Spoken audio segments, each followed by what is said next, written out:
A time-displaced warrior. Once a hero of the Republic, Jedi Knight Anakin Skywalker has fallen to the dark side, only to awaken in an era long before his own. Thrust into the age of the Old Republic, where Jedi and Sith stand locked in a fragile truce after the fateful Treaty of Coruscant, Anakin must navigate a world of deception, power, and ancient rivalries. A new alliance. Stranded in this unfamiliar time, the wayward Jedi finds an unlikely ally in the enigmatic Sith, Nox.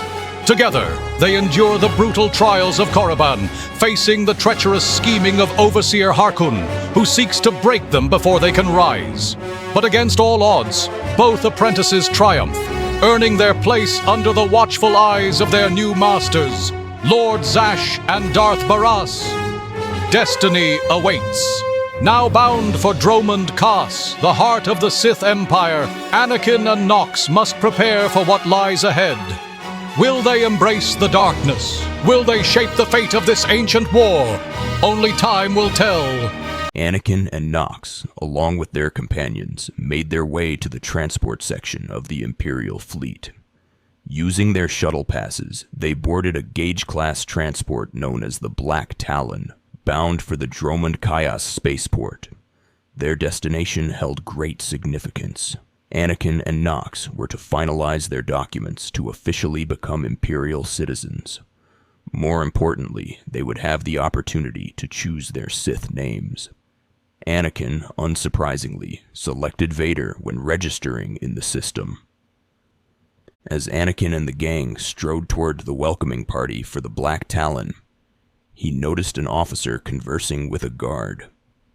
The officer, with a tone of authority, stated, "Well, tell the captain that I'll be back on the bridge as soon as I've completed his errand." Finishing her directive, she waited as the guard gave a curt nod and replied, "Yes, sir," before swiftly departing. Turning around, the officer took note of Anakin, Nox, and their entourage. With a composed and professional demeanor, she greeted them.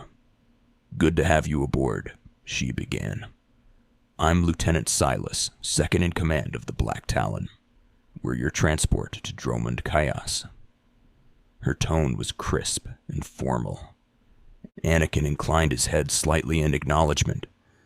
"It's a pleasure to make your acquaintance," he responded smoothly. Nox chimed in as well. "Likewise," she said, her voice steady. Lieutenant Silas nodded. "Indeed. Welcome aboard. This isn't the most comfortable vessel, but for a transport, it serves its purpose well. At our current speed, we should reach the capital within a day. There shouldn't be any trouble." She paused briefly before adding, "I should also mention, on behalf of everyone here, it is an honor to serve the Sith and the Korriban Academy. Consider yourselves our esteemed guests." Nox regarded her with a calm, appraising look. "Your respect for the Sith is admirable, Lieutenant." Silas responded without hesitation. "Thank you, my lords. I am a loyal servant of the Empire." She straightened, then continued, "I won't keep you any longer. When we arrive in the Dromund system, I will ensure you are informed." A flicker of something crossed her expression, and her tone took on a slight note of apology. "In the meantime, your droid is in the conference room. We picked it up with the latest upgrades from Geonosis when we docked here. It mentioned your name." Anakin turned to Nox, his brow furrowed in confusion. "Do you know anything about this droid?" Equally perplexed, Nox shook her head. "Beats me. I have no idea what she's talking about." Veda interjected with a casual shrug. "Well, if it is our droid and no one has a problem with it, we could always sell it. Depending on the model, there's a lot of credits to be made." Kem Val rumbled in agreement, gripping the hilt of his weapon. "A tiny droid would make for excellent practice against my warblade." Anakin exhaled, lifting a hand slightly in a calming gesture. "All right, everyone, let's not get ahead of ourselves. Let's see what this droid wants from us first. Nox nodded in agreement. Agreed. Lieutenant Silas, sensing their uncertainty, tilted her head slightly. Oh? The machine specifically requested you, so I assumed you were its owners. My mistake, she said, her tone mildly apologetic. In any case, it seems someone is trying to make contact with you. The conference room is just down the hall. I'll be on the bridge if you need me. As she turned, her gaze landed on a soldier who was idly relaxing while on duty. Her expression hardened, her voice turning sharp. And you, soldier, when you're done playing honor guard, get back to your post. This isn't a luxury yacht. She finished speaking and walked away. The guard gave a crisp nod and responded, "Yes, sir," before resuming his duties. The group proceeded into the conference room, where their eyes fell upon a silver-plated droid. Anakin studied it with mild amusement. It bore a slight resemblance to C-3PO. After all, he had built C-3PO as a child. But the thought of protocol droids quickly led him to another. R2. I left him on Mustafar, Anakin thought, his expression briefly darkening. He could still hear the mournful beeping when he had ordered R2 to stay with the ship while he went to eliminate the Separatist leadership and shut down the droid army. Did I care for 2 Rand? Of course I did. But I cared for Padme more. He just hoped R2 was safe, that he had found his way back to her. The little astromech was fiercely loyal. Anakin had no doubt he would protect Padme with his life. Shaking off the thoughts, Anakin focused back on the droid before him. It was scanning them with a small device, its mechanical eyes flickering as it processed information. Then, in a crisp, modulated tone, it spoke. Identities confirmed. Good day. I am Advanced Protocol Unit NR-02. My functions include diplomacy, translation, manslaughter, and calumniation. I have an urgent message for the 2 of you Sith. From my master.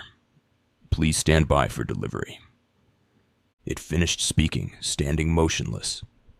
Anakin's eyes narrowed slightly, suspicion creeping into his expression. Who is your master, and how does he know I'm here? He demanded, his voice calm but edged with curiosity.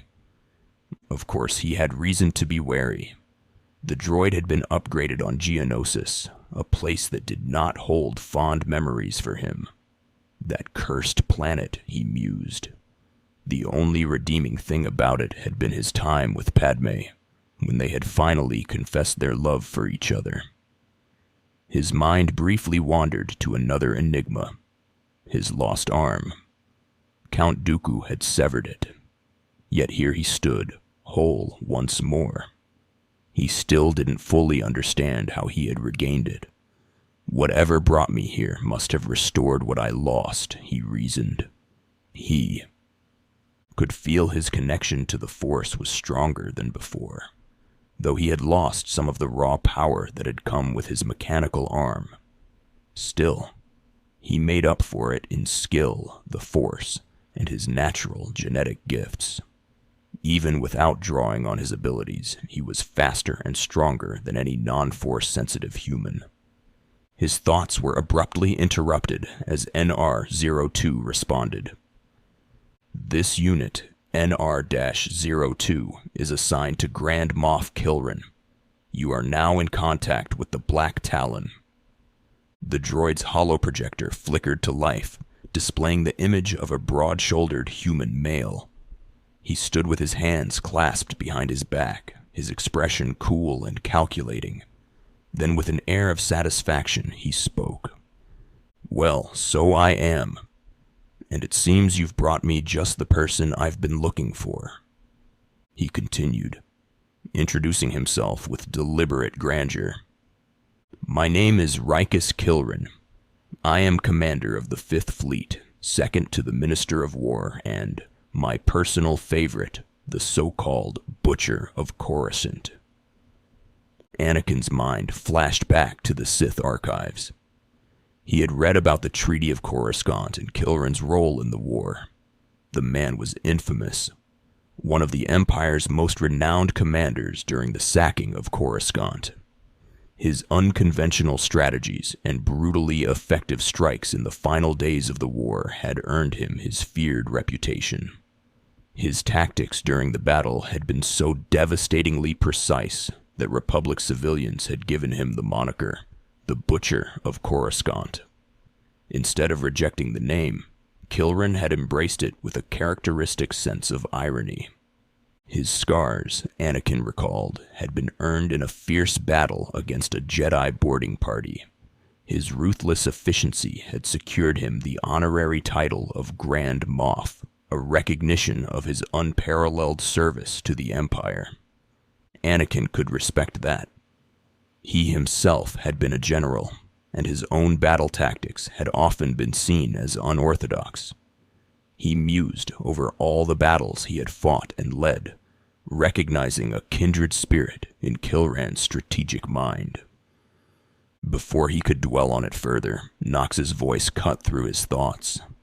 She had noticed his momentary distraction and decided to get straight to the point. Crossing her arms, she addressed Kilran. "I don't understand. What's going on here?" Kilran exhaled lightly, then spoke with deliberate ease. "It's quite simple. I need an extra pair of hands, so I had NR-02 check the ship's passenger manifest." The droid chimed in, its mechanical voice tinged with what almost sounded like satisfaction. "My good fortune that I was in a position to contact you. I was already aboard the Black Talon." Kilrin's demeanor shifted as he got down to business. His voice took on a sharper, more urgent tone. 6 hours ago, the Republic engaged in an illegal border skirmish on the edge of Imperial territory. One enemy warship managed to escape. He paused for emphasis before continuing. "That warship, the Brenal Star, is carrying a passenger of vital strategic importance. Yours is the only vessel in position to intercept." Anakin's curiosity was piqued. I hadn't expected to be hunting down the Republic so soon, he thought. But this could be an opportunity. A test. He could already see the possibilities unfolding. His first real chance to prove himself within the Empire's ranks. If this mission was successful, it would not only be a show of his strength, but it would also allow him to forge valuable connections within the Imperial military. And after passing his trials on Korriban, he understood the importance of such alliances all too well. For a Sith, having the right connections was often a matter of life and death. Anakin understood this well. He knew that if he wanted to find his way back to Padme, he might need the Empire's resources. But deep down, a darker thought gnawed at him. What if he was truly stuck in this time? He quickly forced himself to stop thinking about it, unwilling to go down that road. Yet, in the depths of his mind, he already knew the truth. He was stuck. Pushing the thought aside, Anakin turned his attention back to Kilrin. "This passenger, the one the Brenal Star is carrying, who is it?" he questioned. Kilrin's expression remained coldly calculating. "The warship's passenger is codenamed the General. We don't know his exact identity, but the Republic believes he possesses military secrets. Our military secrets. I trust the reports. The General must be captured or eliminated." He paused briefly, his gaze sharpening. "Captain Orzik, the man commanding your transport, doesn't share my enthusiasm. He's disobeyed my orders to attack." Kilrin tilted his head slightly, studying Anakin with mild amusement. "I know you were once a Jedi General, yes?" Anakin gave a short nod. Kilrin continued. "You and your group are the only ones in this sector of the galaxy who can pull this off in time. I also trust that you know the enemy well, even if you spent much of your time fighting in the unknown regions. So what do you say? Are you in or not? Anakin was already convinced, but he turned toward Nox. Her opinion mattered as well. Nox? He asked. Nox smirked slightly before crossing her arms. Why not? We need to start forming stronger ties within the military. There are always people in the Empire who will try to sabotage us, people like Harkoon. Her tone turned sharp at the mention of the name. Then with a dangerous glint in her eyes, she added, So I say we find this special general and deliver him in a nice wrapped basket to the Empire. Or, she grinned darkly, if he's a real pain in the neck, we deliver him as a burnt cookie. I'm in. Her tone left no room for doubt. Kem Val let out a low, guttural growl, his war blades humming with anticipation. I am hungry. I will feast well today. Anakin gave him a side glance. Ah, yes. Maybe we don't go the cannibalism route. Veda shrugged, adding her own thoughts. Maybe the ship has some valuables worth looting. If so, I'm in. Anakin turned back to the hologram, his expression serious. We're in, he said firmly. Kilrin's smirk widened slightly. Then we are on the same page. His voice hardened as he continued. Feel free to show Captain Orzik what the Empire does to cowards. Take command of his ship, find the Brenal Star, and deal with the General. We'll take care of it, Anakin replied confidently. Kilrin nodded in satisfaction. That's good to hear. But understand, this is no simple age. Our millennia-old war with the Republic simmers while we engage in skirmishes and border disputes.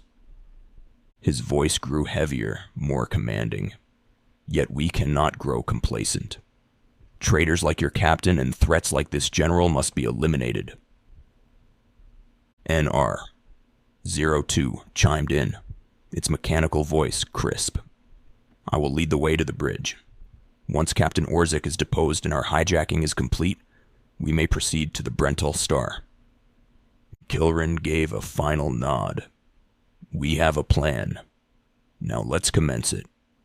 Kilrin out. With that, the hologram flickered and disappeared. NR02 turned to the group. Let's proceed to the bridge. It began walking off, its servos humming softly. Anakin and the others followed, making their way toward the command deck. But as they neared their destination, they found their path blocked. Multiple guards stood at attention, weapons at the ready. Their leader, a towering, broad-shouldered officer, stepped forward. The security barriers had been raised behind him, cutting off access. His voice was firm but tinged with unease. Halt. My lords. This is a restricted area, Captain Orzik's command. You'll have to leave immediately. Anakin's piercing gaze locked onto the guard, his very presence exuding authority. His voice was calm, yet ice-cold. I will only give this warning once. Step aside before someone gets hurt. The guard's stance faltered ever so slightly, but he held his ground. I'm afraid I can't do that. This is the command deck entry hatch. No one is allowed through until we reach our destination. He spoke steadily, but Anakin could sense it. Fear. It seeped from him like a subtle tremor in the Force. Was the guard truly that blindly loyal to his captain? Or was he simply stupid? Anakin pondered the question briefly before pushing it aside. It didn't matter. He would soon be dead either way. NR02 urged them forward, its mechanical voice crisp. Time is limited. We must proceed to the bridge immediately. The guard stiffened at that. Our orders were to treat any approach as an attack. You need to take your droid and move it. Anakin glanced at Nox and gave a small nod. She returned the gesture, already preparing herself for what was about to come. Anakin's voice turned ice cold, dripping with danger. "You don't scare me." The guard hesitated for just a moment, then made his fatal mistake. "Blasters out, men. Attack! Attack!" he shouted, drawing his pistol and firing the first shot. Anakin's lightsaber ignited in a flash of blue. He had chosen not to use the ancient Sith blade. This one felt better, more natural in his grasp. With practiced ease, he deflected the first wave of blaster bolts, sending them hurtling back toward the attackers. Nox followed suit, her crimson blade flashing as she redirected incoming fire. Kem Val roared, charging forward with his massive warblade. He crashed into the guards, cleaving through armor and bone, sending bodies flying. Vet dove into cover, pulling out her pistols. She fired rapidly, taking precise shots that found their marks. The lead guard, massive in stature, continued his assault, his blaster aimed squarely at Anakin. But Anakin was faster. In a burst of speed, he dashed forward, his lightsaber cutting through the man's chest in a single, fatal stroke. He barely had time to register the kill before turning to deflect another volley of blaster bolts. Nox, now surrounded, extended her hands.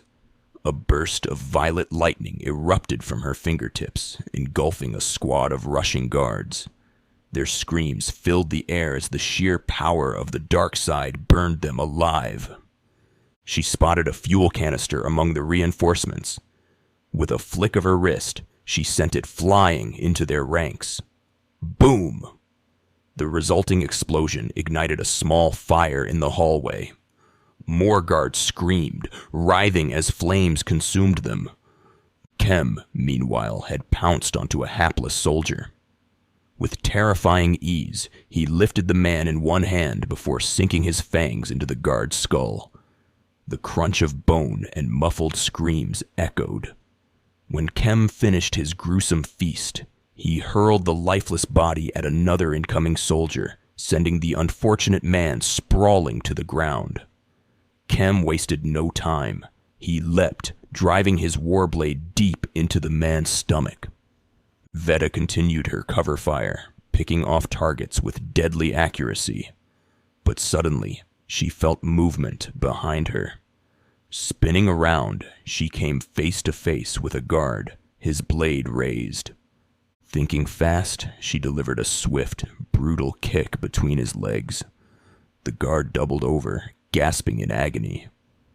"Should have worn better armor down there," Vet quipped, before firing a blaster shot straight through his helmet. The group carved a bloody path through the ship, cutting down every traitorous guard that dared to oppose them. Finally, they reached the elevator leading to the bridge. NR-02's mechanical voice filled the silence. "We shall soon reach the bridge. Be ready for hostiles." Anakin gave a firm nod. Nox exhaled, crossing her arms. Well, this was not what I expected for our first battle as Sith. Anakin smirked slightly. "Yeah, I thought we'd be dealing with pirates and scum, not Imperial guards on a ship that was supposed to take us to the capital." The elevator doors slid open, right into a hail of blaster fire. Droids and the remaining traitor guards opened fire instantly. Anakin and Nox surged forward, their lightsabers a blur as they deflected incoming shots. "Nox, on point! You cover, I attack!" Anakin shouted over the chaos. "Got it!" Nox repositioned herself, shielding Vet, Kem, and NR-02 from the onslaught. Anakin became a storm. He moved like a phantom, faster than the eye could follow, cutting down his enemies with terrifying precision. To the guards, he was nothing more than a blur of blue light before their lives were snuffed out. The last guard barely had time to react before Anakin's saber sliced through his neck, sending his head rolling across the ship's floor. A chilling silence followed. NR-02 stepped forward, scanning the bridge. Its photoreceptors flickered. All Marines have been neutralized, scanning for additional threats. One of the engineers, still trembling, finally spoke. A voice filled with concern cut through the tension. "What's going on, sir?" Captain Orik stepped forward, his expression carefully composed as he approached Anakin and the others. His voice was calm, measured. "Stay calm, Ensign. Everyone, stay calm." NR-02 completed its scan, its mechanical voice confirming, "No threats found. The bridge is now secure." Anakin's gaze locked onto the captain, his voice turning cold. "Who makes the decisions around here? Have you gone mad?" Captain Orik straightened, meeting Anakin's stare. "I'm Captain Brenal Star. I'm pretty sure I know what this is about. For the record, I take complete responsibility for my actions."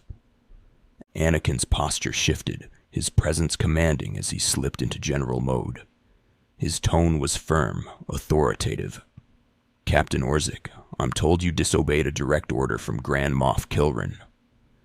Orik exhaled sharply. "Yes, I did." I had no idea he'd respond this brutally. He must want the Brenal Star's passenger pretty badly. Or maybe he just hates me. His jaw tensed. The Black Talon would be destroyed chasing a battleship. I fought in the war before, and I'll fight again. But I don't do suicide missions. Anakin's mind worked quickly, analyzing the situation. Orik had disobeyed orders, a serious offense, grounds for execution.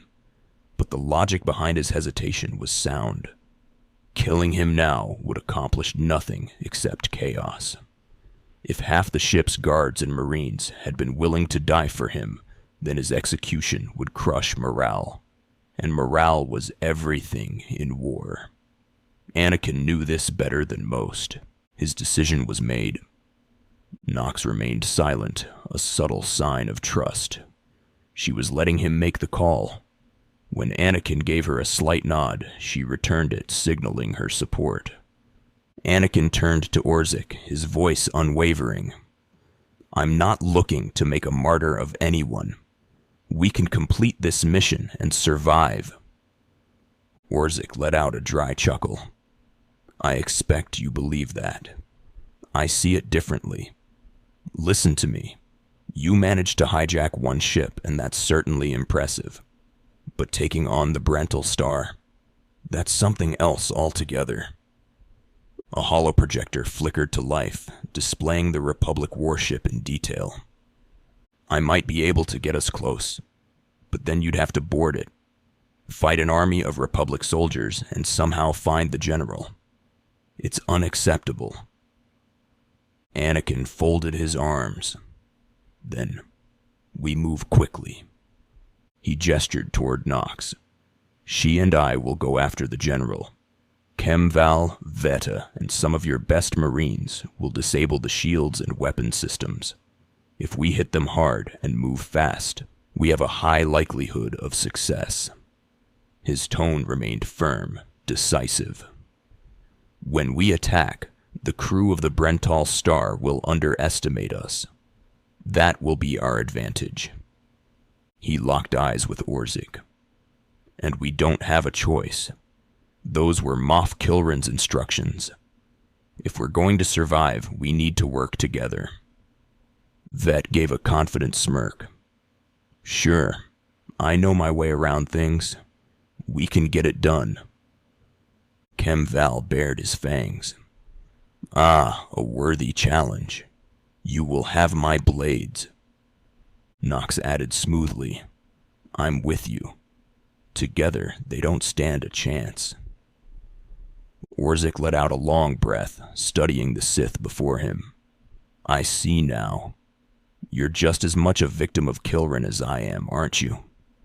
He shook his head. Damn Kilrin and his fleet. All right. I'm not ready to be branded a traitor just yet. Your plan sounds logical. We'll get the general. I don't know how, but we'll get him. Anakin had succeeded. The crew was on board. Let's get to work. We don't have much time. NR-02's photoreceptors flickered as it typed rapidly on its console. Downloading new orders to all bridge consoles. Priority 1. Intercept the Brenal Star. Orzik straightened. You heard the droid, everyone. Prepare to jump to light speed. The Black Talon shot into hyperspace. 1 hour later, aboard the bridge. An ensign's voice rang out urgently. Emerging from hyperspace now. 1 Thranta-class warship on the scanners, powering up. The Black Talon lurched as it exited hyperspace. Without warning, the Brenal Star opened fire. Turbo lasers rained down on the Black Talon, the ship trembling under the assault. Enemy is firing, the ensign shouted. Turbo lasers, missiles, and what looks like transport pods. Sure, she said, her voice carrying a hint of intrigue. The captain snapped into command mode, his voice sharp with urgency. Evasive maneuvers. Keep those pods at a distance. They might look harmless, but they'll latch onto the hull and cut through with sabotage droids. The same ensign echoed the order with a firm nod. Evasive maneuvers. Aye, sir. Anakin's sharp eyes tracked the Brenal Star's movements. He observed its broadside attack, the ship unleashing its most powerful turbo lasers. Despite the intensity of the assault, he remained unshaken. The Black Talon would hold long enough, he was certain of it. Then, Ensign Hedder's voice rang out, his tone laced with urgency. Sir, enemy shuttles on an intercept course. All eyes on the bridge turned towards the viewport. 3 transport ships cut through space, closing in on the Black Talon with deadly intent. Anakin smirked. Just as I thought they would. The Republic had underestimated them. Fools. Boarding the Black Talon was the worst move they could have made. It played directly into his hands. The Republic couldn't destroy the Talon while their own men were aboard.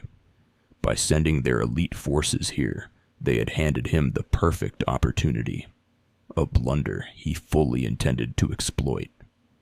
The captain turned sharply, his face tense as he addressed Anakin and the others. An assault party.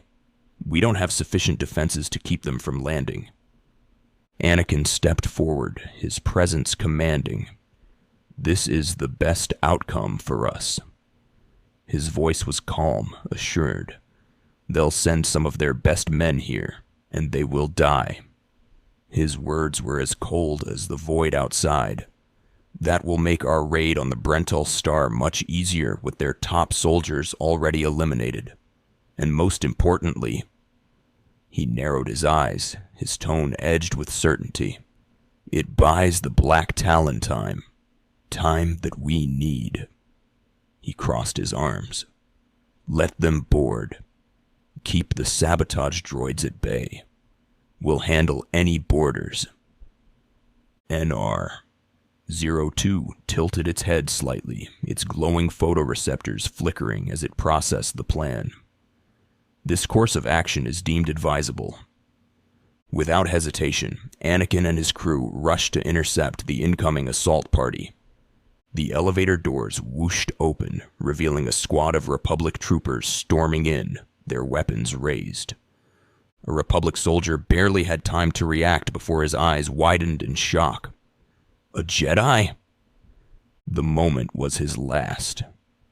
With a snap hiss, Anakin's blue lightsaber ignited in a brilliant flash. Then he was in motion. He lunged forward, his blade slicing through the first soldier in a blur of speed.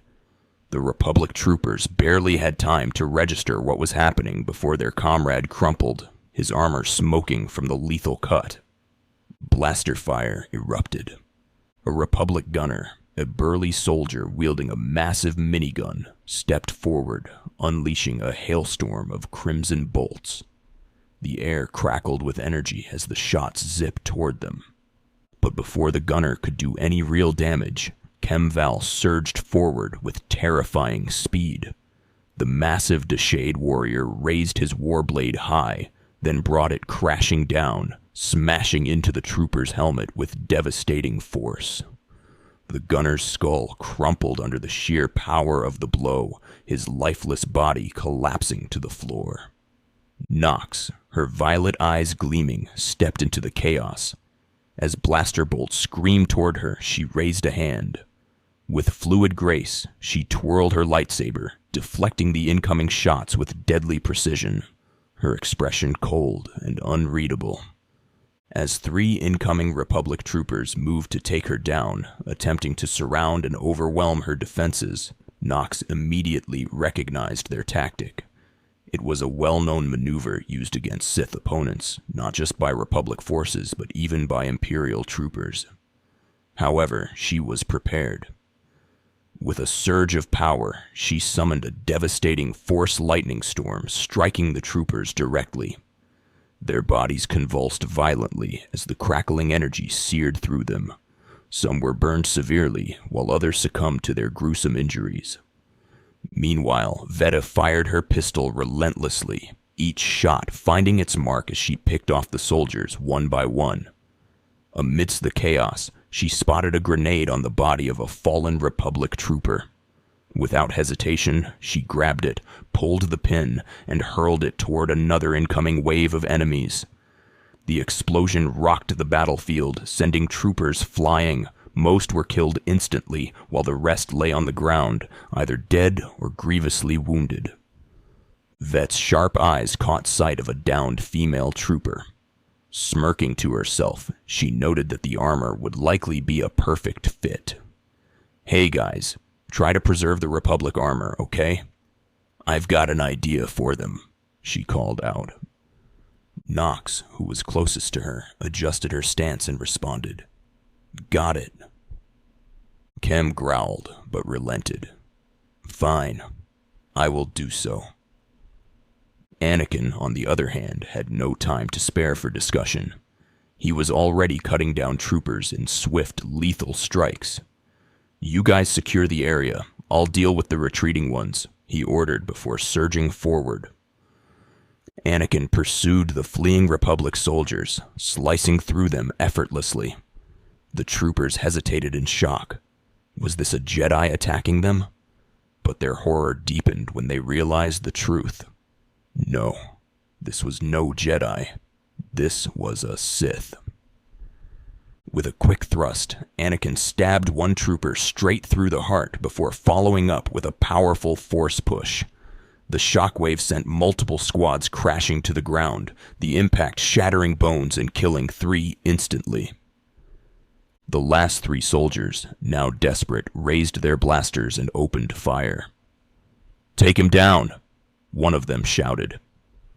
Anakin deflected the incoming blaster bolts with flawless precision, his movements effortless. One of the bolts ricocheted, piercing a trooper's heart and sending him collapsing to the ground. Still advancing, Anakin continued parrying shots with just one arm, slowly closing the distance between him and the remaining soldiers. Stay back!" one of the troopers stammered, fear gripping his voice as he took a step back. Anakin simply raised his free hand. The soldier's body lurched forward against his will, dragged by an unseen force straight toward the waiting blade. With a swift motion, Anakin impaled him through the heart. His gaze then shifted toward the Republic transports nearby. They were in remarkably good condition. Perfect, he thought. Anakin returned to the group as they finished rounding up the bodies that had usable armor. "You're back. Come here and check this out," Vet called out, motioning him over. He approached, his eyes scanning the gathered gear. Then, his gaze widened and a smirk crossed his lips. "You've really outdone yourself, Feta," he remarked. "With this, you can disguise yourself as a Republic soldier alongside the Imperial Marines. That'll let you slip behind enemy lines, disable their guns and shields." Turning to Kem, Anakin studied the pile of armor. "The gunner's armor should be good enough for you, and I think this soldier's helmet should fit," he added, pointing at a nearby trooper's gear. He then laid out the plan. "We take the Republic transport. You spin a tale about Sith being aboard while Nox and I stay hidden inside. Once you get inside their ship, we launch an ambush, storming through the vessel while you cause chaos behind enemy lines. We have to move fast, though. It won't take long for them to figure out the trick." Satisfied with the preparations, Anakin straightened. "Come on, let's return to the bridge." The group moved swiftly, making their way back. As they entered, an ensign was in the middle of briefing the captain. "Damage reports from all decks," the ensign stated. "We're holding together, sir, but I don't know for how long. Please stand alert." Then a droid chimed in. "Grand Moff. Kilrin's representatives have returned." The captain turned to them, his expression composed. "I see you took care of the Republic assault.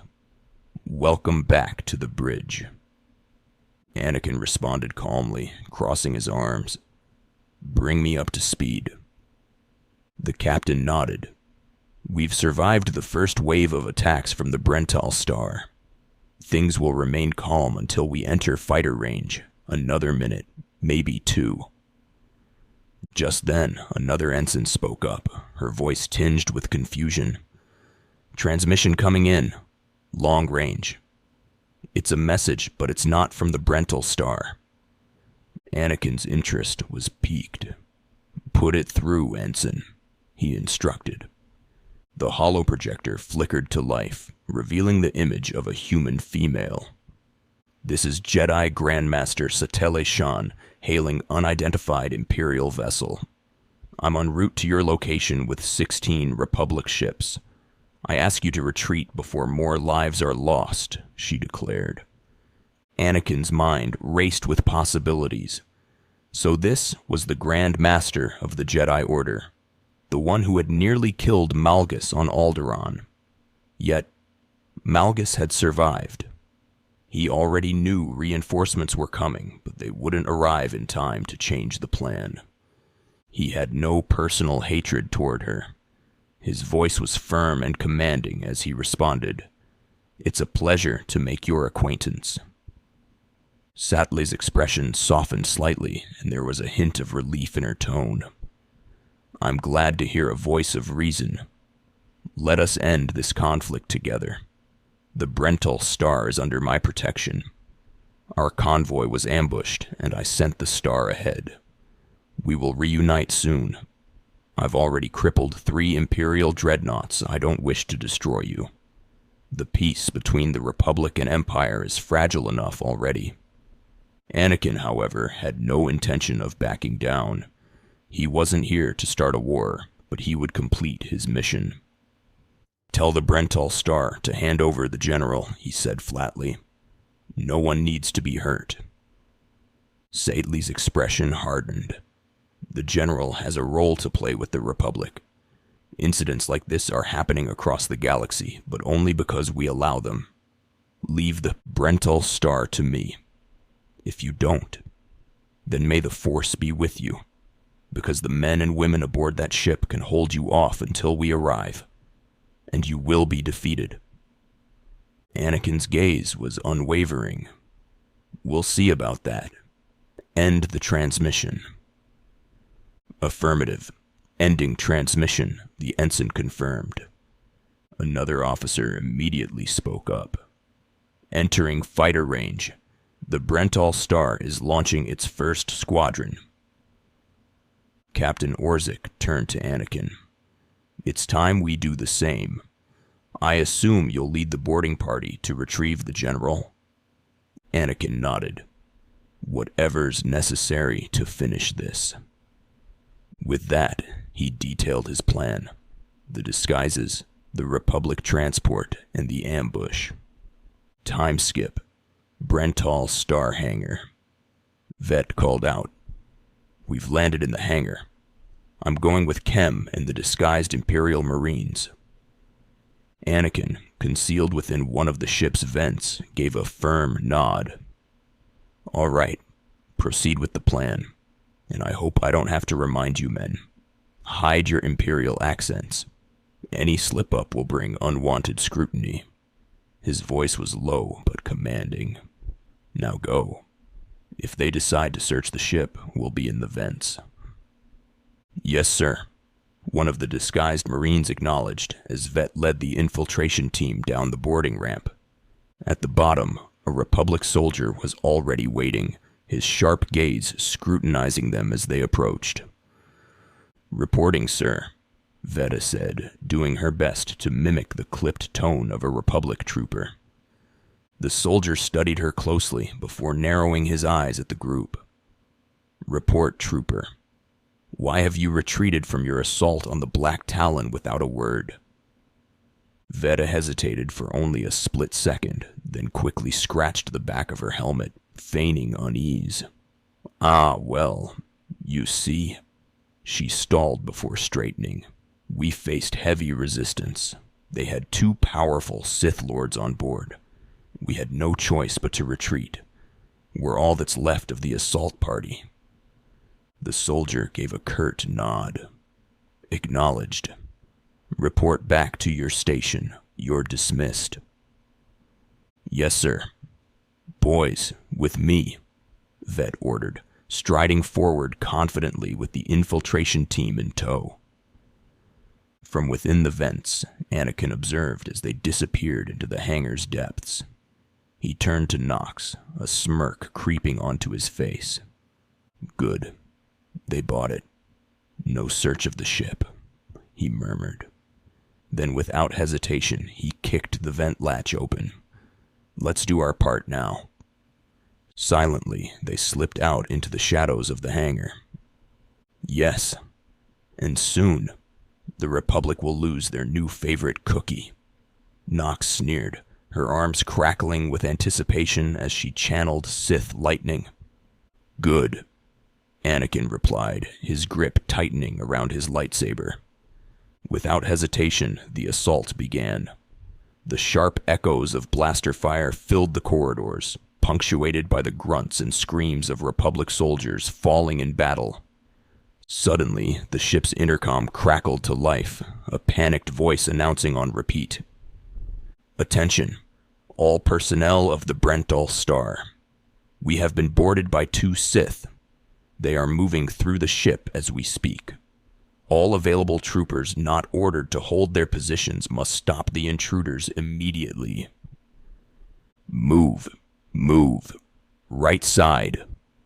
Republic soldiers shouted callouts, rallying to intercept. Anakin's saber ignited in a brilliant blue arc as he cut down a trooper, his body crumpling lifelessly to the floor.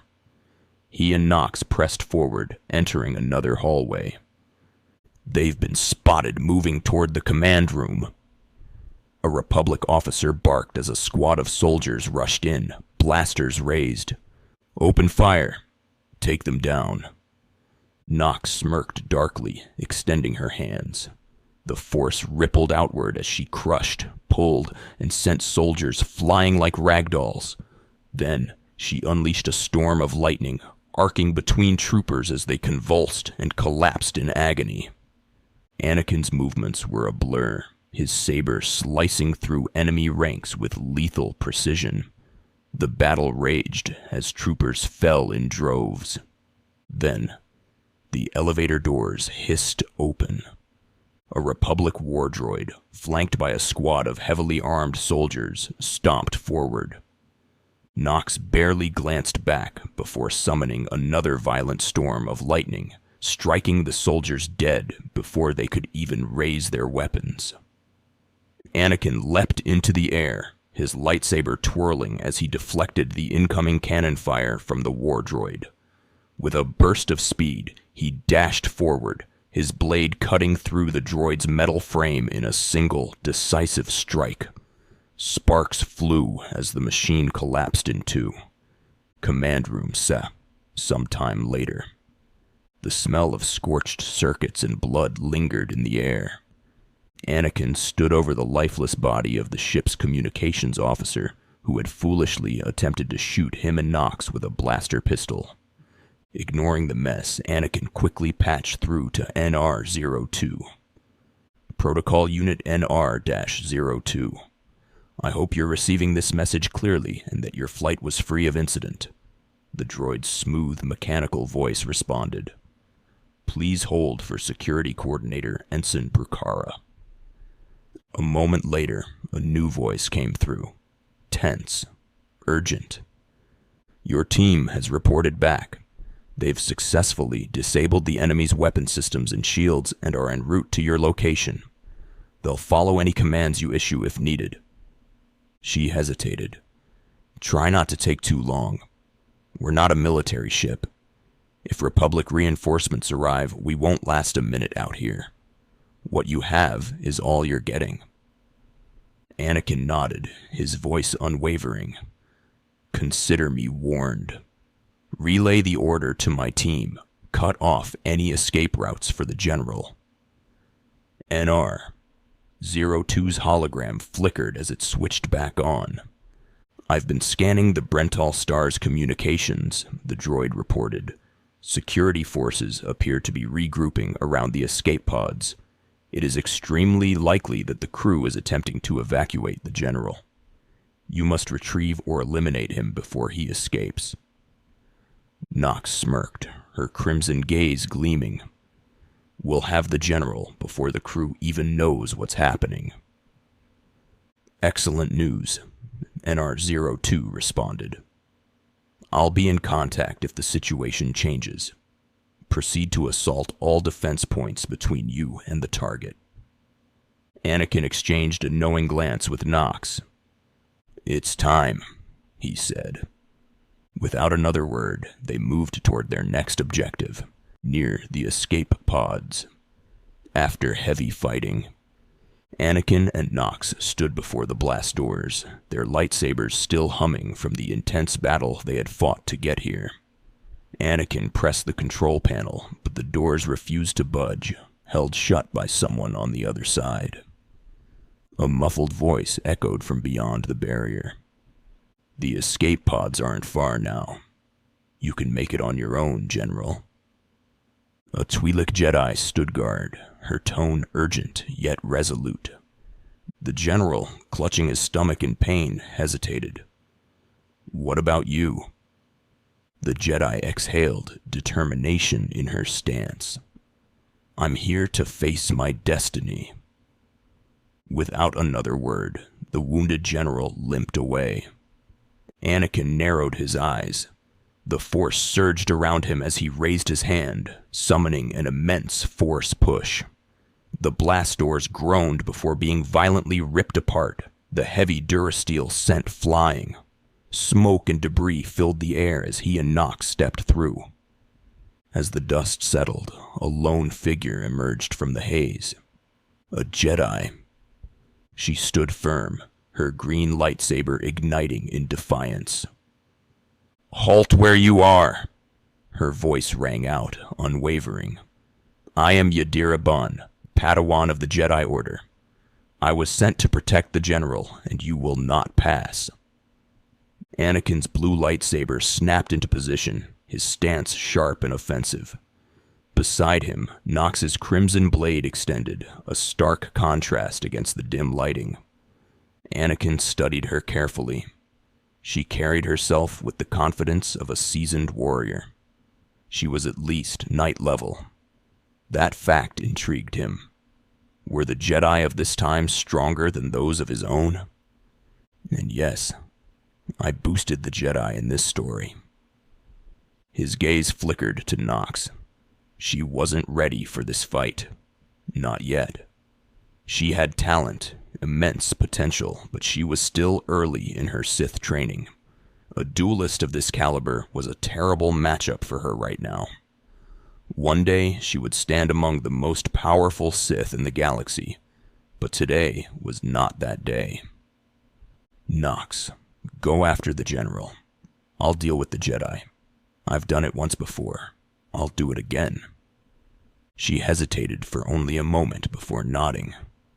Good luck, Anakin. I know you got this. With that, she turned and sprinted after the General. Yadira Ban tensed, but did not stop her, instead looking momentarily shocked, as if recognizing something unsettling. Anakin took a step forward, his presence suffocating. I'm stronger in the Force, Jedi. You should back down. Run for your life while you still draw breath. Yadira's grip on her green blade tightened, her stance shifting into a defensive guard. You betrayed the Order. Why? You turned your back on everything the Jedi stand for. Her voice was sharp with conviction. Then again, I shouldn't be surprised. The dark side is evil, and now you're a Sith. A mockery of everything the Jedi believe in. She shifted her weight, her resolve hardening. But I intend to drive you back, meter by meter if I must, just as the Republic pushed the Sith Empire into the darkness of the galaxy. She finished her speech with a steady breath. Anakin chuckled, low at first, then growing into a sinister, mocking laugh. Hey, coo. Then his laughter stopped, abruptly, chillingly. His voice, when it returned, was like a dagger. You think you scare me? A shiver ran down her spine. You're not the first Jedi I've killed. His tone darkened. And if you defy me, you will die. The dark side swelled around him, its presence thick and suffocating. The way she spoke, her arrogance, her blind devotion, reminded him of the Jedi Council. He hated it. Yadira hesitated for just a fraction of a second. Then she steadied herself. I don't need to scare you, only defeat you. And that, I can do. She shifted her stance again, prepared for battle. Anakin's voice cut through the air like ice. Then you will die. Anakin rushed forward, his lightsaber a blur of blue, attacking the Jedi with terrifying speed. His slashes and stabs tore through her defenses, forcing her to retreat step by step. He twirled his lightsaber with deadly precision, nearly decapitating her, but she leapt back just in time, narrowly avoiding a swift death. Panting, she stretched out her hand, the force surging around her. With a sharp motion, she ripped the fallen blast door from the ground and hurled it at Anakin. With a single, fluid stroke of his lightsaber, he sliced it in half. Unfazed, he continued his advance. Desperate, the Jedi grabbed a loose metal shard from the ship's wall and flung it toward him. Anakin reacted instantly, jumping high into the air, then dashing forward in a blur, cutting the projectile apart mid-flight. Before she could recover, he was already upon her. He unleashed a brutal, unrelenting assault, his strikes coming faster and harder than she could parry. Her knees buckled, her breath hitched. She barely managed to block, her arms trembling under the sheer ferocity of his blows. Then, with a final, devastating strike, Anakin's lightsaber crashed against hers, sending her flying to the ground. She hit the deck hard, her weapon tumbling from her grasp. Her eyes widened in horror as Anakin stepped forward, his blade raised high. In one swift motion, he slashed across her chest. She gasped, a short, sharp sound, before collapsing, lifeless. Without hesitation, Anakin raised his hood and summoned her fallen lightsaber into his grasp. He clipped it to his belt without a second thought and turned away. The battle was over. As he moved forward, Anakin noticed multiple dead Republic troopers scattered across the halls. The blast door ahead had been forcibly ripped open, evidence of Nox's handiwork. He stepped inside just as Nox moved in front of the wounded general, her crimson blade drawn. The moment she spotted him, she smirked. "You got her?" Anakin unclipped the fallen Jedi's lightsaber and held it up. "Yeah." Nox scoffed. "Good. I could hear her ranting even from here. Damn, that was annoying." The general grimaced, but remained still. With a heavy sigh, he spoke. "You can put aside your weapons. I won't try to run." His voice was resigned, yet calm. "Besides, doubt I'd make it to an escape pod without my intestines spilling out." Anakin's brow furrowed. How did he even get injured? Crossing his arms, Anakin asked, "How did you get hurt?" The general gave a bitter chuckle. "Unlucky, caught in your ship's attack. I'm told the wounds aren't fatal, but that doesn't help the pain." He exhaled, shaking his head. "I was a general in the Imperial military service. Did they tell you that when they sent you here? Did they even know?" Nox's eyes narrowed. "Then why would you betray the Empire?" The general met her gaze, his expression unreadable. "If you two knew what I knew, you'd understand. If you'd heard what both sides are plotting, you wouldn't be so eager to restart this war." He paused, then continued, his voice grave. "They're building doomsday weapons. Shields that can envelop entire planets. Missiles that can darken suns.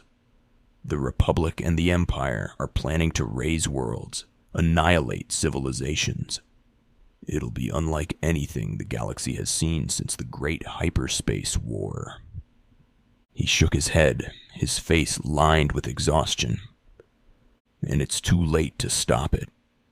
The so-called peace is already lost."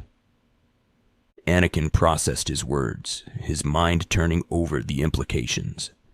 If both sides were planning the same thing, why defect to the Republic?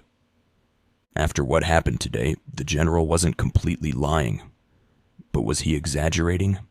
Twisting the truth? Time would tell. Anakin finally spoke.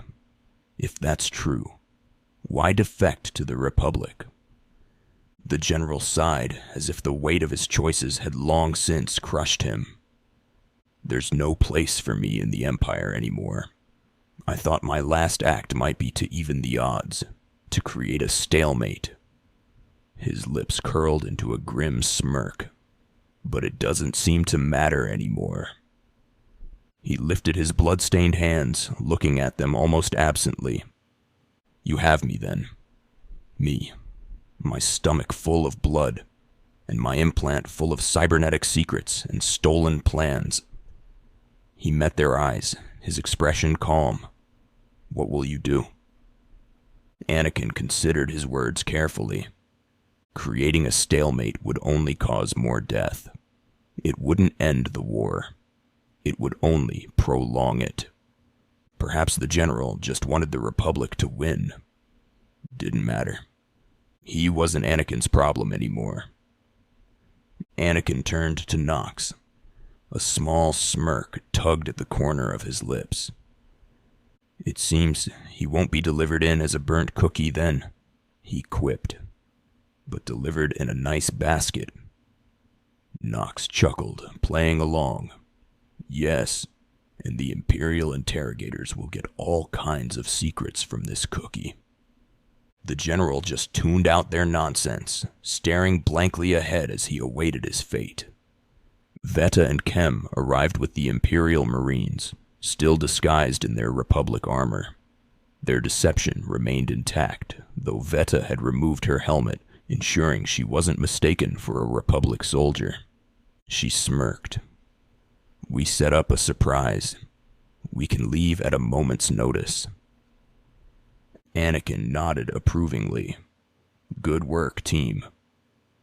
Then he turned to the general. "I'm taking you to my ship. From there, you'll be transported to Dromund Kaas and placed into Imperial custody." The general exhaled sharply, his expression grim. "Where I'll be tortured, executed, or, at best, locked in a cell for the rest of my life." His voice was edged with weary resignation.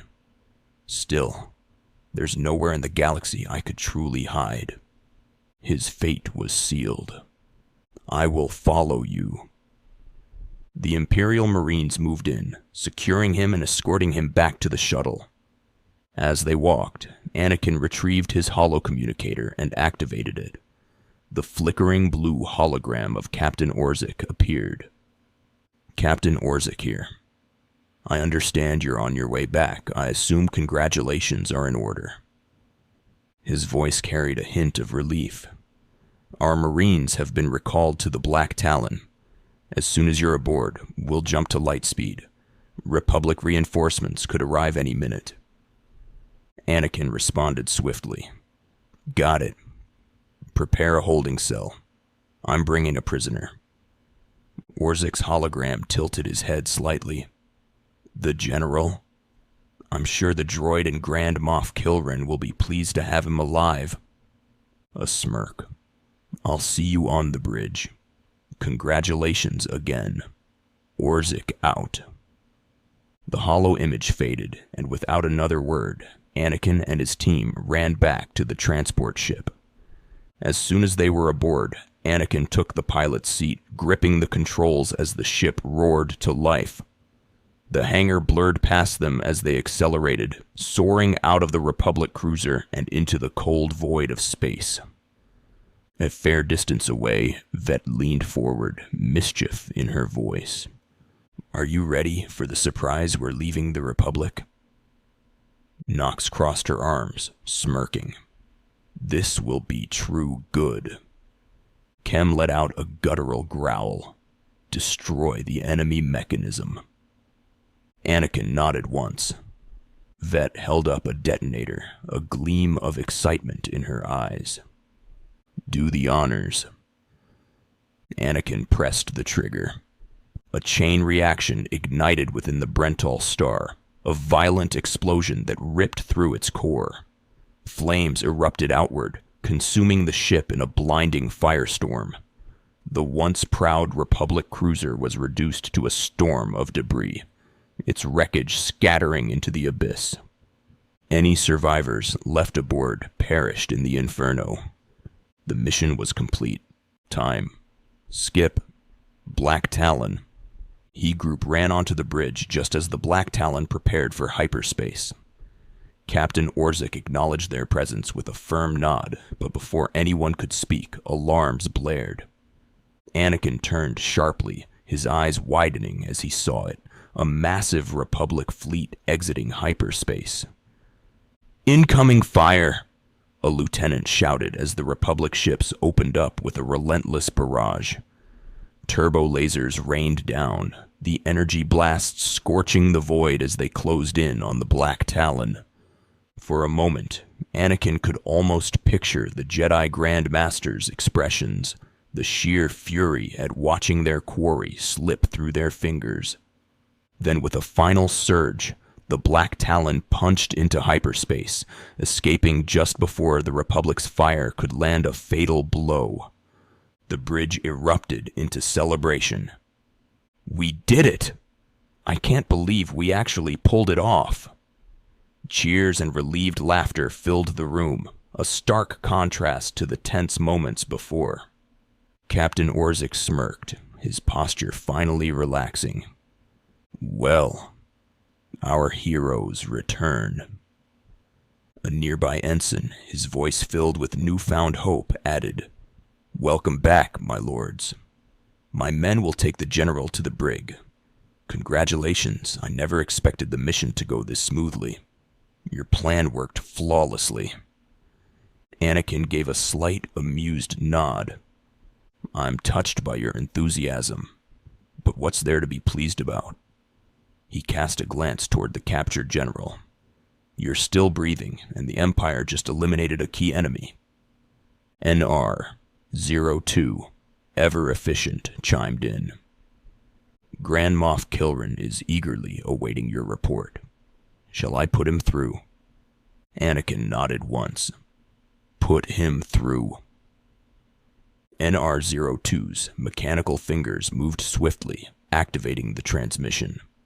The hologram flickered to life, revealing Grand Moff Kilrin, his presence radiating Imperial authority.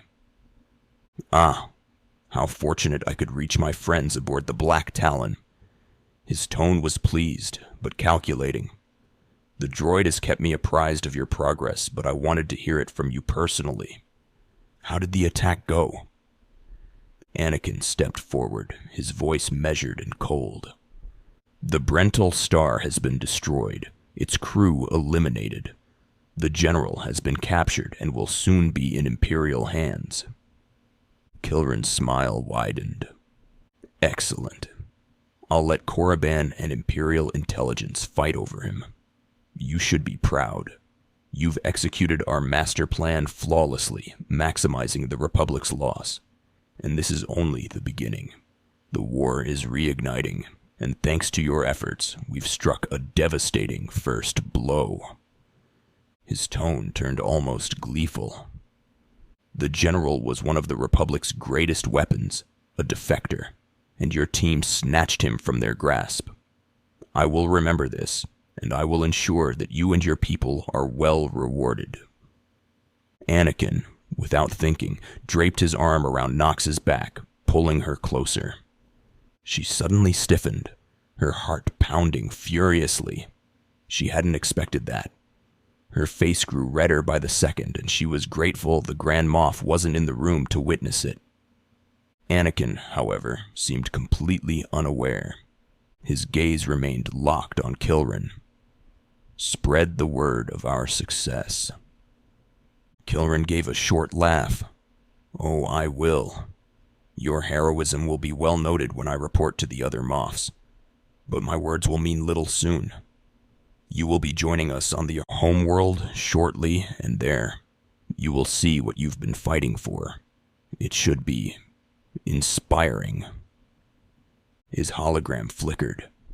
Enjoy the rest of your journey. Kilrin out. The transmission vanished, leaving behind only silence. With their mission complete, Anakin and his team retired to their quarters. Anakin walked down the corridor, deep in thought. This mission had been a turning point, not just for the Empire, but for himself and Nox. They had gained powerful connections, and those ties would only expand from here on out. Nox, walking in the opposite direction, was still flustered. Her heart was racing as she replayed the moment in her head. He had pulled her close. She had trained with him, seen him fight. She knew he was well built. But feeling it, that was something else entirely. Her mind wandered to Anakin, to what he had lost, to who he had lost. His wife, was she dead? A forbidden thought whispered through her mind, sending a shiver down her spine. Maybe I could make him mine. She shook her head violently. No, bad Nox. Bad Nox. But deep within her, the thought remained, curling around her like a dark temptation. Make him mine. Make him mine. Her pace quickened as she hurried to her room, before anyone could see just how embarrassed she was. If anyone made it this far, I'm no expert in writing romance, so bear with me here. Arrival on Dromund Kaas. Anakin and Vet stood at the registration terminal, finalizing his documents for entry into the Imperial capital's spaceport. Nearby, Nox was also processing her registration, but she seemed to be taking her time, As Anakin finished his registration, a short, skinny, bald human male suddenly appeared out of nowhere, peering over the terminal. Anakin's gaze hardened. This man had the look of a slave. Not just any kind, but one of those who spied for their masters, snitching on their own people to survive. He could understand why, but he still despised it. Memories stirred. Memories of the beatings he and his mother suffered when one of those slaves had sold them out. The man's voice was submissive, his tone eager to please. "You're the one, yes? Not like the scabs who exited the shuttle with you. You radiate power, Lord. I bow before you." Anakin remained calm, seeing the flattery for what it was. The slave continued to bow. "I serve Lord Baras. He sent me to meet his new apprentice. And I made sure I was here on time. I certainly did. Yes, indeed." Anakin said nothing and simply walked forward, entering the processing station with Vet beside him and the slave trailing closely behind. "So, I'm met. Now what?" Anakin asked, his voice level. The slave nodded eagerly. "I am just a humble slave, owing my every breath to the tolerance of Lord Baras." He spoke quickly, his words tumbling out. "He instructed me to introduce you to Dromund Kaas, and I take that duty seriously." Anakin noted how the man's survival instincts were exceptionally sharp. "You have a strong survival instinct," he remarked. The slave bowed deeper, almost trembling. "Thank you, kind lord. I am seldom referred to as strong." As they continued walking, Anakin caught sight of an Imperial guard, who with a swift motion used the butt of his blaster rifle to shove a man back toward the shuttle area. Most likely getting kicked off planet, Anakin mused. The slave pressed on. "Lord Baras instructed me to encourage you to explore Chaos City before reporting to him. The Imperials maintain order here, but they won't bother you." They came to a halt as the slave turned to face Anakin. "When you're ready, Lord Baras will be awaiting you." "I was good, yes? Did I serve well?" Anakin's expression darkened. "I said you have strong survival instincts, but don't test that theory with me." His voice dropped to a dangerous tone. "If I find your service helpful, I will tell Baras." The slave stiffened, bowing lower in fear. "I understand. Forgive me, my lord. I bow my head to depart." As the slave scurried away, Veta smirked. "Wow. You showed remarkable restraint with him." Anakin let out a low breath. "He was doing his job, but he got too pushy for my liking." "Gotcha," Veta nodded. A short while later, Nox and Kem Val approached, their documents finalized. Anakin glanced at her, intrigued. "So, what Sith name did you choose?" Nox shrugged indifferently.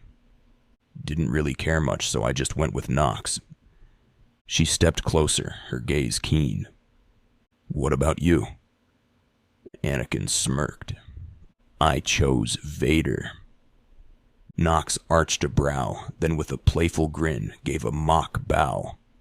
"It's an honor to meet you, Lord Vader." Anakin chuckled, returning the gesture. "And a pleasure to meet you, Lord Nox." The group laughed, the tension of the day momentarily lifting, until a new presence entered the scene. A cyborg human male approached, flanked by 2 Trandoshan bodyguards. Anakin's eyes narrowed. The man's appearance was unsettlingly familiar. His features bore a resemblance to Mace Windu, but with a cold, mechanical edge. The Trandoshans hissed to each other in their native tongue. "My master, isn't this soft-skinned one the toy of Zash, the golden-haired lord?" The cyborg scowled, snapping at them. "Quiet, bodyguard. Save your hissing for your own kind." His gaze ignored Anakin completely, focusing solely on Nox. "As for you, slave, Darth Scotia is passing. Best get out of his way." Nox casually stretched her arms, completely unfazed. "Darth Scotia can wait." Scotia's expression twisted in annoyance. "You're making a huge mistake, filth." He stepped closer, his mechanical limbs whirring. "Give your master a message for me. My eye is on her, and I know. Tell her that. I know what she's trying to do here on Dromund Kaas. You and your master have gotten far, but it ends here, slave. I alone have the key. Tell her that." His voice grew colder. "You and your master have no future on Dromund Kaas, or in the Sith Order. Tell her that. Now, get out of my way." Anakin's jaw clenched. So this is the one. This was the man who had sent his lackeys to ambush Nox on Korriban, trying to scare her away from coming here. They tried to kill her. Instead, they died. Nox, still unimpressed, turned lazily to Kem. "What do you think? Can you eat him?" Kem grunted in his deep, guttural language. "It is more machine than man, I think. Bad for digestion." Scotia laughed, amused. "Ha, fools."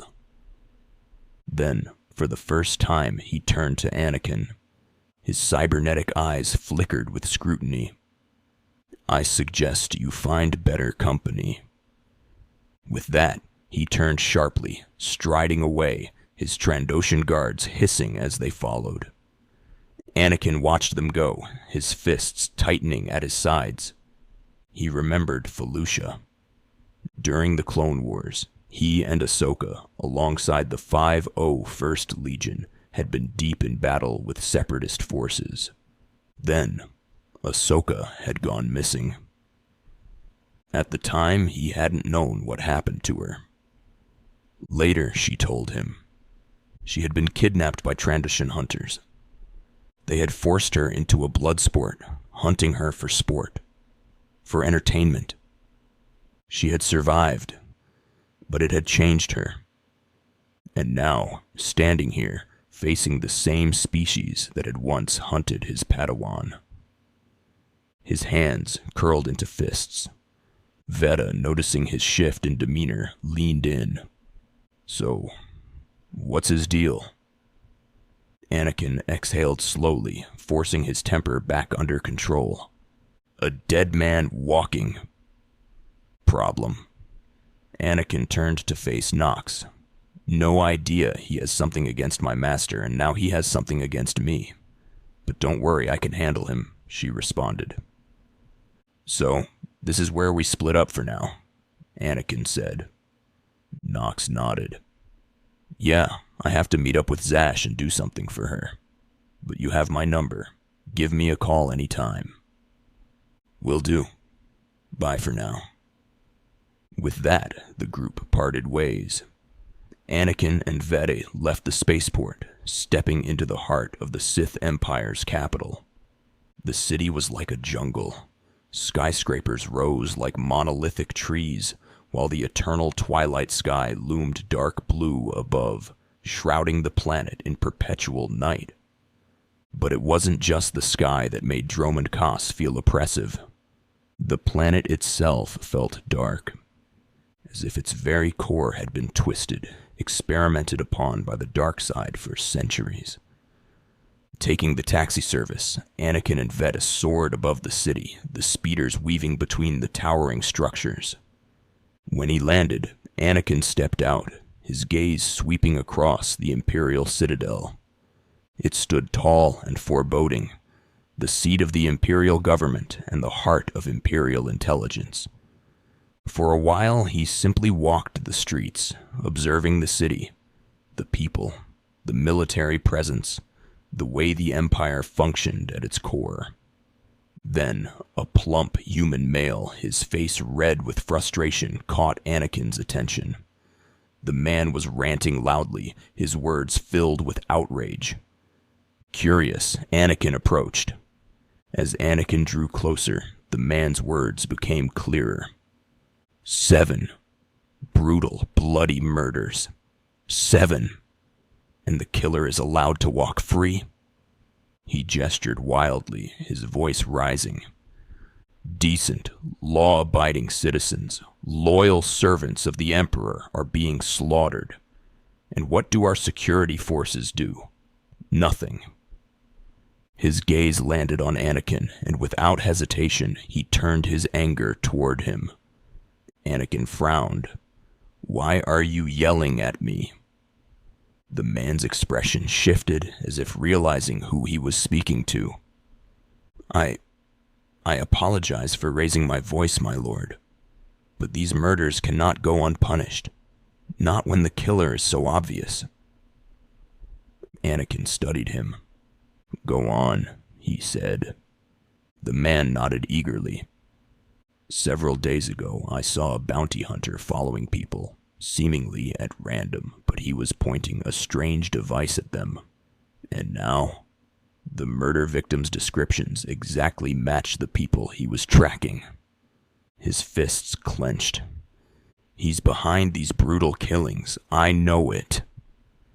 Anakin considered his words.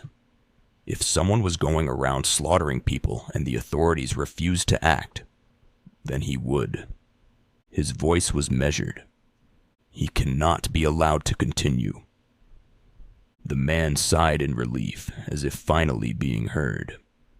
What a relief. I've been trying to get anyone, to listen to me for days.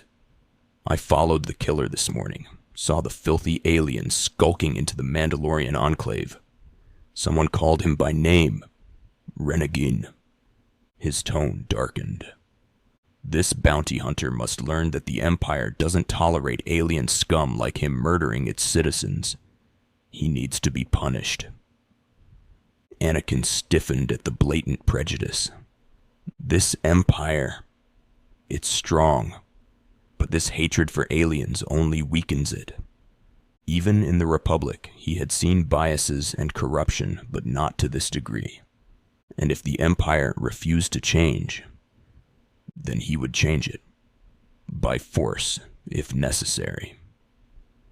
After the Talon mission and his earnings from Korriban, Anakin had amassed a considerable wealth. With Veda's guidance, he had begun trading on the Galactic Trade Network, making good credits with smart investments. But wealth was only a stepping stone. He was more than a Jedi. More than a Sith. More than a soldier or a slave. He was an engineer. Throughout the Clone Wars, he had studied droids, separatist technology, Republic weaponry. And on Korriban, in his free time, he had begun sketching blueprints, not just of droids, but of war machines, starships, and new technologies that could change the future. If he was truly stuck in this time, then he would reshape it. Pushing aside his thoughts for now, Anakin made his way toward the Mandalorian enclave. As he approached, he spotted a horned alien, Renegade. The bounty hunter noticed Anakin and immediately tensed. I've got a shuttle to catch. You mind getting out of my way? Anakin's gaze sharpened, his Sith eyes piercing into the man's soul. His tone was icy, sharp. You've been a bad boy, Renegade. Murdering innocent citizens? Tsk. Tisk. Renegade's expression twisted. Now hold on. I never killed anybody who didn't have it coming. He scowled. You've been listening to Wrightson. Great. Listen, I didn't murder anybody. I was just hired to tag some random citizens. That's all. Anakin's eyes narrowed. So you admit you're mixed up in these brutal murders, then? Renegan bristled. No, I never touched any of those victims. My clients did all the killing. Renegan's face was tense, his horns twitching slightly as he exhaled sharply. I was hired by a group of Sith to organize games for them. Didn't realize what that meant until bodies started piling up. Anakin's gaze darkened, his anger simmering just beneath the surface. Renegan continued, voice lower now, as if ashamed. When I confronted them, they laughed. Said Sith, have a birthright to hunt lowlifes. It's a sport to them. The word sent a pulse of fury through Anakin's veins. Hunting people for sport. His hands clenched into fists. Killing them wouldn't be enough. They needed to be made an example. An idea began forming in his mind, a twisted plan taking shape. He would lure them into a trap, kidnap them, lock them away, and when the time was right, they would be publicly executed in Kaas Square. Let the Empire see what happens to those who misuse their power. He didn't care what the Sith might think. They wouldn't dare touch him. Not after the Talon mission. His reputation among the higher-ups was clear. He was not to be messed with. His voice was cold and commanding. Give me their information. I'll deal with this myself. And you. I don't want you around here. Leave. Renegan hesitated. I'm not taking the blame for something I didn't do. I'm in over my head. And too many people are watching me now, so I can't even leave. Anakin glared. Who are they? Acolytes, Renegan answered, rubbing his horns nervously. They come from Sith families. Nothing too special, though. But they usually group up together. He handed Anakin the details. I set up a meet at this location, he finished. Anakin read over the information, mind calculating. Acolytes. No one in the Sith Order would care if they were executed. Their families might. But if they tried to intervene, they would die with them. Anakin stood in the shadows, his arms crossed, waiting. Beside him, Vet shifted uncomfortably. So, we're really going to kidnap Sith acolytes? She asked. Yes, we are, Anakin replied, calm and sure. And I already have the warehouse prepared. Veta let out a low whistle. You work fast. Footsteps echoed in the alley. A group of 5 Sith acolytes strode forward, arrogant and oblivious. Where's that alien bounty hunter? One of them asked. He told us to meet him here. Anakin stepped forward. His voice was like ice. You're going to be meeting your doom. Before they could react, he unleashed a concentrated blast of Force lightning. The alley lit up with crackling blue energy. The acolytes screamed, their bodies convulsing. Then, silence. They collapsed, unconscious. Anakin exhaled, stepping forward. Veta, bring the transport around. Sure thing. He pulled out force cuffs, securing them tightly around the acolyte's arms and legs. One by one, he loaded them onto the transport. The transport doors slid open, and Anakin dragged the unconscious bodies inside. The warehouse was cold, dimly lit, with a giant cage positioned in the center. He dumped the acolytes unceremoniously onto the ground. A simple note lay on the floor before them. It detailed their crimes. Anakin locked the cage, ensuring there was no escape. Then, without another word, he turned and left. The doors sealed shut behind him. A few days had passed. Anakin had rented out a factory.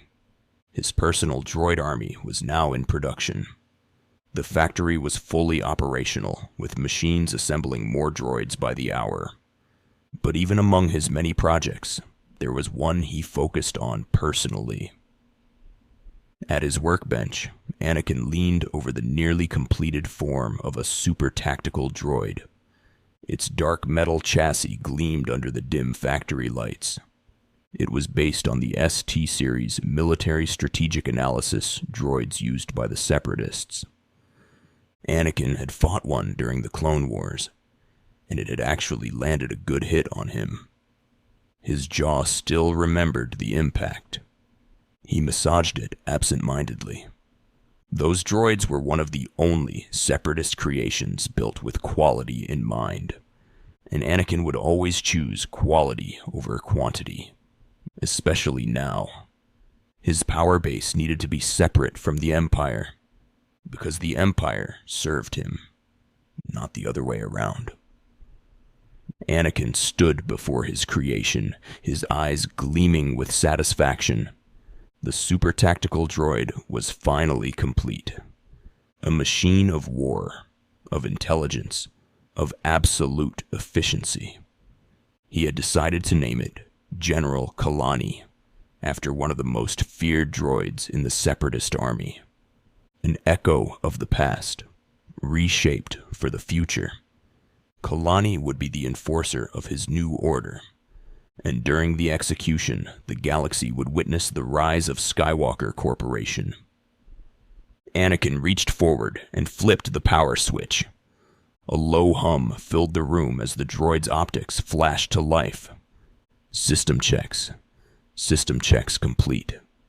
Initiate protocols and directives. Initiation complete. System booting.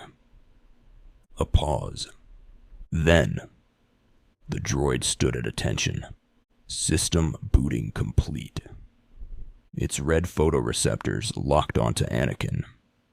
Greetings, my lord. What are your orders? Anakin's smirk grew wider. State your purpose and allegiance. The droid responded instantly. According to my programming, I serve Anakin Skywalker, also known as Vader, and the CEO of Skywalker Corporation. However, the founder, Anakin Skywalker, retains override authority on all directives. My design is optimized for surveillance, diplomacy, manslaughter, military strategy, battlefield analysis, and leadership. I am adaptive. The more data I receive, the better I perform. My model is programmed to learn from past encounters and adjust tactics accordingly. Anakin nodded in approval. Your first order. Assemble the commando droids, retrieve the prisoners from the warehouse, and bring them to Kaas Square. Their execution will serve as an example. Kalani's head twitched slightly, processing the command. Affirmative, my lord. It will be done. The droid turned sharply, its metal feet clanking as it strode away. Outside, 4 squads of commando droids stood waiting. Kalani barked out orders, his cold mechanical voice echoing through the factory. The droids moved without hesitation, their mission clear. Kaas Square, the execution begins. The massive square was packed with Imperial citizens. Excitement buzzed through the crowd. At the center, 5 Sith acolytes knelt, their arms and legs shackled with force restraints. Their faces were hidden behind metal masks, ensuring their silence. Anakin stepped forward, his presence commanding immediate attention. These acolytes have committed a terrible crime. His voice carried power, laced with authority. It has come to my attention that these individuals set up a twisted game, tagging Imperial citizens at random and hunting them down for sport, brutally murdering them for their own sick entertainment. The crowd erupted in fury. Death to the murderers! Justice for the fallen! Anakin's sinister smile widened. They were playing right into his hands. These criminals will serve as an example. He paused, letting the weight of his words settle. And I am proud to announce the reason they will face justice today. The crowd hushed, leaning in eagerly. I am the proud owner of Skywalker Corporation. A murmur of curiosity and intrigue spread through the gathering. We are both a manufacturing and mercenary company, and today I present to you the force that will bring order to chaos. A massive door slid open. From the back of the stage, General Kalani stepped forward. Behind him, rows of commando droids marched in unison. The crowd gasped as the droids moved with precise, deadly efficiency. Anakin gestured to one of the droids. You see, I believe in quality. The commando droid stepped forward, standing tall and imposing. These droids could eliminate even seasoned soldiers. Anakin gestured again. The droid unsheathed a vibroblade. With one swift motion, it sliced through an Imperial trooper's armor, clean in half. The crowd gasped in awe. Anakin smirked. This is the future of warfare. These droids are nimble, fast, and deadly. They specialize in raids, infiltration, and frontline combat. They can also serve as elite bodyguards. The droid raised its blaster rifle. Its compact rifle can fire 60 rounds without reloading. The metal clicked as the weapon primed. Anakin continued, and for those who think they can tamper with my technology, think again. The droid self-destructed, leaving behind only molten scrap. A murmur of respect and fear rippled through the square. I take protecting my designs very seriously. Then Anakin turned to General Kalani. Now, for the executioner. The tactical droid stepped into full view, its optics scanning the crowd with cold precision. I will let him introduce himself. Kalani's voice was a calculated monotone, but every word carried authority. I am a Special Edition ST-Series Military Strategic Analysis and Tactics droid. I serve Anakin Skywalker, also known as Vader, and the CEO of Skywalker Corporation. However, the founder, Anakin Skywalker, retains override authority on all directives. My design is optimized for surveillance, diplomacy, manslaughter, military strategy, battlefield analysis, and leadership. I am adaptive. The more data I receive, the better I perform. My model is programmed to learn from past encounters and adjust tactics accordingly. The crowd stared in awe. Anakin stepped forward once more. This droid could rival even the greatest tacticians. His gaze shifted toward the kneeling acolytes, but today it serves as judge, jury, and executioner. He nodded. You may begin, General. Kalani turned to the 5 condemned acolytes. His optics flashed red. His voice cold, unwavering. These acolytes are guilty of murder and treason. The commando droids raised their rifles. The execution was about to begin. General Kalani nodded, its optics flashing dangerously. The 5 commando droids stood behind the kneeling acolytes, vibroblades in hand. The acolytes thrashed against their restraints, their muffled screams barely audible through the metal masks. Kalani raised its mechanical hand. The moment hung suspended in silence. Then, the droid's hand dropped. The commando droids moved as one, their vibroblades slicing through flesh and bone in perfect synchronization. The acolytes' heads hit the ground, rolling lifelessly across the execution platform. The crowd held its breath, a stunned silence stretching for mere seconds. Then, Kalani turned to the gathered masses, its voice cold, unwavering, absolute. This will serve as an example. Skywalker Corporation will deal with criminals of this magnitude ruthlessly. It does not matter where you hide. It does not matter who you are. You will be hunted down, and you will be executed. The finality in its words was absolute. A beat of silence. Then, the crowd erupted into thunderous applause. The galaxy had just witnessed the rise of a new power. 1 week later, Skywalker Corporation's stocks skyrocketed overnight. Massive orders flooded in, each one reinforcing the company's growing dominance in military and security operations. Anakin watched from the balcony of his newly acquired stronghold, a fortress where he would continue his work. His empire was just beginning. And soon, the galaxy itself would feel his reach. But Anakin had no intentions of building a droid army the size of the Separatists. He only required a small elite force. For now, he would use them solely for mercenary work. He also had no intention of committing his forces to the Empire without proper payment. He understood that many Sith Lords had their own power bases, often engaging in conflicts against one another. He would not squander his resources for their benefit. Anakin had already begun constructing underground facilities and factories across the galaxy, along with secret dockyards, all operated entirely by droids. He needed to prepare for the possibility that he might one day require an army. But for now, these facilities would only produce in low volumes to avoid drawing unwanted attention.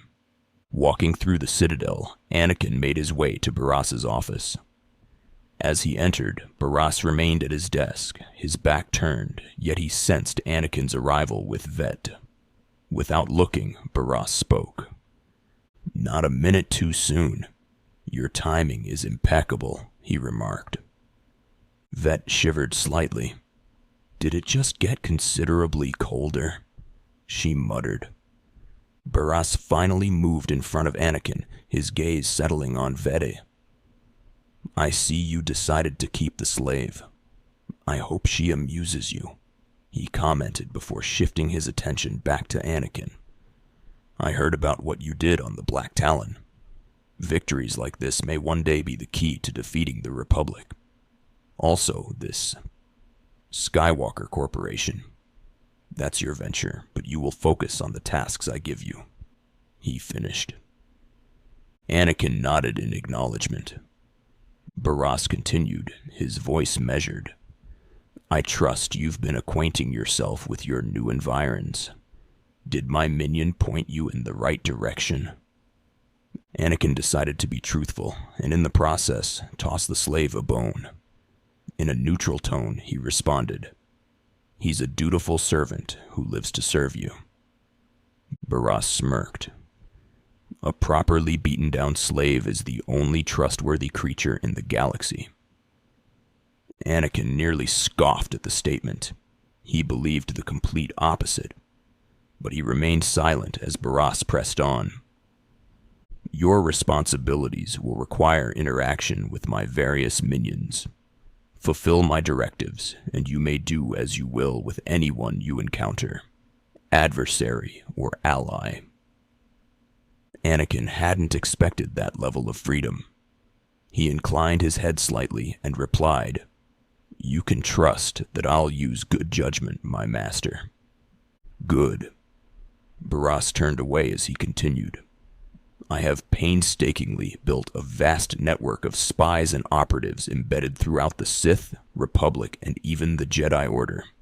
I have fingers, eyes, and ears everywhere." Anakin's eyes narrowed slightly at that last part. The Jedi? He hadn't expected Baras to have infiltrated them so deeply. "You've successfully infiltrated the Jedi Order?" he asked, his voice laced with curiosity. Baras turned back to face him. "Yes. My operatives remain completely undetected, and I intend to keep it that way. I monitor our enemies, weaken them from within, and influence their actions, all while waiting for the perfect moment to strike. His gaze hardened. You are my enforcer. You will be deployed to protect my interests, intimidate my rivals, and eliminate my enemies. It is time for your tenure to begin.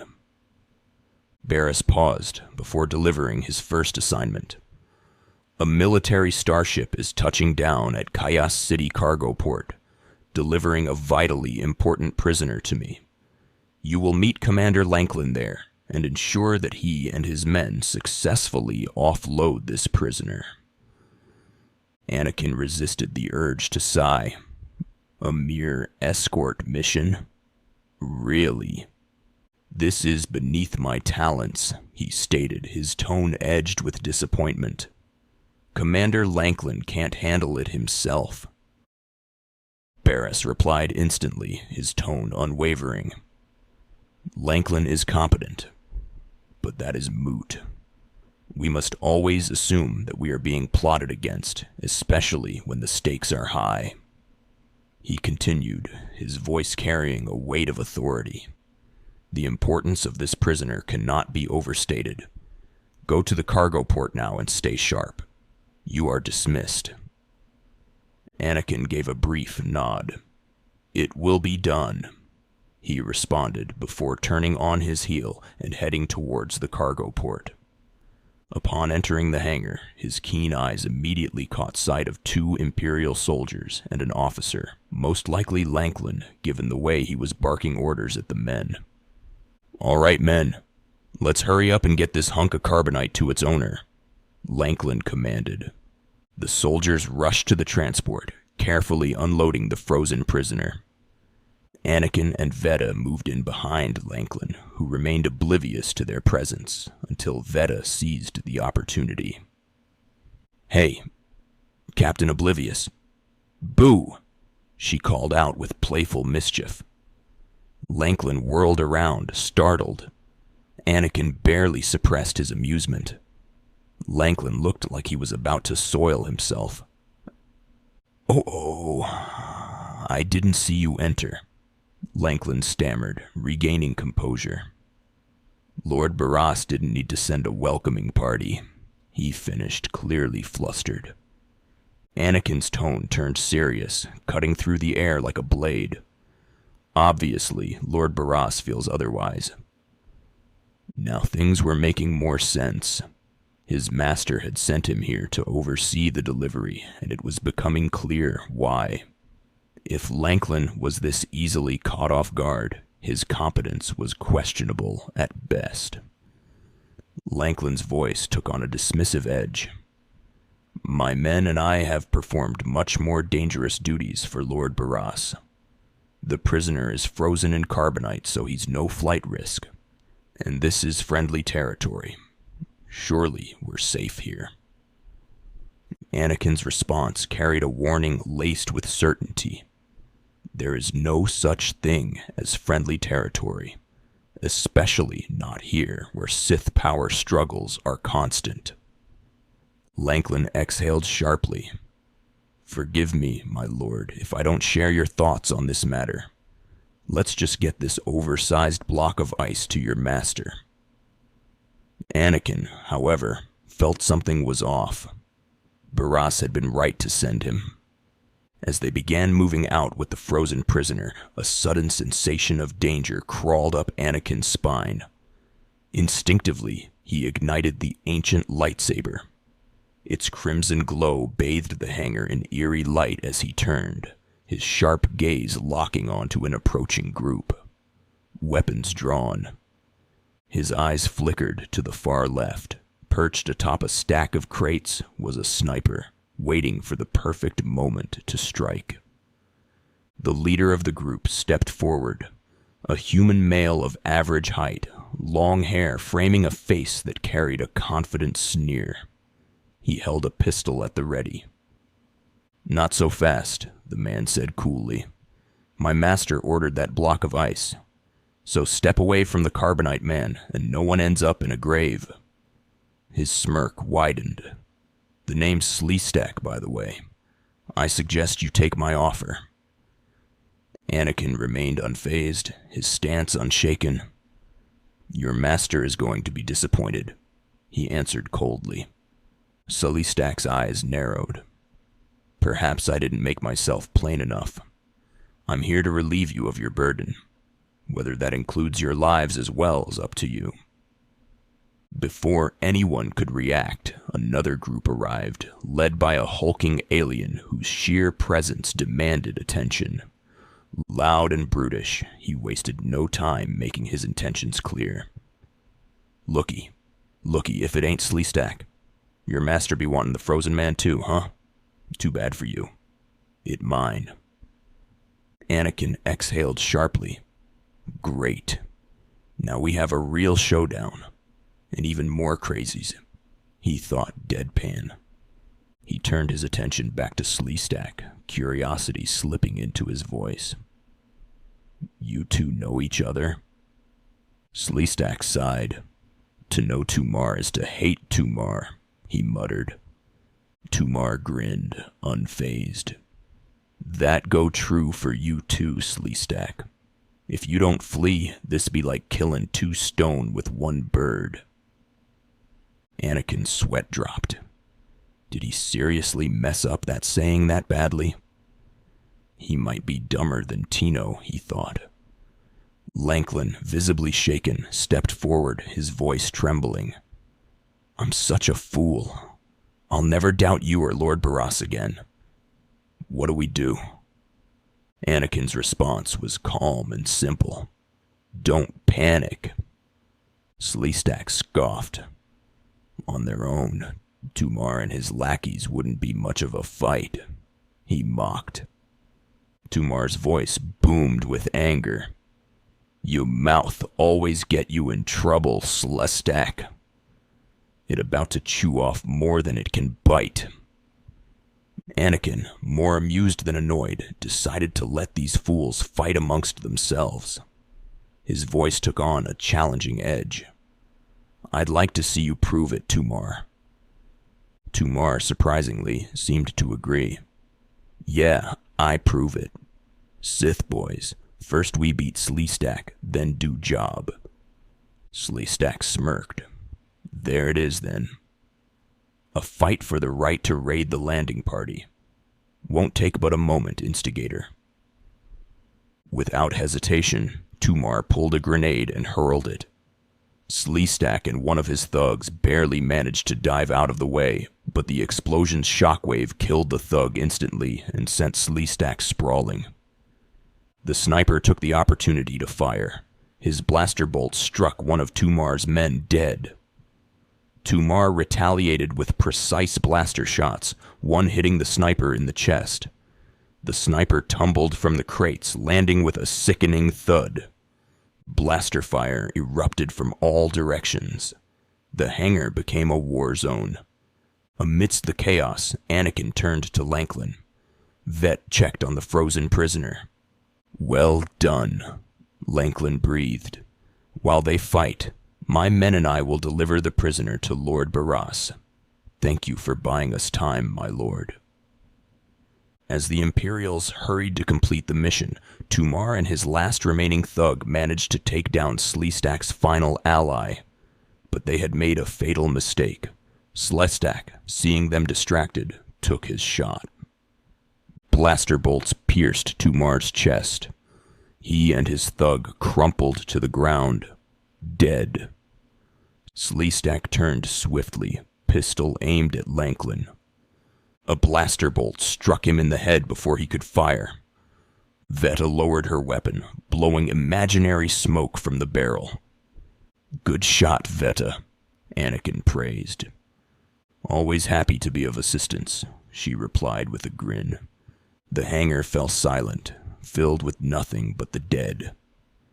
Anakin pulled his hood up and left with Veta.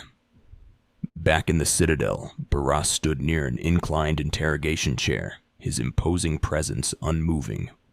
As Anakin approached, Baras got straight to business. "Lanklin informed me of the ambush at the cargo port. Apparently there are more eyes on us than even I anticipated."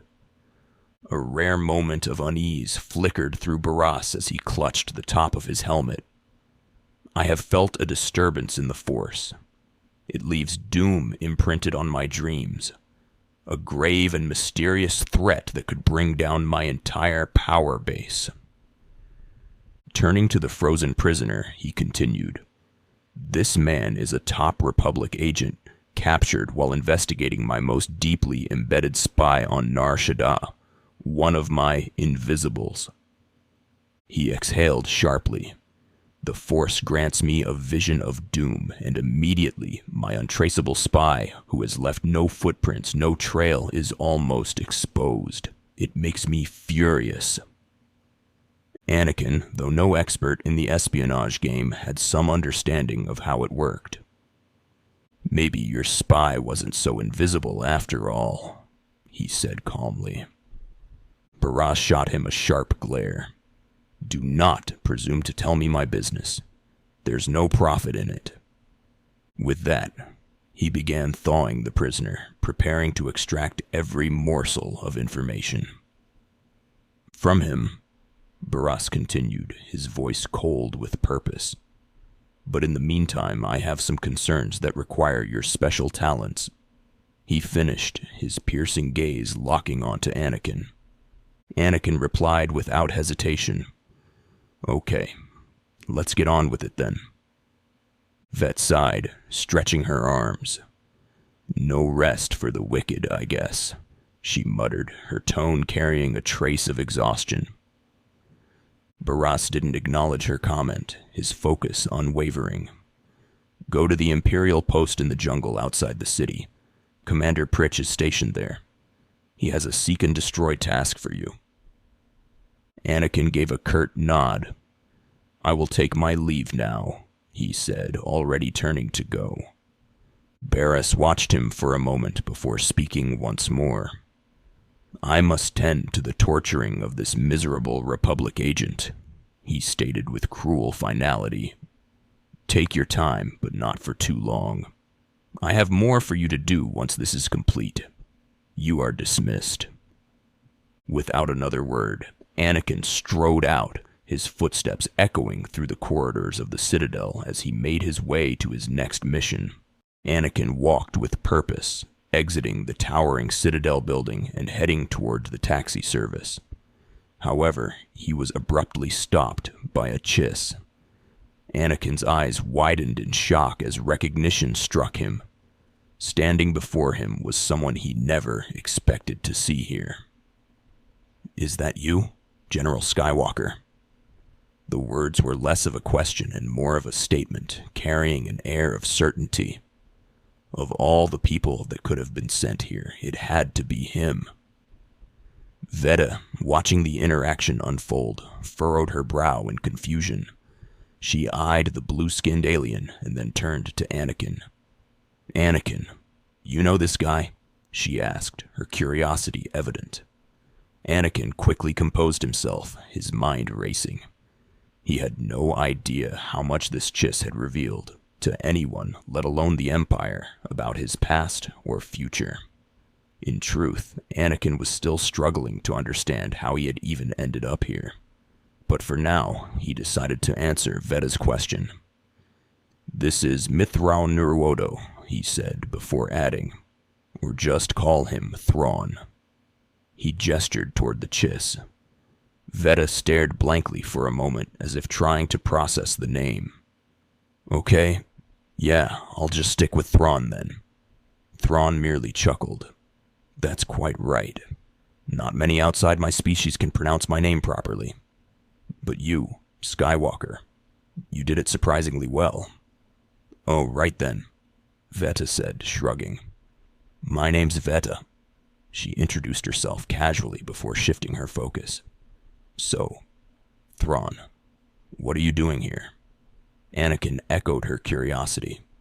"Yeah, what exactly are you doing here?" Thrawn's expression remained unreadable as he answered. "It's a long story, but I now work for Imperial Intelligence as an agent. I trust you will keep this secret." Anakin nodded without hesitation. "Don't worry, your secret is safe. And I'm sure Vete will also keep it quiet. Yeah, sure, Veta said, crossing her arms. It's not like I have any reason to blab. Anakin turned to her. Veta, leave us for a second. Veta gave him a questioning look before sighing. All right, fine. I won't pry into you two's closet of secrets. Once Vet walked away, Anakin and Thrawn moved to a secluded area of the Citadel, one with no surveillance, no prying eyes, and no ears that could overhear them. Anakin's demeanor shifted. His expression hardened, and his voice carried a deadly seriousness. Explain, Thrawn. Are you the reason I'm here? And how are you even here? The last time we met, you were heading back home. Anakin fired off his questions all at once, demanding answers. Thrawn remained calm, unfazed by the interrogation. No, I am not the reason you are here, he said. But the reason I'm here. I was offered a deal. If I helped forge someone's background, someone like you, in exchange, my people would be protected from a far greater threat. Anakin narrowed his eyes. What kind of threat? Thrawn's tone darkened. We call them the Far Outsiders. The Chiss fought off their scouts and uncovered the truth. A galactic-scale invasion force from another galaxy. They have been traveling through dark space for thousands of years. And once they arrive, even the combined might of the Republic and the Separatists would not be able to stop them. After seeing a demonstration of their power, I was convinced. If I took this deal, my people and the wider galaxy would have a chance at survival. Anakin processed the revelation, but Thrawn continued. I was sent months before you arrived. I infiltrated my people's military, posing as an orphan unregistered in the system. Getting in wasn't difficult. After proving my competence, my instructors recommended me to Imperial Intelligence as a gesture of goodwill to the Empire. I quickly rose through the ranks, completing my training and entering the field. As part of my task, I created a background for you, one that painted you as a Jedi general who fought in the unknown regions, only to fall to the dark side and kill your fellow Jedi. In a certain point of view, it wasn't entirely false. The day before you arrived here, a perfect replica of your body was created, along with any clothes, weapons, or belongings you had on you at the time. All your limbs intact. Your unconscious body was placed aboard a ship that delivered you to the Sith Academy. But your soul, it was sent back in time, re-entering your unconscious form. And the rest, as you already know. Thrawn finished his explanation, his gaze steady. Anakin stood frozen, the weight of the truth settling over him like a crushing force. If this being had the power to send him here, then why? What was the purpose? And more importantly, what had happened to his body in his original time? A chilling realization crept into Anakin's mind, one he could no longer ignore. He had been clinging to the hope that he might return to his own time. But now, that hope was slipping away. Anakin clenched his fists and finally voiced the question swirling in his head. Do you know this being's name? His voice was firm. Is there a way to return to our time? And what happened to my body on Mustafar? Thrawn calmly answered Anakin's questions. I don't know the being's name.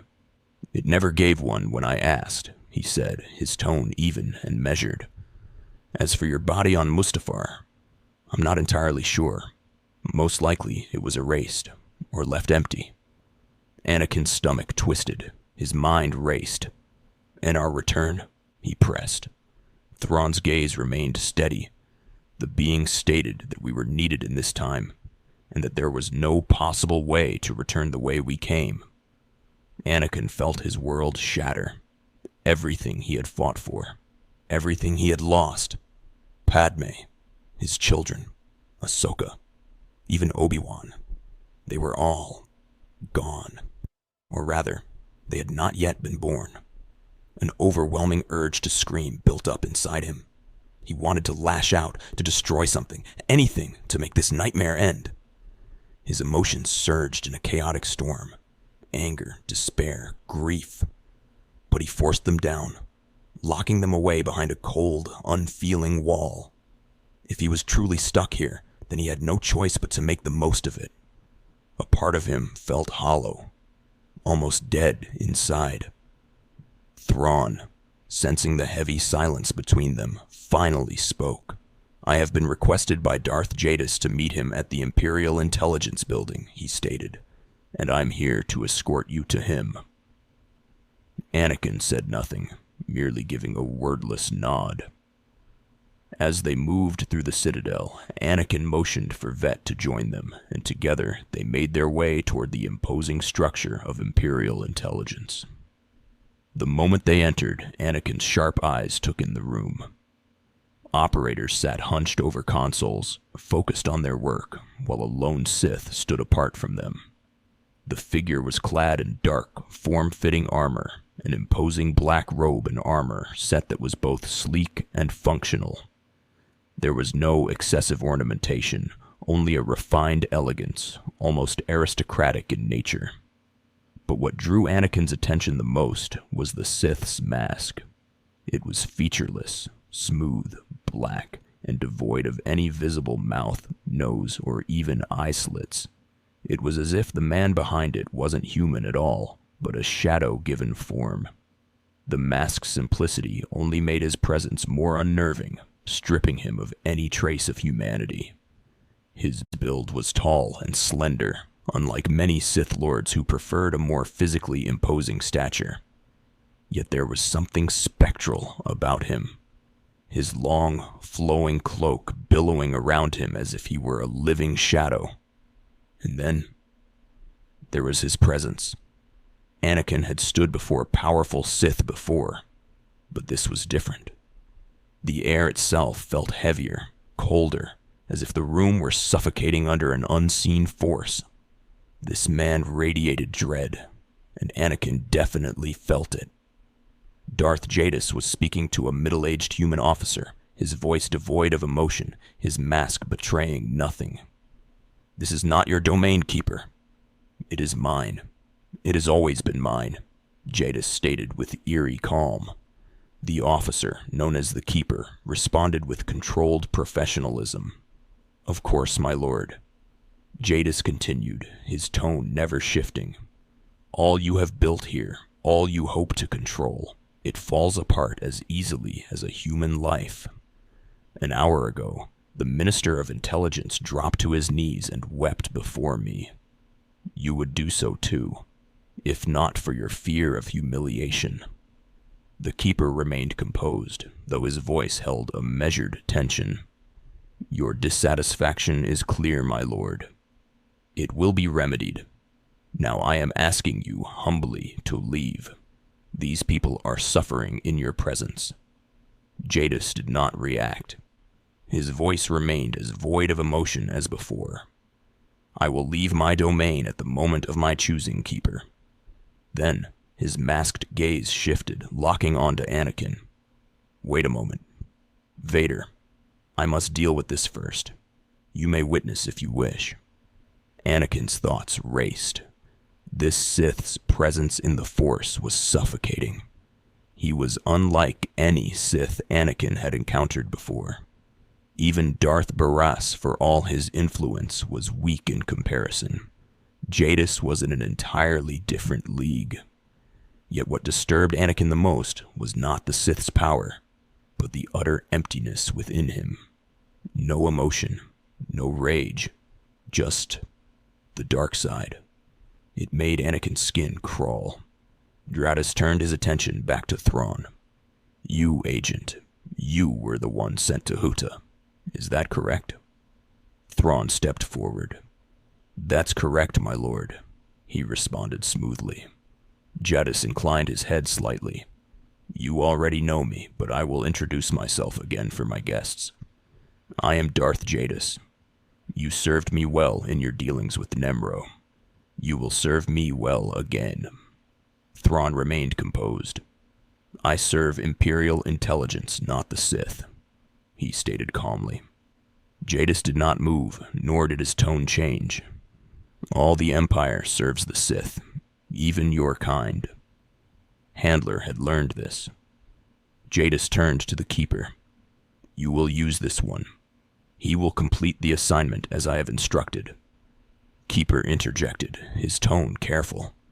He's quite capable, my lord, but he lacks experience. A more seasoned agent.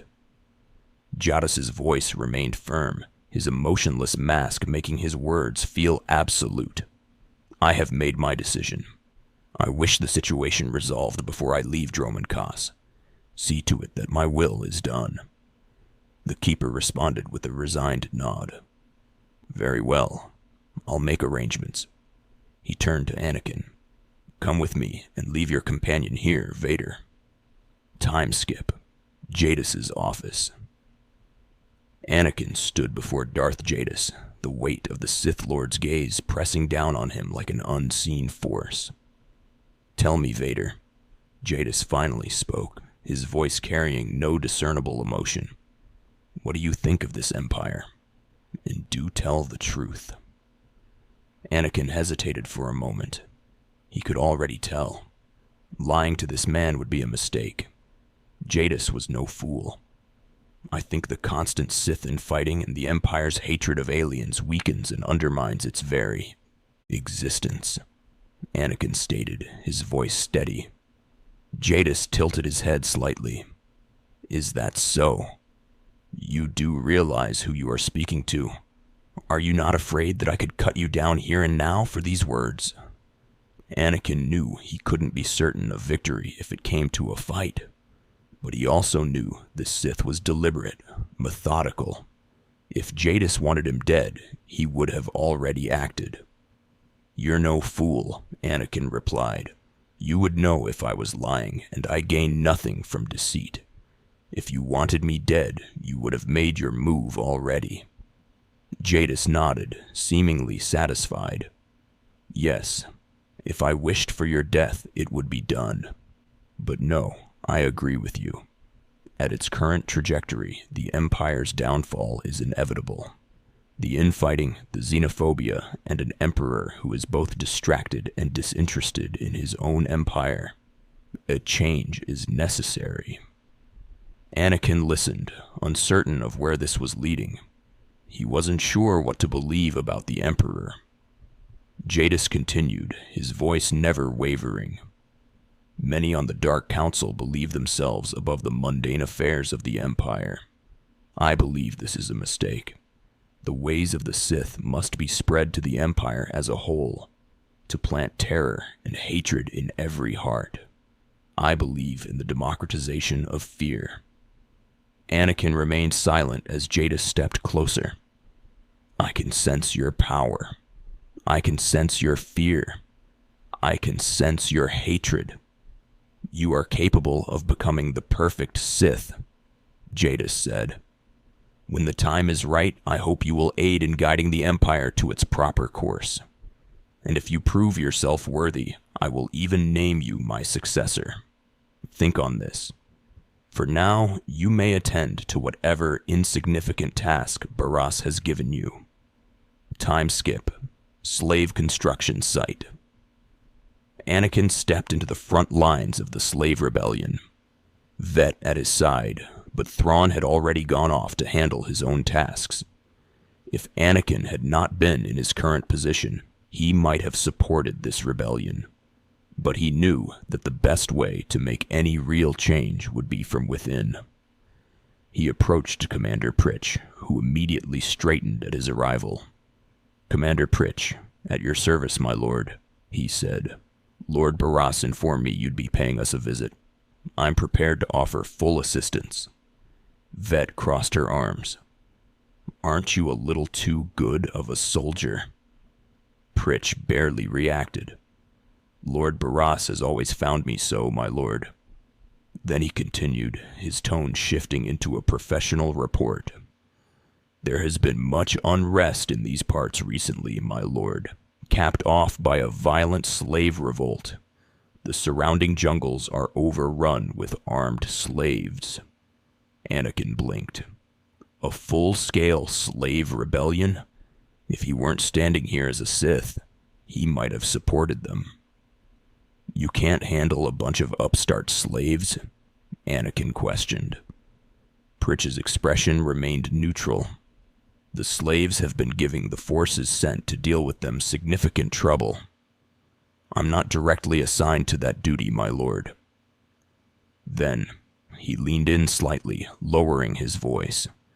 What no one knows is that Lord Baras orchestrated this insurrection to disrupt one of his rivals, and he wants his involvement kept secret. But now, the slaves' captains, the ones who led the revolt, are threatening to expose Baras unless they receive more potent weapons. Anakin sighed inwardly. Of course, Baras had something to do with this rebellion. That man was always scheming. I suppose it can't be helped, Anakin said, his tone almost resigned. They must be killed. Pritch nodded. That aligns with my instructions. Lord Baras wants you to eliminate enough of the blackmailing slave captains to make the others lose their resolve. Just tell me where to go, Anakin said flatly. The slaves are scattered throughout the area, but the captains tend to congregate near the unfinished Colossus, Pritch explained. I'll wait here for your return. Anakin turned and began walking towards the site. Vet scoffed. Takes guts to sit here and wait, don't you think? Anakin glanced at her. Take it up with the commander. I'm sure he'd appreciate the constructive criticism. Veta smirked. No, I think I'll let him live in shame. As they approached a high railing overlooking the slave fortifications, a nearby soldier leaned against it, staring down at the chaos below. Hundreds of slaves. No commander, no strategy, no plan for what to do with their freedom. The soldier straightened, then turned to look at Anakin for only a second before turning back to the scene below. Then he walked toward him. The soldier leaned against the railing, his gaze locked on the slave encampment below. Like I said, the slaves are animals, but we've noticed something strange in the pack. My superiors want to know more. Some of the slaves have started killing each other. We don't know if they're mad, hungry, desperate, or if there's a faction that's turned against the rest. Anakin crossed his arms, eyes narrowing. You've been observing them. Give me your best guess. The soldier exhaled sharply. I don't really know. Who can fathom the mind of a slave? Anakin could. It wasn't hard to imagine that some of the slaves might be attempting to adopt Sith doctrine. A power-starved slave, one who had spent their life under the rule of the Sith, could very well embrace its teachings if given the chance. The soldier continued, lowering his voice. We do know that the killings are ritualistic. The murderers come in the night, stab their foes, and paint themselves in blood. If you could investigate, catch them in the act and take them down, maybe you could find a clue to their motives. Anakin's expression remained unreadable. The slaves will give up their knowledge to me. He turned, scanning the area. I'll find one of these turncoats. With luck, they'll lead us to answers. The hunt. Anakin moved through the jungle, cutting down any slave who stood in his way. Bloodied bodies littered the ground as he finally reached a half-burned tree. Without hesitation, he set it ablaze. From the shadows, a hulking human male with pale skin emerged. His eyes gleamed with fervor. You're not the initiate. You are Sith. His voice was filled with awe. He took a step forward, his movements slow and deliberate. You honor us with your presence, mighty lord. Welcome to our prison. Anakin crossed his arms. What is this? Are you the one behind the killings? The man lifted his chin proudly. I am Traga Unhol, leader of the Unchained. I am master of my hatred. When the other slaves broke free, I laughed. Like you, I knew their escape was a delusion. Only the Sith possess true freedom. Anakin arched an eyebrow. Some elaboration is required. Traga's voice rose with conviction. I know the Sith code. Freedom comes through power, through victory. I saw a chance to prove myself. I culled the weak from the strong. I began to kill and to teach. I showed the slaves freedom through bloodshed. Now my followers and I are the masters here. And soon we will become Sith ourselves. Anakin studied him. He certainly had the makings of a Sith. Ruthless, ambitious, and unshackled by weakness. You may have potential, Anakin acknowledged, but are you strong in the Force? Traga clenched his fist and thrust it forward. My strength is in my fists, but the Force has guided me here, and it has guided you. Now you can spread word of us to the Empire. He took a step closer, his eyes burning with fanatical devotion. Your strength is great. With your approval, we shall serve. Carry our message of allegiance to your masters, and we will become the new face of the Empire. We will be champions of the dark side. Anakin considered his options. If these slaves survived, they could prove useful. More than that, convincing them to embrace Sith ideology might be their only chance at survival. The Empire will hear your message, Anakin said. Traga's lips curled into a grin. As it should be. Take this datapad, my plea to the Sith Lords. He handed it over with reverence. For now, I am not ready to leave the Colossus. With every kill, I feel my power grow, and there are many slaves who may yet join me. But soon, we will all be ready. We await word from the Empire. Anakin knew this was the only way to keep them alive. Continue your work. Kill the slaves who refuse to join you, in my name. Traga bowed his head. Farewell for now. We return to the shadows. The aftermath. Anakin made quick work of the remaining slave captains, cutting them down with ease before returning to Commander Pritch. Pritch straightened at his approach. Ah, my lord, you've returned. I take it many slave captains have died this day. Anakin gave him a flat look. Are you surprised, Imperial?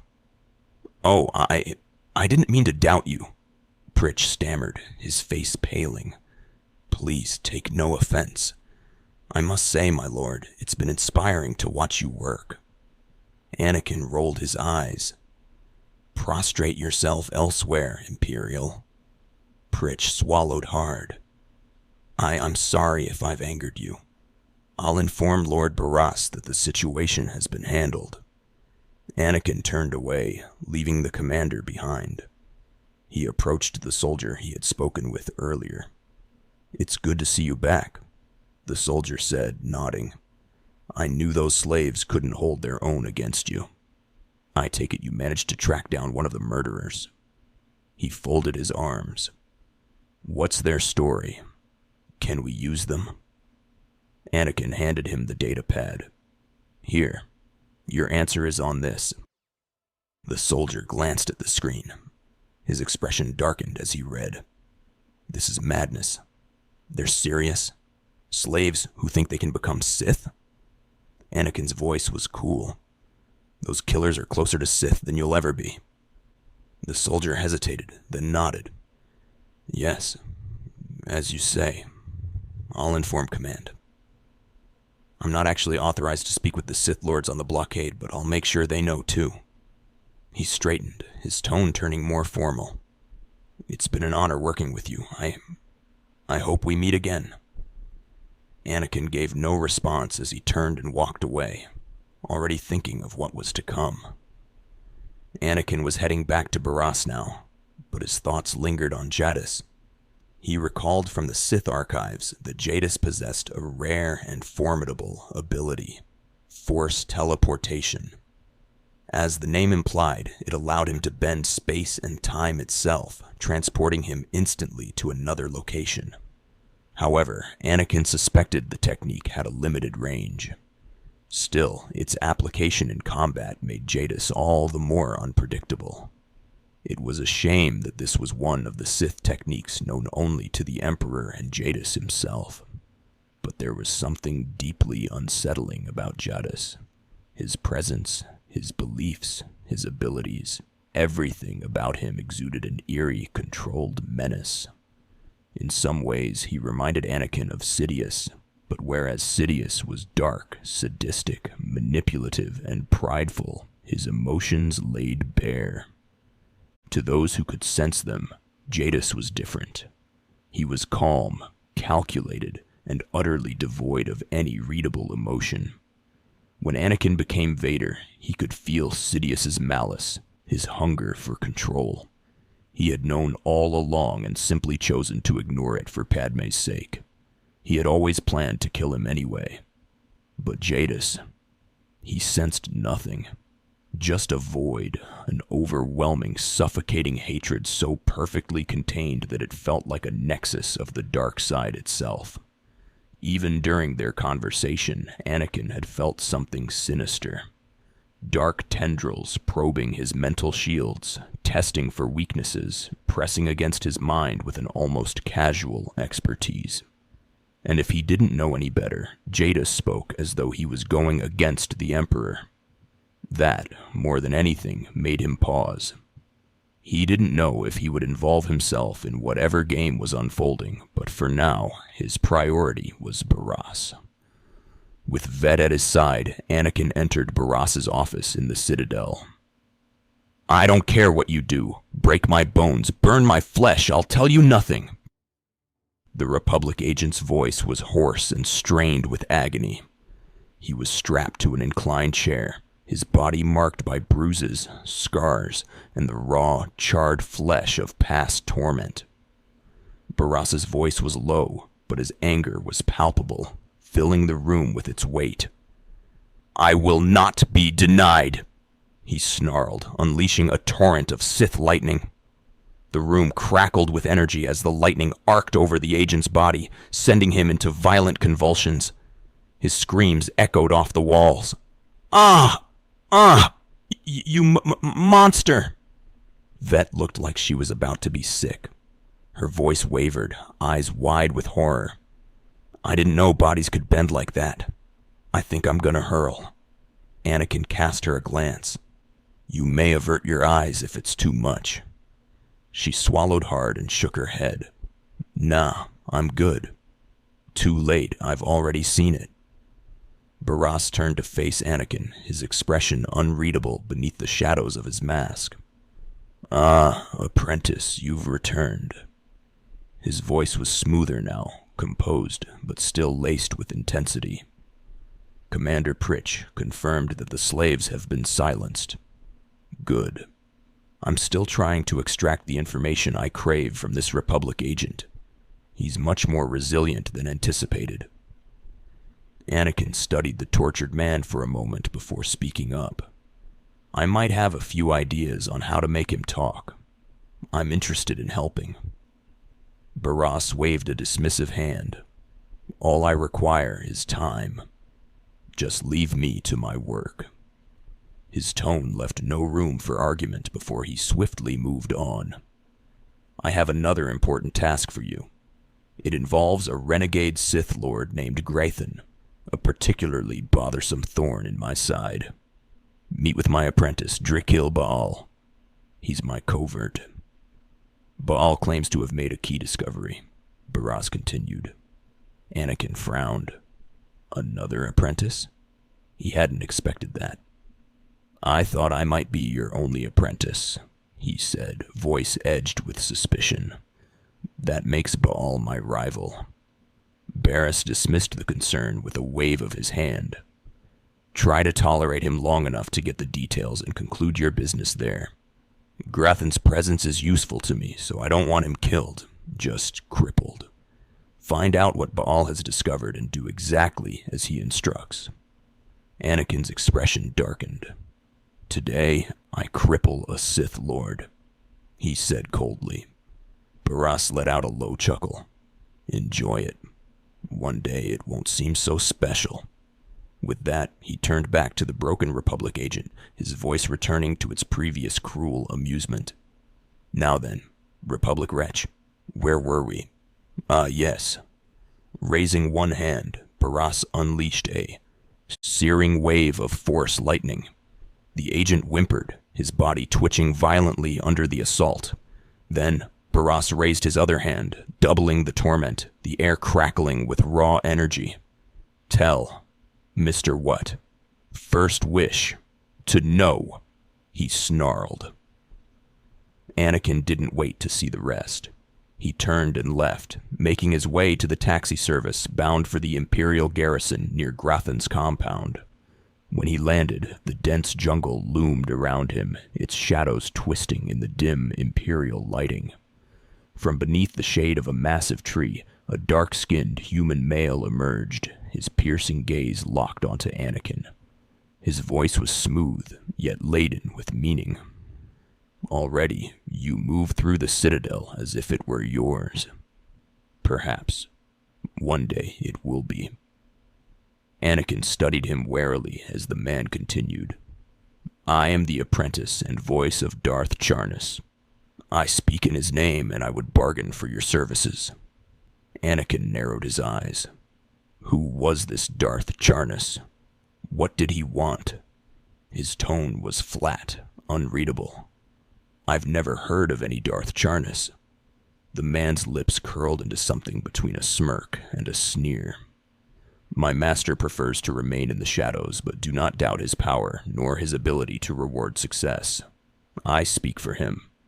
I require individuals capable of gaining prestige in a society weaned on secrecy and madness. Individuals who can earn respect, if not love. I need infiltrators to eliminate an enemy of the Sith. You would serve well. A secret society? Cultists? Perfect." Anakin's voice was calm, unwavering. "All enemies of the Sith will die before me." The Sith apprentice's voice dropped to a near whisper.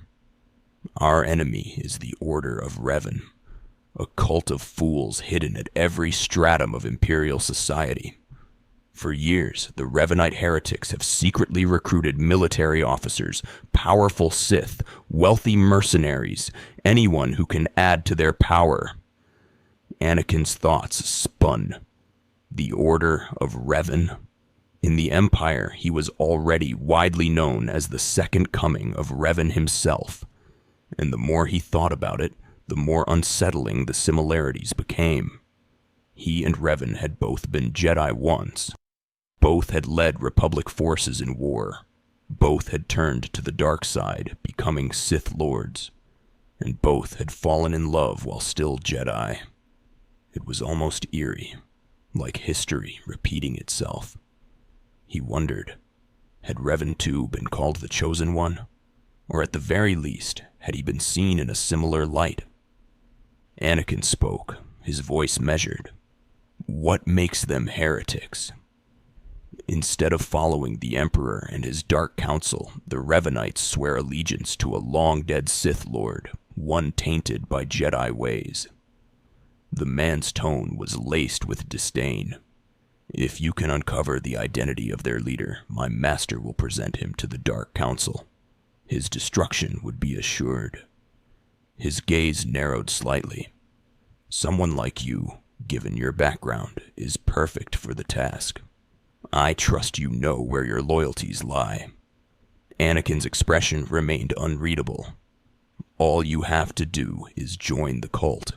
I can get you inside, but from there you must earn their trust." Anakin's lips curled into a smirk. "I will earn more than their trust," he said. "I will earn their fear. That may be enough." The man inclined his head slightly. "The Revanites have a hidden compound deep in the jungle. Take this token to one of their cultists at the entrance." He handed Anakin the token, which disappeared into the folds of his robe. "He will initiate you. gain an audience with their leader. Once you have seen his face, return here, and your reward shall be yours." With that, Anakin turned and vanished into the dense jungle. The Revanite camp loomed ahead, hidden within the thick undergrowth. Anakin strode forward, his sharp gaze scanning the perimeter. At the entrance, a robed human male stood guard. The cultist's eyes flickered over him with suspicion. "Did you lose your way in the jungle?" The man's voice was laced with feigned concern. "You have my sympathies, but we cannot help. We have no food, no water to offer. There is nothing for you here. Strangers are not welcome in this place. You'd best be on your way." Anakin did not move. He could hear the lie in the man's words. He stepped forward. The cultist's stance shifted immediately, stepping in front of him. "I thought I made myself clear." He hesitated, eyes locking onto something. His breath hitched. "Wait, you're carrying the token." A slow grin spread across his face, his tone turning warm and inviting. "Welcome to the Order of Revan, Initiate. Next time, identify yourself. We must be cautious." Anakin inclined his head in understanding. "I'm looking for the Revanite leader. Am I speaking to the right man?" The cultist let out a short, amused laugh. No. I only guide initiates along the path. This place is our haven, built by the Master, protected by the faithful. Here we leave our duties to the Empire behind. This is where the Master teaches us the mysteries of Revan, the one who began as a Jedi like you, and also like you, became a Sith." He paused, eyes narrowing slightly. "Then he became something more." His voice dropped to a reverent whisper. "You are special. You have already set foot on Revan's path. The Force has brought you here so that you may become more than just Jedi or Sith." Anakin's brow furrowed slightly. "And how do you know I can be trusted?" "We didn't. At first we thought you might be a spy, but the token proves your worth. We have seen it. The Sith have seen it too." His gaze locked onto Anakin's. "You are the next coming of Revan." A flicker of intrigue crossed Anakin's features. "Tell me more." The cultist nodded. "Very well then. As a Jedi, Revan was a warrior, a slayer of armies. As a Sith, Revan was a master, a teacher of 1,000 dark apprentices. But in the end, both Jedi and Sith turned on him. Yet instead of being destroyed, Revan was reborn." Anakin's eyes narrowed. "Reborn? How?" The cultist's voice grew hushed, almost reverent. "Stripped of power, stripped of life, of memory, left to rot. And still, Revan relearned the ways of the Force. The reborn Revan destroyed Jedi and Sith alike and came to Dromund Kaas.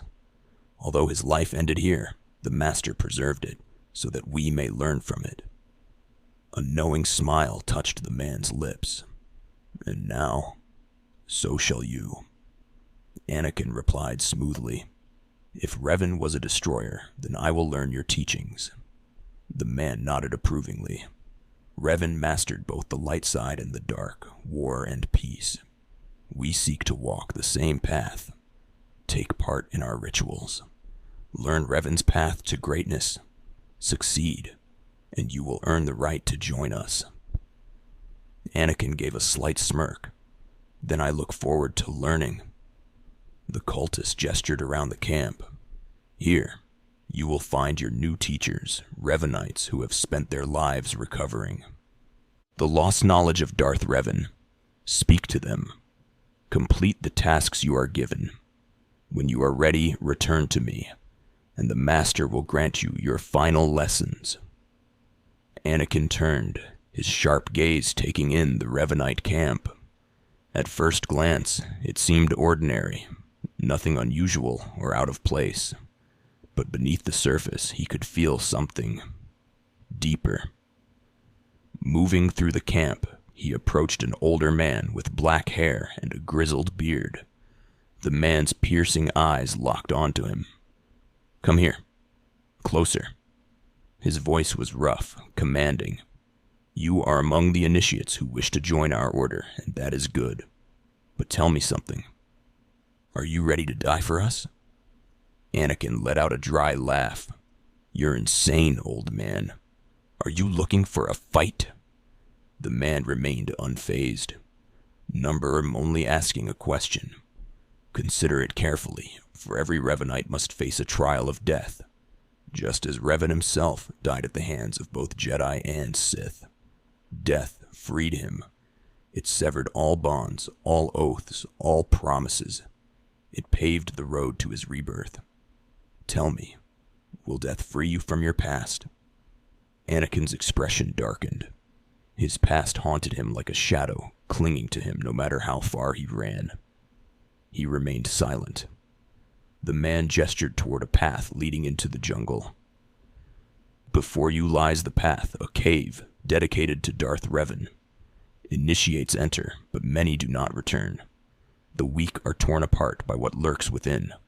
Only those who reach the end emerge reborn, remade." Anakin's eyes narrowed. "Tell me more about this trial." The old man smirked. "Go, and you will see. The path is here. The cave." His voice dropped, a hint of amusement flickering in his gaze. "The cave will be more trying." Anakin's smirk mirrored the old man's. The tougher, the better. The man inclined his head. "Remember, survival is not your goal. Trust in the path of Darth Revan. We have nothing more to discuss. Go, and return to me when you have reached the end." Anakin moved through the dense jungle, his footsteps steady as he approached the cave entrance. The air grew heavier, charged with an unseen energy. Stepping inside, his gaze fell upon a towering statue of Revan. He lowered himself into a kneeling position, closing his eyes in meditation. Beside him, Veta stood watch, her stance alert. Moments passed. Then, flames erupted around him.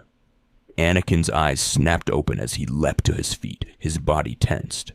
The cavern walls were consumed by fire, their glow reflecting in his eyes. Veta turned to him, her brow furrowed. "Why does this place feel warmer all of a sudden?" Anakin's voice was sharp. "Did you not see the fire?" Veta's confusion deepened. "What fire?" Before Anakin could respond, a figure emerged from the flames.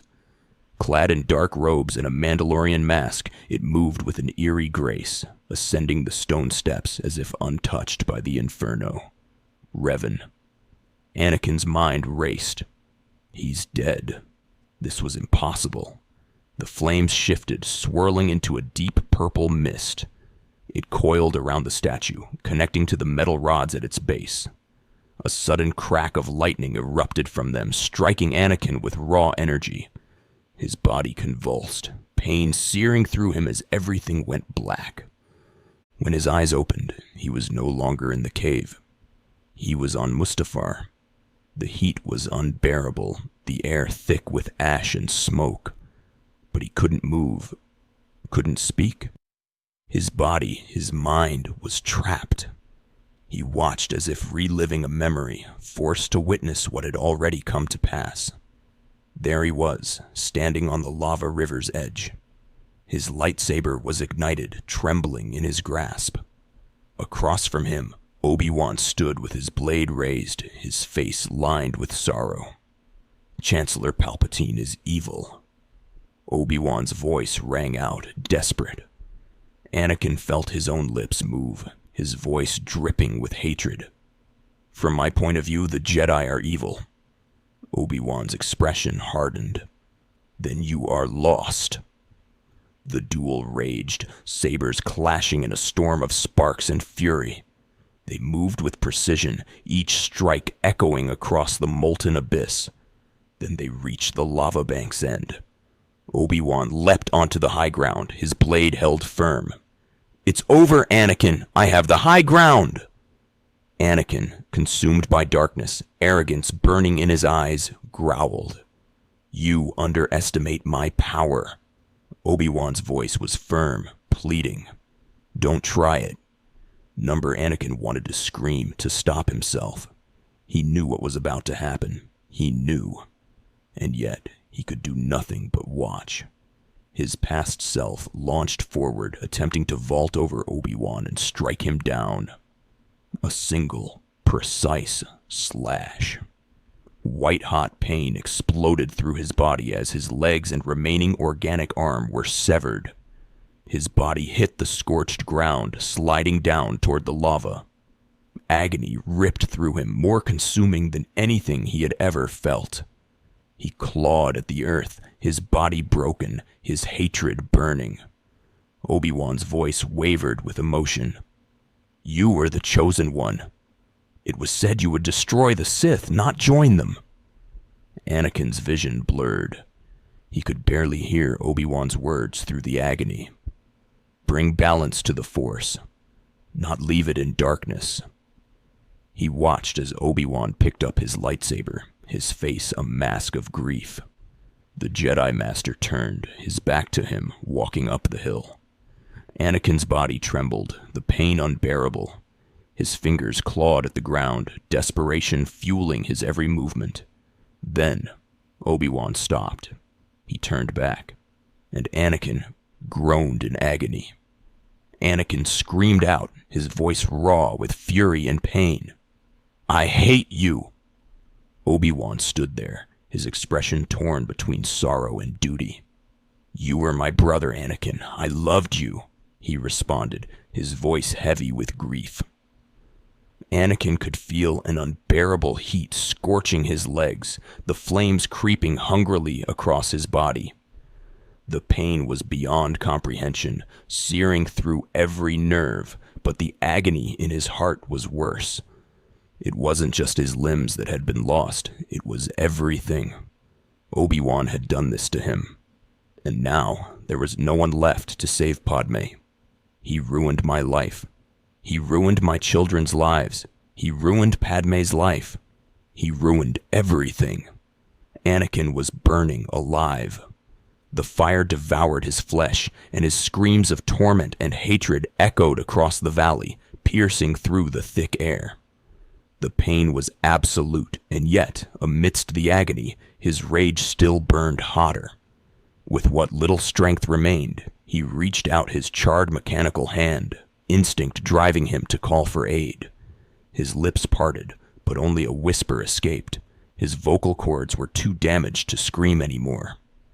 "Help me, Obi-Wan." But Obi-Wan didn't respond. Perhaps he didn't hear him. Perhaps he chose not to. He simply turned away, casting one last sorrowful glance at the fallen Jedi before walking off, leaving Anakin to his fate. But Anakin refused to die. He would not die. He was stronger than this. Stronger than Obi-Wan. Stronger than anyone. He couldn't believe it. Obi-Wan had left him. Everyone had left him. His memories flooded with images of Padme, her warmth, her love. But even she had turned against him in the end. All because of Obi-Wan. His body was broken, his hearing reduced to a distant hum, his vision blurred beyond recognition.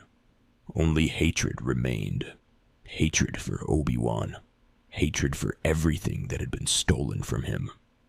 Then through the haze of pain, he made out 3 figures approaching. "Over here, my lord." The voice, though distorted, was unmistakable. Anakin barely recognized it, but he knew. It was Palpatine. He is still alive. Darkness swallowed him whole. Anakin drifted in and out of consciousness. Cold rain splattered against his raw, scorched skin. He could barely recognize the towering Coruscant skyscrapers through his blurred vision before blacking out again. Pain. Needles piercing his body. Groans escaping his lips, though he could barely hear them. Another blackout. A heavy weight pressing down on his chest. Suffocating. Another blackout. Then, clarity. His vision swam as he awoke fully, just in time to see a mask being lowered onto his face. The dim red glow of its interior lights flickered in his fading sight before the seal locked into place. The first sound he heard was the rhythmic hiss of mechanical breathing. The inclined chair he was strapped to began to rise, and as his body adjusted to the weight of his new form, he saw him. Palpatine. The Sith Lord stood beside him, his gaze unreadable. "Lord Vader, can you hear me?" he asked, his voice calm, almost soft. Anakin, Vader, responded without hesitation. "Yes, my master." Then he asked the only question that mattered. "Where is Padme? Is she safe? Is she all right?" There was a pause. Then Sidious delivered the final, crushing blow. "In your anger, you killed her." A storm of emotions erupted within Vader. Rage, grief, disbelief. "I couldn't have," he stammered, his voice trembling. "She was alive. I felt it." The room trembled. Medical droids were crushed into scrap as his fury lashed out. The walls cracked, panels ripped from their foundations. Then Vader turned his wrath upon him. "You lie!" he roared. The Sith Master's smirk barely had time to falter before Vader's grip tightened around his throat. Sidious struggled, his clawed hands reaching out as he summoned lightning, but Vader did not relent. His strength, his hatred, was far too great. With a final surge of raw power, Vader snapped his master's neck. The Emperor's lifeless body crumpled as Vader hurled it out the towering window, sending it plummeting into the abyss below. Vader collapsed onto his back, his mechanical breathing ragged, his body spent. Was this it? Was he about to die? Then, a presence. A shadow stepped forward, silhouetted against the darkness. "Anakin," a voice called. Not Vader. Anakin. Through his blurred vision, he saw the figure extend a hand. "Grab my hand." Vader hesitated, but something, instinct, compelled him. He reached out. The moment their hands clasped, everything shifted. Anakin awoke somewhere else. The cave was gone. Instead, he stood in a vast, infinite space, a void filled with stars. What did I see?" Anakin demanded, his voice laced with anger. He turned to the figure before him. "Revan, what's the meaning of this?" he roared. Revan gazed at him, unmoved by his outburst. "That was one of many paths," he said. "Your old life is gone. No more Padme. No more Ahsoka. No more Jedi. No more Obi-Wan." Anakin clenched his fists. "Gone. All of it. Gone. You have been reborn," Revan continued. "But I can see you still have much to overcome. In time, you will." Anakin's breathing slowed.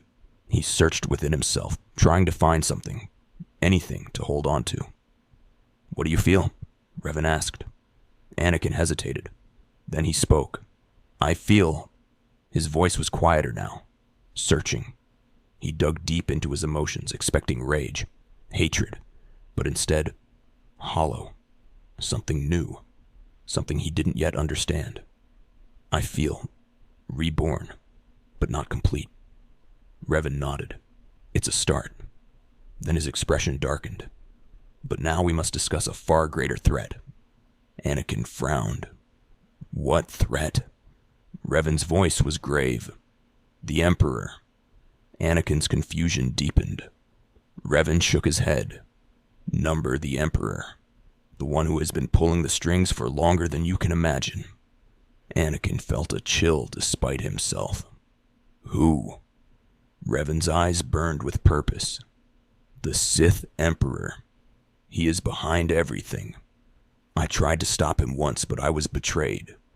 For 300 years, I was locked away. He wants me to serve him again, to become Darth Revan once more." "Centuries ago?" Anakin narrowed his eyes. "The holorecords say you brought the Republic to its knees as a Sith and saved it as a Jedi. They also say you're dead." Revan gazed out at the distant stars, his expression unreadable. I am dead, and reborn, over and over. His voice was calm, but beneath it lay the weight of lifetimes. Jedi, Sith, I have been both, many times. He exhaled slowly before continuing. I led my allies to the galaxy's edge seeking to destroy the Emperor. We thought we understood his power. We didn't. I lost everything. Betrayed from within.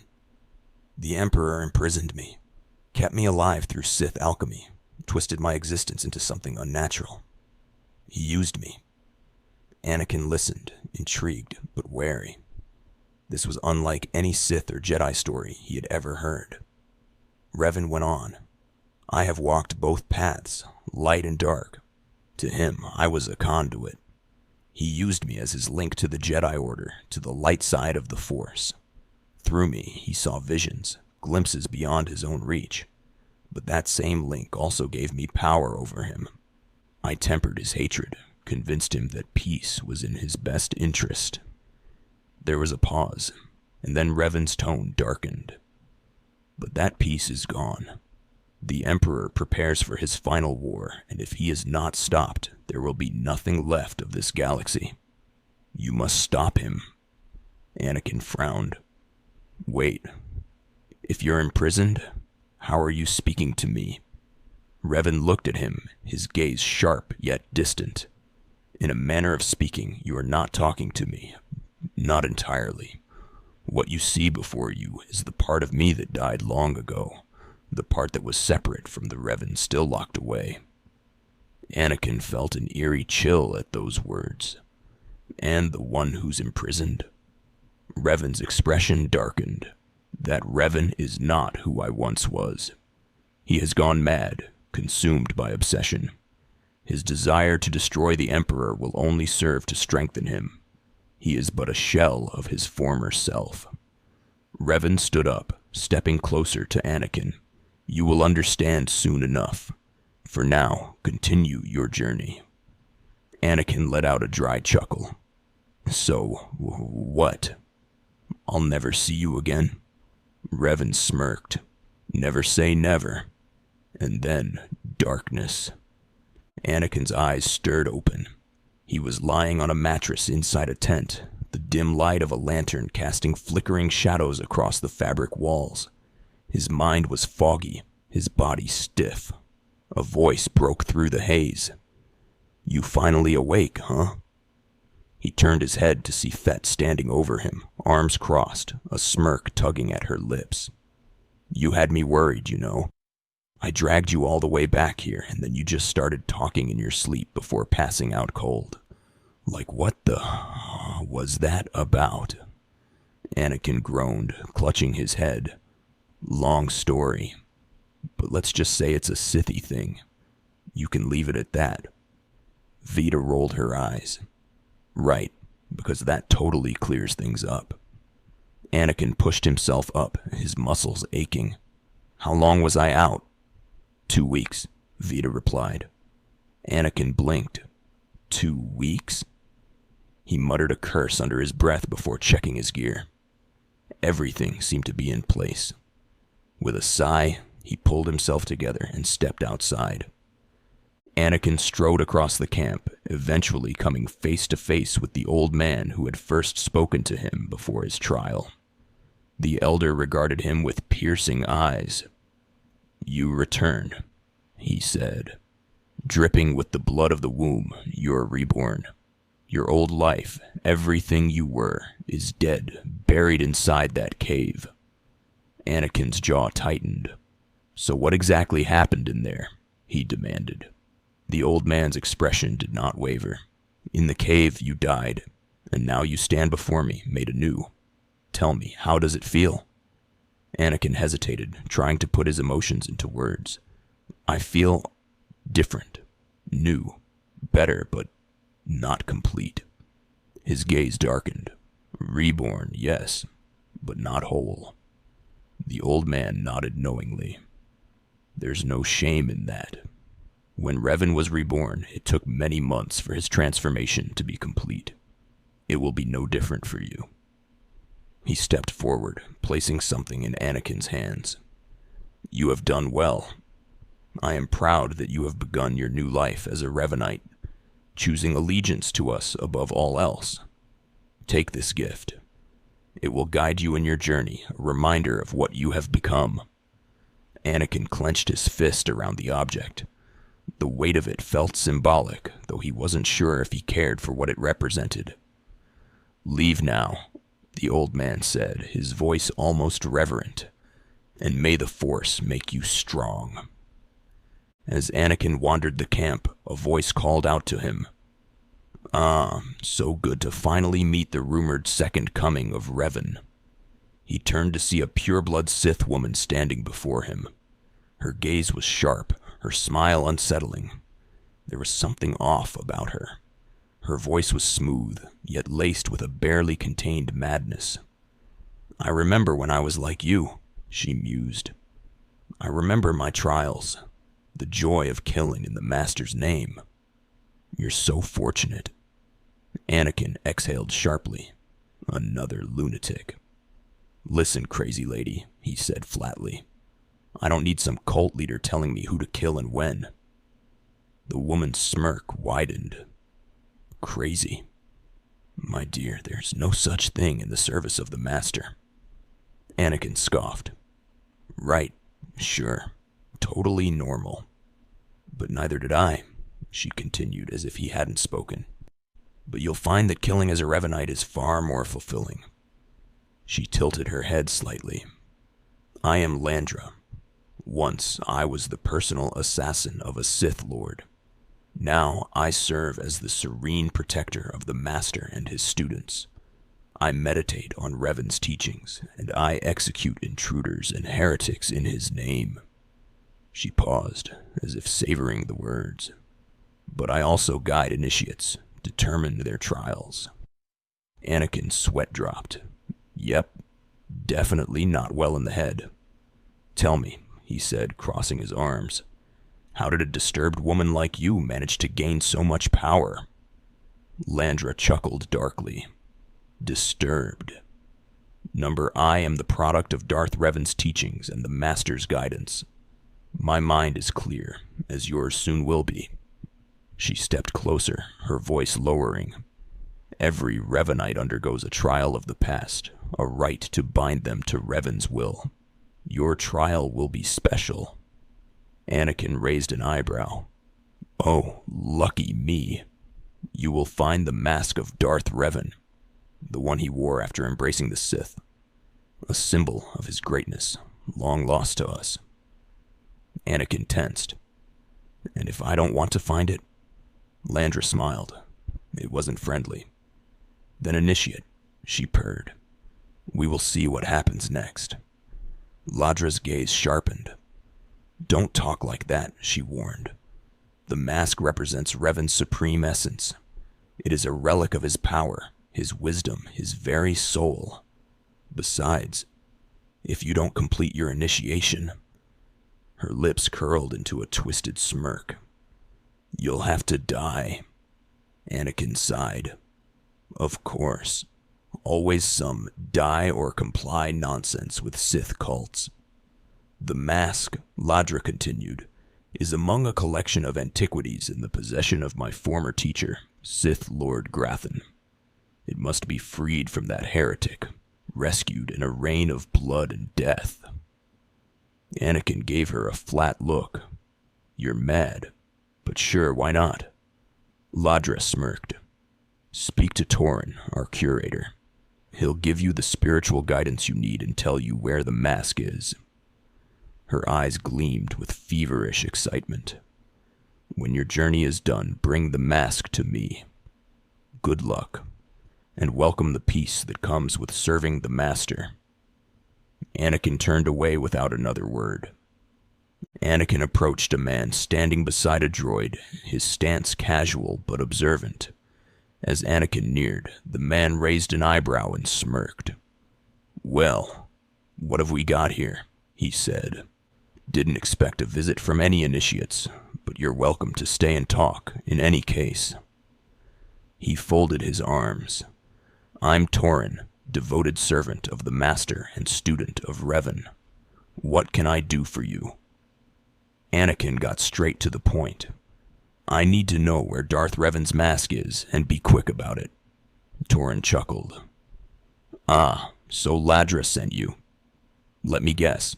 She wants me to ritually prepare you for contact with the mask, eh? He rolled his eyes. A pointless ceremony. He shook his head. Ladra's devoted to the Revanites. She's also obsessed with that mask. Says it talks to her. Anakin raised an eyebrow. Yeah, figures. She's got that whole unhinged Sith vibe. Sanity was never really in the cards for her, was it? Torin smirked. Glad you noticed. There's a fine line between worship and mindless obsession. It's tempting to seek answers in material objects. Ladra will use the mask to twist Revan's legacy, to claim he was only a Sith, that he was nothing but darkness. Anakin nodded. I could tell from talking to her, she's completely lost her mind. Torin looked relieved. Then you understand. I don't want that mask becoming our order's sole focus. Bring it to me instead. I'll keep it safe among a few like-minded scholars. Anakin smirked. Yeah, I don't know about you, but I don't need a mentally unstable, full-blooded Sith stalking me. Torin nodded. Then she doesn't need to know what really happened between us. I'm sure Ladra promised you a grand reward for the mask. I can't match it. But I can promise your initiation will proceed smoothly. He met Anakin's gaze. So what will it be? Will you help me preserve the real Revan? Or will you let Ladra overshadow everything with a Sith relic? Anakin crossed his arms. You know what?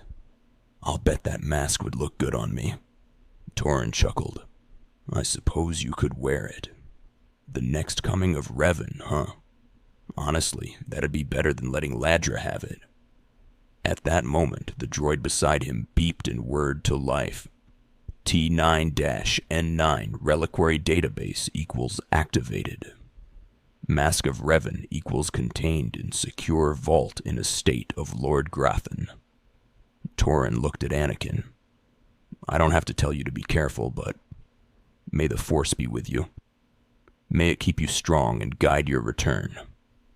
Anakin nodded and turned, already focused on his next move. Anakin stood before Grathan's compound, the wind whipping through his robes. He exhaled slowly, rolling his shoulders as he prepared for the bloodshed ahead. Vet shot him a sideways glance. You know, sneaking in is an option, right? Anakin ignited the ancient lightsaber in his hand, its glow casting eerie shadows across his face. Not my style, he muttered. One of the guards spotted him and raised his blaster. Halt! This is private property, if you take one more step. With a flick of his wrist, the guard's neck snapped with the force. He crumpled, lifeless. In a blur of motion, Anakin charged forward, his saber a whirlwind of death. He cut down more guards, moving like a phantom, a crimson-streaked blur of destruction. Intruder alert! A voice barked over the comms. Blaster bolts rained toward him, but Anakin deflected them effortlessly, sending red-hot plasma back into his attackers. Security droids exploded under the sheer ferocity of his assault. He and Vet melted into the shadows of the compound, dodging patrols. They slipped inside a security room, only for a dark-skinned human male to emerge from the shadows, arms crossed. You must be the operative Lord Baras sent, the man said, his tone dripping with disdain. I expected a stealthy assassin, not some senseless savage. Anakin's eyes narrowed, his voice like a dagger. Watch who you're calling savage. The man smirked. I'm Baal. Unlike you, I actually follow Lord Baras's orders without leaving a trail of corpses. I'll be working for him long after you've worn out your welcome. Anakin's grip on his saber tightened. Care to put that theory to the test? Baal sighed. We've got business to handle. With the entire complex roused, we'll have to get in each other's faces another time. He straightened. Now listen. Lord Grathan is a rogue Sith who boldly defies the Dark Council. Locked away in his fortress, he's been untouchable. But after a year undercover, I've discovered a way in. Anakin scoffed. Oh. Let me guess. You found his son's holonet password? Baal smirked. Close. I found his son. Anakin arched an eyebrow. Great. Maybe in another year you can find out his shoe size. Baal's jaw clenched. Baal's expression remained unimpressed. He wears boots, not shoes. Smart mouth. His voice was laced with condescension. Anakin rolled his eyes. Baal continued. I was assigned to find Grathan's weaknesses. He's kept his son a secret all this time to protect him from his enemies. Anakin crossed his arms. All right then. Just tell me where he is. I'll be the messenger. Baal smirked. You'll have to be more than a messenger. Grathan's kid is nearly 20 and strong in the Force.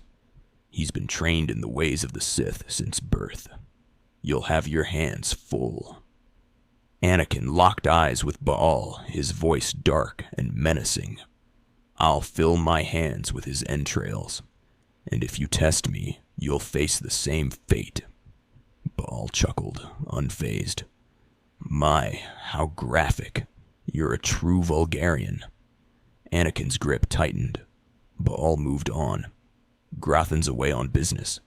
I've hacked a special spike that will get you inside his private quarters. But first, you'll need to knock out Grathan's surveillance station so you're not seen entering. Anakin nodded. That sounds simple enough. Baal sneered. Yes, we wouldn't want to tax you with anything too complicated. He folded his arms. All you have to do is locate monitoring stations around the compound and, well, stick your lightsaber in them. Think you can handle that, brute? Anakin's tone turned dangerous. Keep calling me names, Baal. You're playing with fire. Baal smirked. Is it so easy to get under your skin? He waved a dismissive hand. That's all then. Destroy the monitoring stations, then return here for the pass card to Grathan's private quarters. The son's name is Beelzit. Find him, and end him. His voice hardened. I'll meet you back here when you're done. Try not to screw it up. Anakin moved like a shadow across the compound, his lightsaber slicing through surveillance terminals with ease.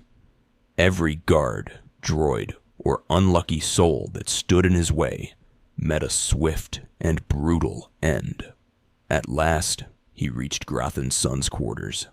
He swiped the forged keycard against the console, and the door swung open with a mechanical hiss. Inside, a woman and a young man stood together. Veta lingered near the entrance, arms crossed. Mother, a stranger approaches, Beelzit said, standing from his chair. Veta smirked. You don't know the half of it, kid. The woman stepped forward, eyes blazing with authority. I am Kelvanta Grathan. How dare you enter my son's room uninvited? Who are you? Anakin exhaled, unimpressed. My name won't matter when you're dead. His voice was cold, emotionless. Kelvanta scoffed. You'll find I am not so easily intimidated. My son is still an acolyte, but I am Sith. Beelzit, take cover. But Beelzit disregarded the command. No, Mother, I stand at your side. He activated his practice blade and charged. Anakin barely moved. With a flick of his hand, the Force slammed Beelzit into the wall, pinning him there. He struggled in vain. Kelvanta ignited her lightsaber. Anakin casually blocked her attack and countered with a powerful slash. Her weapon flew from her grasp. Vet caught it. Anakin didn't miss a beat. He kicked Kelvanta to the ground, planting his foot on her stomach. He raised his saber for the killing blow. "No!" Mother exclamation mark Beelzit screamed, still helpless against the Force. Chelvanta cried out, "Enough! It's clear we are not your match." Her voice trembled, desperate. "If we're to die, I must know. What have we done to deserve death?" Anakin's face remained impassive. "It's just a task, nothing personal." Chelvanta, still on the ground, tried a different tactic. "Then perhaps I can persuade you to set your sights elsewhere." She took a careful breath. "You fought your way into the inner sanctum of a powerful Sith Lord stronghold. You're a breath away from the Master himself. Spare us, and I'll help you destroy Lord Grathan instead." Anakin's interest piqued. He smirked. "Oh, you want me to kill your husband? Aren't you the dutiful wife?" Chelvanta scoffed. "I married Lord Grathan for power. It was a means to an end. Now I want out. I'm strong, but I can't touch my husband. How long I've waited for someone to end his oppressive rule." Anakin folded his arms. "All right, make your case, or meet your maker." Chelvanta held up her hands. Okay. A wicked plan is taking shape." She leaned in. "Long ago, my husband was nearly beheaded. Now he cannot exist without his helmet mask. Everyone knows this." Her voice turned dark. "Kill Lord Grathan. My son will wear the mask and assume his mantle. He'll publicly rant that his son was murdered. No one will be the wiser." Anakin smirked. "I've heard a lot about what you get from this. I care more about what I get. You'd better make it worth my while." His voice dropped to a dangerous whisper. "And you better not try to play me." Chelvanta hesitated. Then she nodded. "Fine. In addition to appearing successful in your task, I'll reward you in credits or an item of power. Your choice." Anakin shook his head. Take an item of power, your undying loyalty, and anything I want from Grathan's vault. Do we have a deal?" Chelvanta clenched her jaw. "You strike a hard bargain. Fine. We accept the terms." Anakin stepped away from her and released Beelzit. Chelvanta stood, brushing herself off. "Excellent. You won't regret this. Lord Grathan deserves to die." She handed him a pass card. "This will get you into his secret chamber. After you've ended his miserable existence, bring his masked helmet to me." Anakin studied them. Both. They rubbed him the wrong way, but he wasn't about to waste an opportunity. His voice turned sharp. "No surprises when I return. If there are, I'll hunt you both down and kill you. Is that understood?" Chelvanta nodded quickly. "You won't regret it," Chelvanta assured. "Lord Grathan deserves to die. With this pass card, you may enter his secret chamber. You'll find him there. After you've ended his miserable existence, bring his masked helmet to me." Anakin cast a slow, scrutinizing look at the scheming wife and son. Honestly, he didn't like them. At all. There was something about them, their ambition, their deceit, that rubbed him the wrong way. But that wouldn't stop him from using them. His voice turned cold and commanding. "Be sure there are no surprises when I return. If there are, I'll hunt you both down and kill you. Is that understood?" Chelvanta nodded quickly. "We won't try anything." Satisfied, for now, Anakin turned on his heel and strode down the hall. He reached Grathan's chambers, keyed in the code, and the door slid open with a hiss. Inside, Lord Grathan stood in front of a console, his back to the door. At the sound of Anakin's entrance, he slowly turned, his helmeted gaze brimming with menace. "Ah," he said, voice deep and laced with mockery. "My uninvited guest finally arrives." His tone darkened. "Your actions betray you, youngster. I sensed your murderous intentions the moment you entered my sanctum." He paused, head tilting slightly. Your mind is shielded, but unfortunately for you, my son's is not. Anakin smirked. So the fool had sensed betrayal. Not that it would save him. You've fallen under my wife's influence. Chelvanta is a user child. She's obsessed with power. It was one of the things that first attracted me to her, but the amusement of it has long since faded. Grathan has channeled the dark side. I am death itself, child. Come, embrace the darkness. Grathan ignited his purple lightsaber, its glow casting an eerie hue across the chamber. Across from him, Anakin responded in kind, igniting his ancient crimson blade. The two warriors clashed, the hum of their sabers filling the air as they engaged in a brutal duel.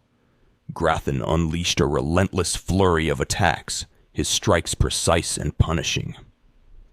Anakin met each one with unwavering resolve, his blade a crimson blur as he blocked and parried. Then in a moment of ruthless precision, he executed a decisive counterattack, forcing Grathan onto the defensive. With practiced skill, Anakin employed Form 5, his strikes becoming unrelenting, each one carrying the weight of his intent.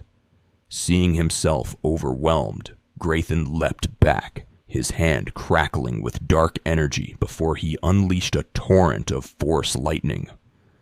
But Anakin was faster.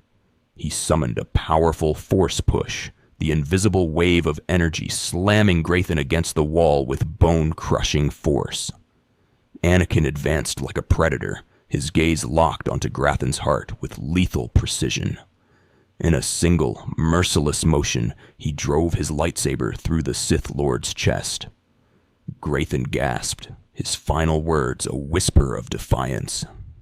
Foolish child. And then, silence. As the Sith Lord's body slumped to the ground, Anakin withdrew his blade, its crimson glow fading as he deactivated it. He reached down, removing Grathan's helmet before turning on his heel and striding back toward Chelvanta's chamber. Upon entering, he found her waiting, an air of satisfaction surrounding her. Yes, she murmured, a cruel smile playing on her lips. I sensed my husband's death. Lord Grathan is no more. What a pleasure it is to know he suffered. Anakin handed over the helmet, his expression impassive. I took no pleasure in killing him. Beelzit, standing nearby, stepped forward, his voice tinged with anticipation. Mother, what does this mean?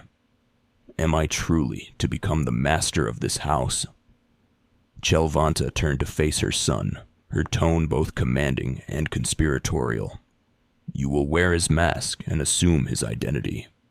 But do not mistake this for power. You are not yet ready to rule, my dear. The voice will be yours, but the words will be mine. Beelzit's eyes darkened with longing. I have waited for my father's death, for my chance to claim his power. Chelvanta turned back to Anakin, her satisfaction evident. Yes, this is a great day. You have served us well, my new friend.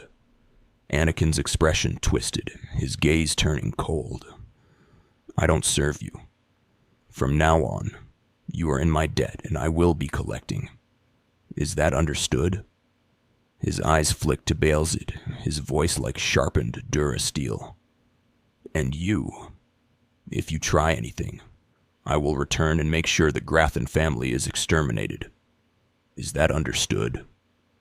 A tense silence filled the room. Beelzit and Chelvanta exchanged a wary glance before nodding, understanding the weight of Anakin's words. There was fear in their eyes, but they masked it well. Chelvanta, ever composed, smoothed her expression. You will remain unwelcome here. But today, my son and I have become your secret allies. Consider this a token of our arrangement. She extended her hand, presenting an ancient holocron. Anakin took it, his fingers closing around the artifact before tucking it away. Now, leave me. I have much to do now that I control House Graythan. Anakin turned and strode toward Grathan's vault. As he entered, his eyes scanned the chamber, taking in the various relics of power. Then at the top of a short staircase, resting upon a podium, he saw it, Revan's mask. A pull in the Force beckoned him toward it, an irresistible call that grew stronger with every step. As he ascended the stairs, his heartbeat quickened. The mask wanted him to take it. Reaching the podium, Anakin disabled the security system with a flick of his wrist. He hesitated for only a moment before grasping the mask, feeling its presence resonate through him like a deep, unshakable whisper. Slowly, he raised it toward his face. As the mask settled over his features, he felt a sudden, profound stillness. Then in the next instant, something far greater. Power, clarity, purpose. The visor glowed with a deep violet hue as a voice echoed in his mind. "You found my mask," Revan's voice murmured, ancient yet unwavering. "It seems the Force is calling you to don it. Perhaps you can become my successor, and do what I failed to do. You do not stand before me as an equal. You are here to surpass me." Anakin exhaled, steadying himself. "What about the Revanites? They want the mask. Should I give it to them?" Revan's voice held an edge of amusement. "They are not worthy. I never asked them to worship me. The mask is yours now." "And your other self?" Anakin asked. "Won't he want it back?" A quiet chuckle drifted through the Force. "Number. He despises it.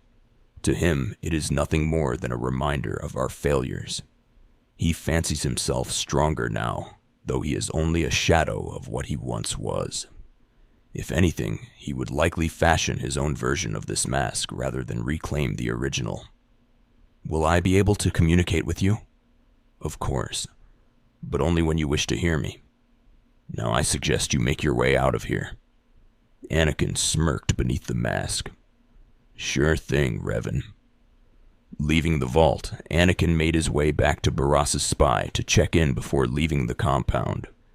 Baal stood waiting, his expression a mix of disbelief and irritation. "I'm surprised you survived. So is it done? Is Grathan's son dead? And why are you wearing that mask? Have you gone mad? Only I and Grathan knew he possessed that relic." Anakin barely restrained his impatience. "You're a condescending windbag, Baal. It's laughably easy to push your buttons, you brute. Doesn't say much for Graythan's security if a clumsy clod like me could waltz into his private chamber and take out his son." Baal scowled, stepping forward. "Why don't you back up that mouth with action?" Anakin didn't even blink. "That's exactly what I had in mind." Baal ignited his crimson lightsaber. "Killing the murderer of Grathan's son will only solidify my cover here. Baras can replace you easily." Anakin sighed, almost disappointed.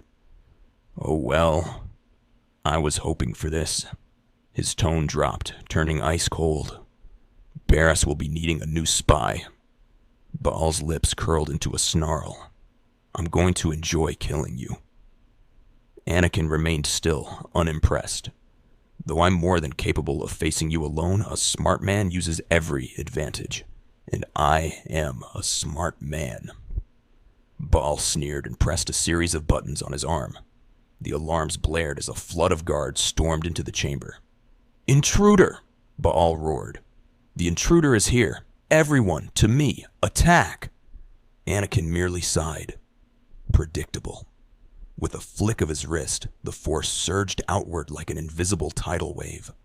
In an instant, every guard's neck snapped, their bodies crumpling to the floor. Baal barely had time to register his mistake before his own body joined them, lifeless. Anakin turned and slipped out of the compound with Veda, the alarm still shrieking in the distance. Upon returning to the Revenant camp, he made his way to Torun. The man's gaze flicked to the mask on Anakin's face, and he nodded in understanding. "I see you have Revan's mask," Torrin said, "and wearing it tells me you completed the trial. It's a shame you didn't hand it over to me, but it can't be helped. The mask is yours now." His expression darkened slightly. "But remember, Revan was not just darkness. That was only part of him. The point is to understand who Revan was, and what made him powerful, both the dark and the light." Torrin exhaled. "I'll inform the others that you completed the trials of the past. No one will argue." His lips curled into a knowing smirk. "You're not a revanite yet, but you're one step closer." He glanced toward the camp, shaking his head slightly. "Now, I have some explanations to make to Ladra.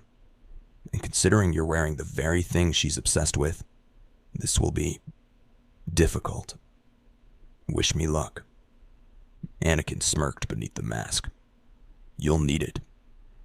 Without another word, he strode off, his cloak billowing slightly as he approached a bald human male. "More initiates?" "Huh. The compound's getting less secure all the time. Still, he supposed the master knew what he was doing. If you can follow the ways of Revan, we'll judge your worth."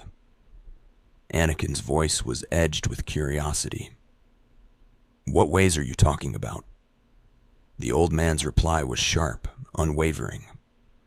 Revan didn't work alone. Revan had allies of all walks of life. We're no different. You want to join us? You must prove yourself against those who came before you, those who have already earned the Master's trust. Anakin exhaled impatiently. "What exactly does this entail?" "You must demonstrate your understanding of Revan's teachings.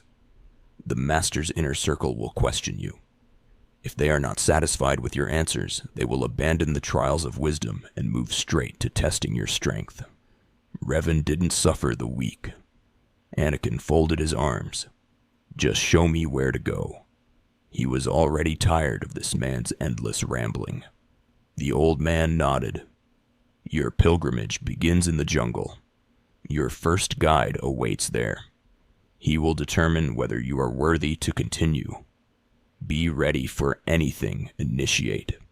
The jungle is dangerous, and so are the true Revanites." Anakin ventured into the jungle, moving through the dense foliage until he spotted a Twi'lek male standing near a small campfire.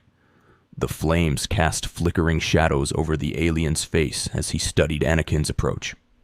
"So, you have come.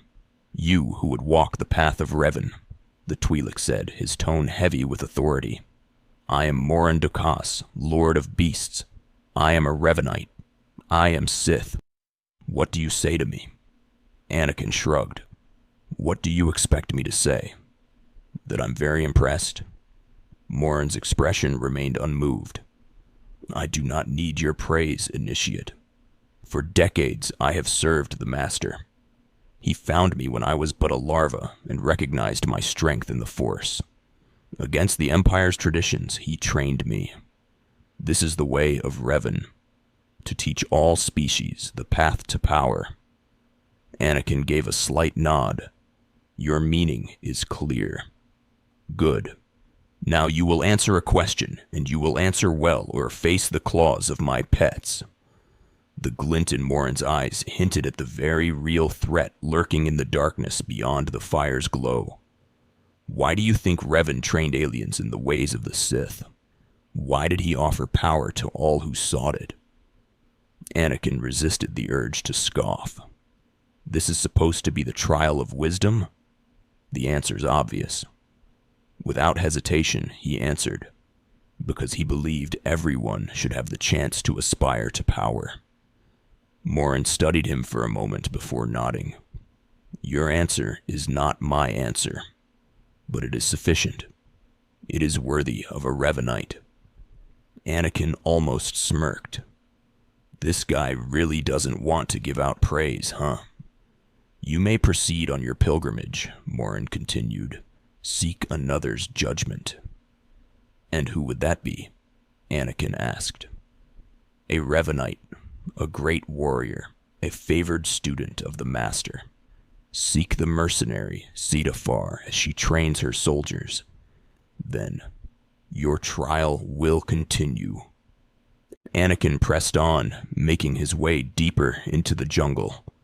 More beasts fell to his blade before he reached his next destination, a Mandalorian training camp. The warriors moved with deadly precision, their discipline evident in every action. A commanding voice rang out. Takan, have some of the men head into the city. They've earned a break from training. A soldier gave a sharp nod. Yes, Commander. He turned and strode off. Zeta Far turned her gaze toward Anakin, her sharp eyes studying him. A smirk played at her lips.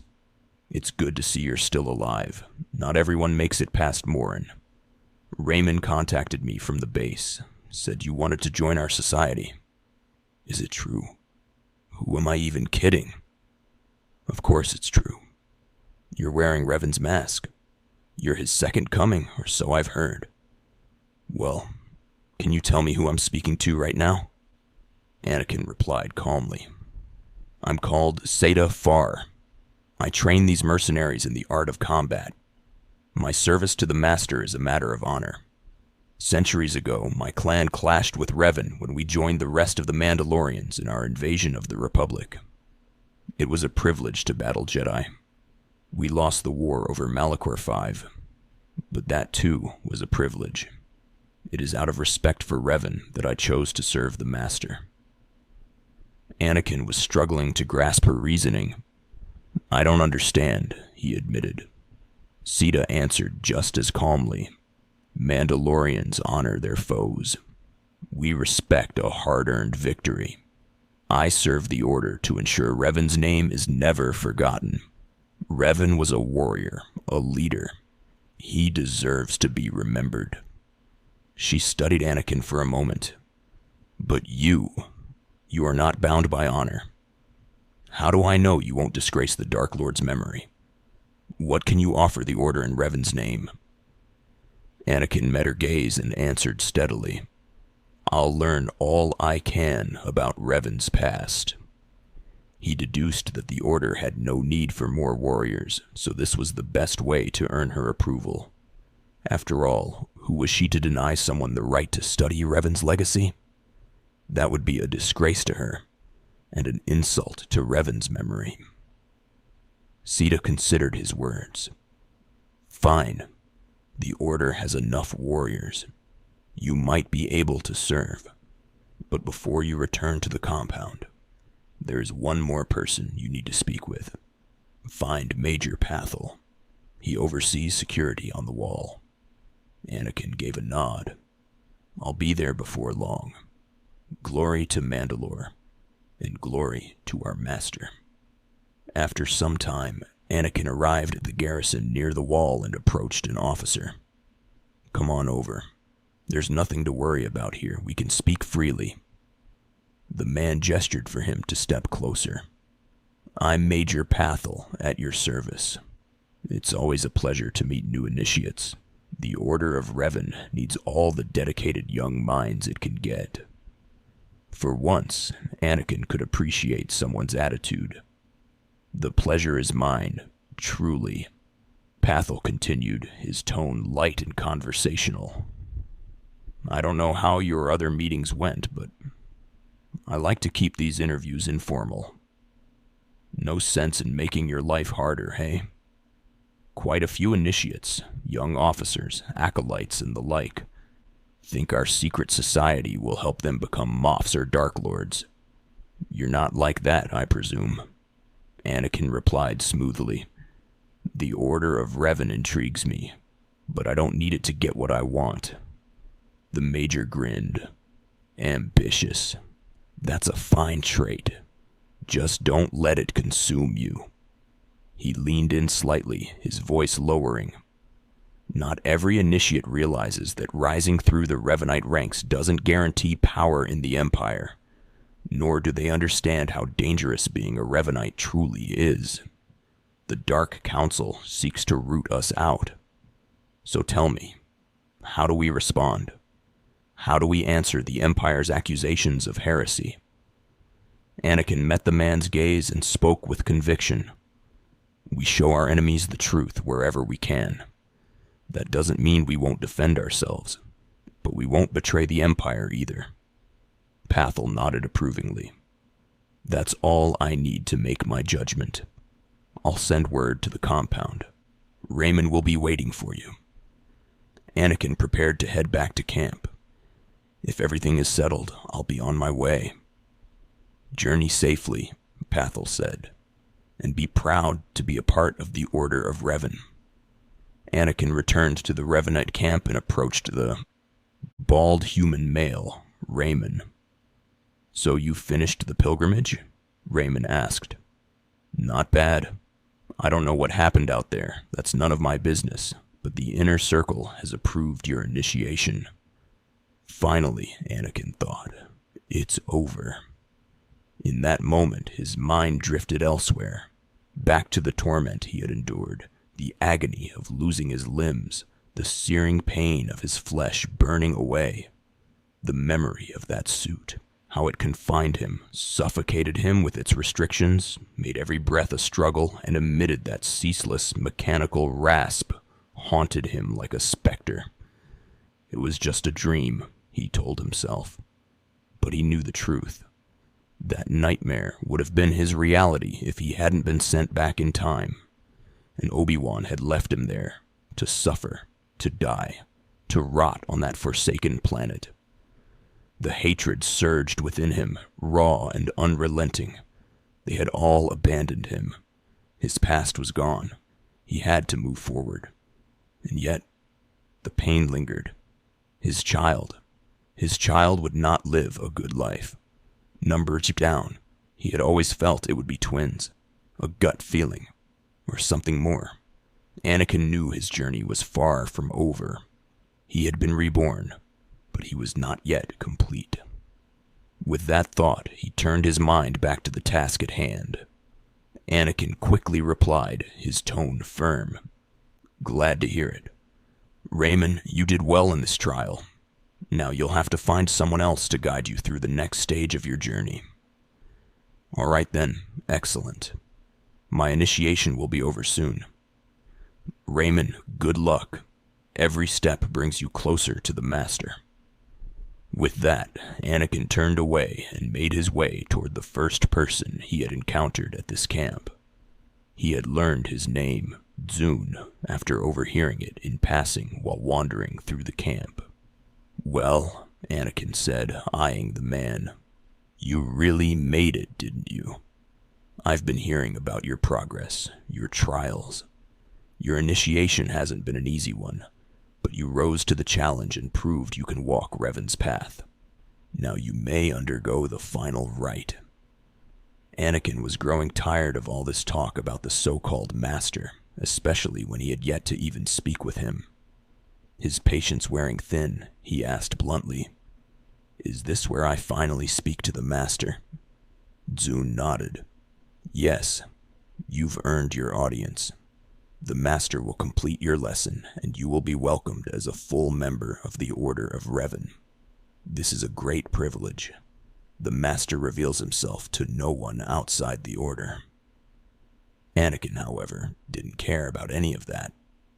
Where do I find him? He asked flatly. Zun gestured toward a large tent. The Master awaits you in his chamber. Listen to him.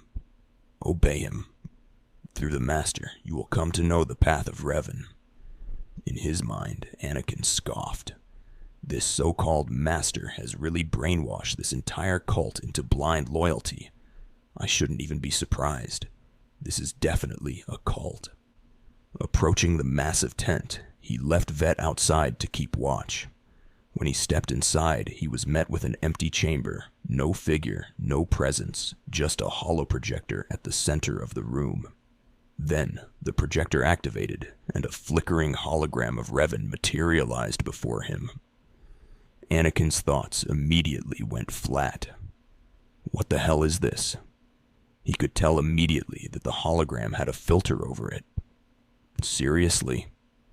This is what they consider meeting the master? People actually buy into this crap. This is the most obvious fake I've ever seen.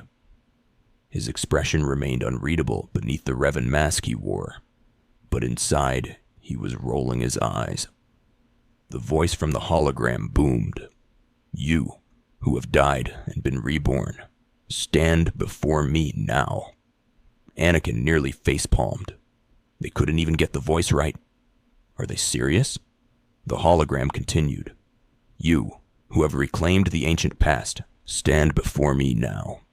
You, who have demonstrated power and wisdom to my followers, look upon the master of the Order of Revan. Anakin narrowed his eyes. What's all this about? I don't understand, he said, feigning confusion. This is the end of your initiation and the beginning of your true journey, the hologram declared. You will walk the path of Revan forevermore. The enemies of the Order will force you to move in shadows, but we shall keep your secrets. Safe, as you shall keep ours. The hologram flickered off. Anakin immediately spun around, his instincts on high alert. A dark-clad woman stepped into the chamber, her presence commanding as she spoke. The time for subterfuge is over. Know me for who I am. Anakin tensed. This day just keeps getting stranger. Anakin replied, his voice laced with confusion. I thought the master was a man. The woman responded calmly, her tone unwavering. The ruse serves its purpose. Besides, it felt appropriate. Revan's own gender remains unclear in many of our records. Anakin almost laughed in his mind. Unclear. There were countless holo-videos of Revan, and that wasn't even the worst of it. He had spoken to him personally. The idea of Revan as a woman was absurd. The day I believe that is the day I'm sent to a mental institution, he mused to himself.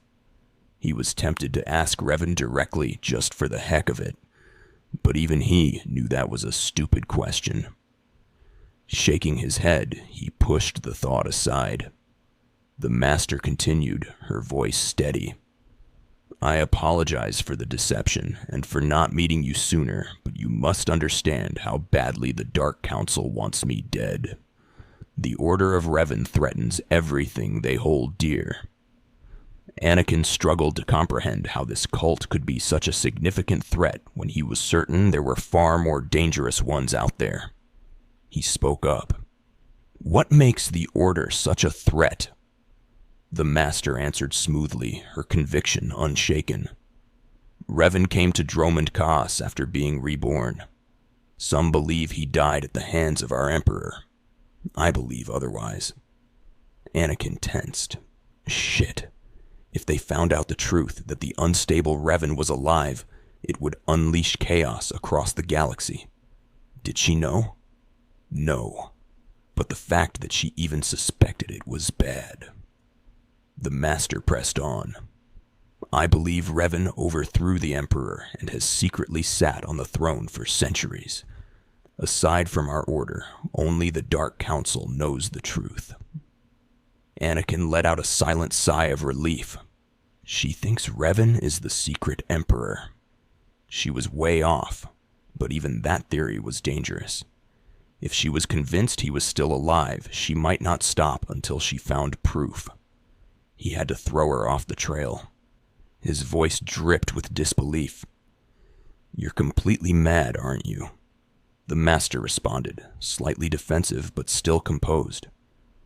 Could a mad woman have achieved so much power?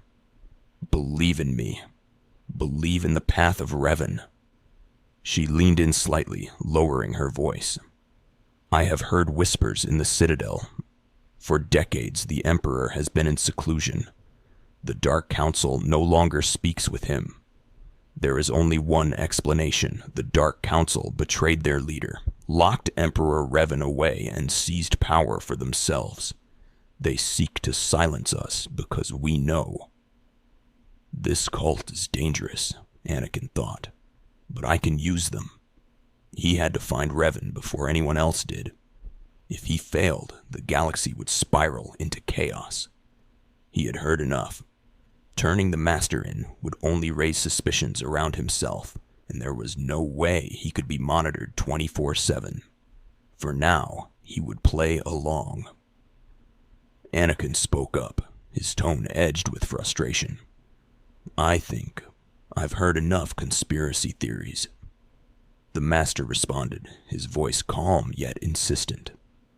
It is difficult, I know, to believe that our great Emperor suffers, but I must ask for your help.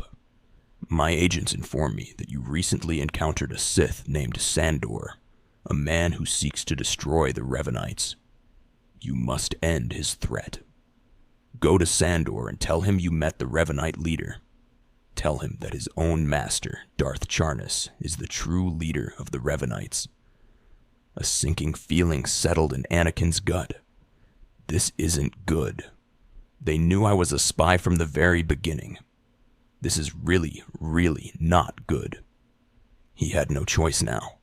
If he wanted to find Revan, he needed to use the Revanites, without them realizing it, of course. I'm certain they have contacts within the Republic, Anakin thought. If I have General Kalani monitor any intelligence on Revan or high-value prisoners, then when the Republic finds out where Revan is, I will too, through the Revanites. But there was a worst-case scenario. If the Republic got to Revan first, he would have an army at his back. That wouldn't be good. For the Republic or the Empire. Still, there was something nagging at him. Anakin needed to know why the Master was so sure he wouldn't betray them. What makes you think I won't turn against you instead? He asked. The Master answered without hesitation. You are one of us now. I put my trust in you, Revanite. She held out a Sith amulet. I obtained this from Darth Jadus. Give it to Sandor. He will believe you stole it from his master while infiltrating the Revanites. It will sow doubt, turn them against each other.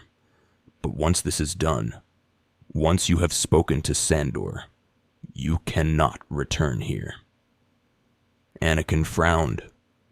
But I thought I was part of the Order? The Master's voice remained steady.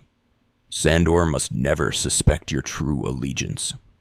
You must walk the path of Revan alone. The path to power, a path neither Jedi nor Sith. May the Force be with you. May it make you strong. With that, Anakin left the camp. When he was far enough away, he reached into the Force, searching for Revan. His mask's visor flickered, turning a deep purple as a voice echoed through his mind. What do you need, Anakin? Revan's voice was calm, but carried a weight of knowing. Can you tell me where your imprisoned self is? Anakin asked. I need to find him before the Revanite cultists or the Republic do. Revan was silent for a moment before responding. This is troubling. I have no idea where he is, only that he's in a station somewhere in the depths of wild space.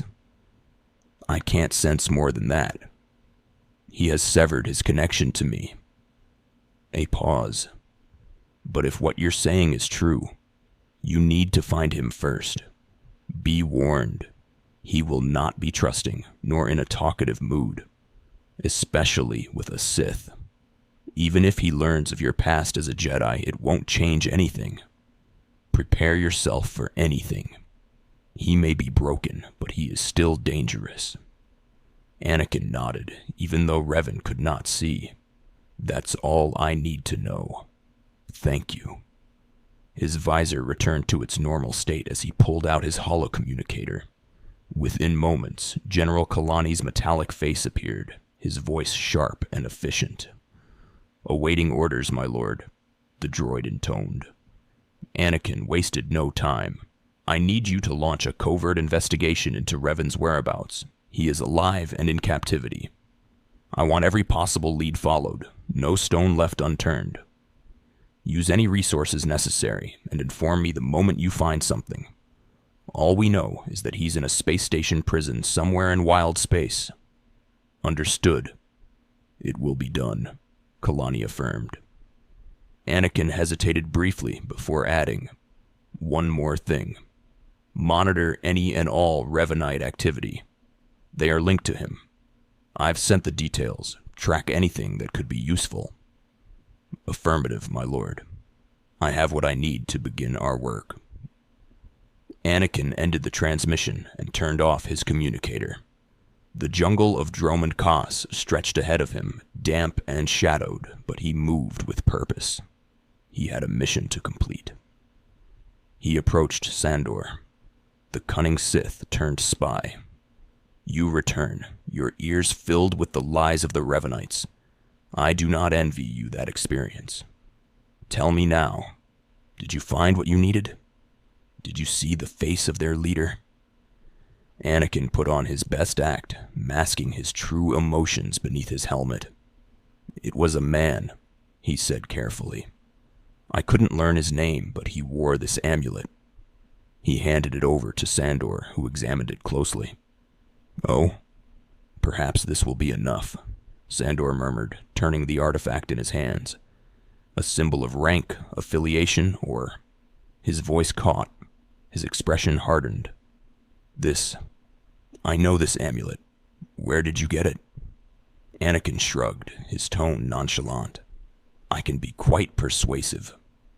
Sandor exhaled sharply, his grip tightening. "This is the amulet of my master, Darth Jadus, taken from the Order of Revan. Speak to no one of this. I will handle my master myself." Anakin nodded. "I'll leave you to it then." He turned to leave, but Sandor called after him. "Take your payment from my personal reserves. It's all I can offer without alerting Darth Jadus. Now go. We cannot be seen together any longer, and I have much to do." Anakin met his gaze. "I wish you well," he said simply. "You've done well," Sandor replied. "Now go, and beware of Jadus."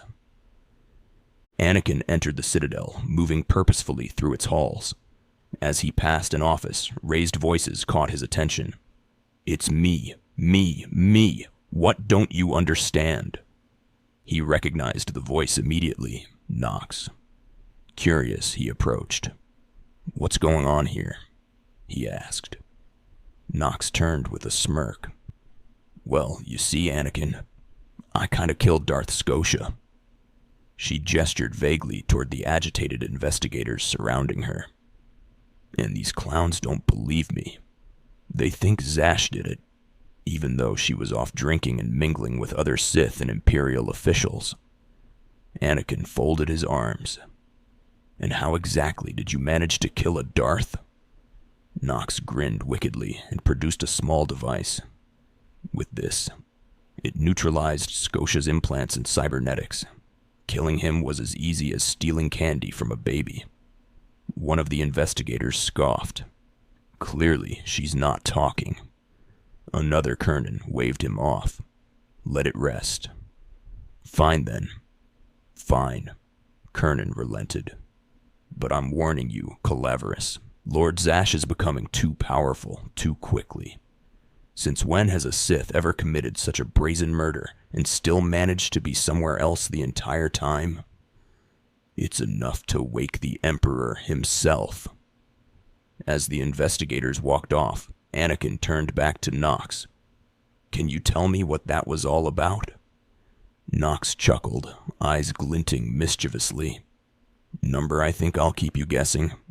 Or maybe I'll tell you later. If I feel like it." She gestured down the hall.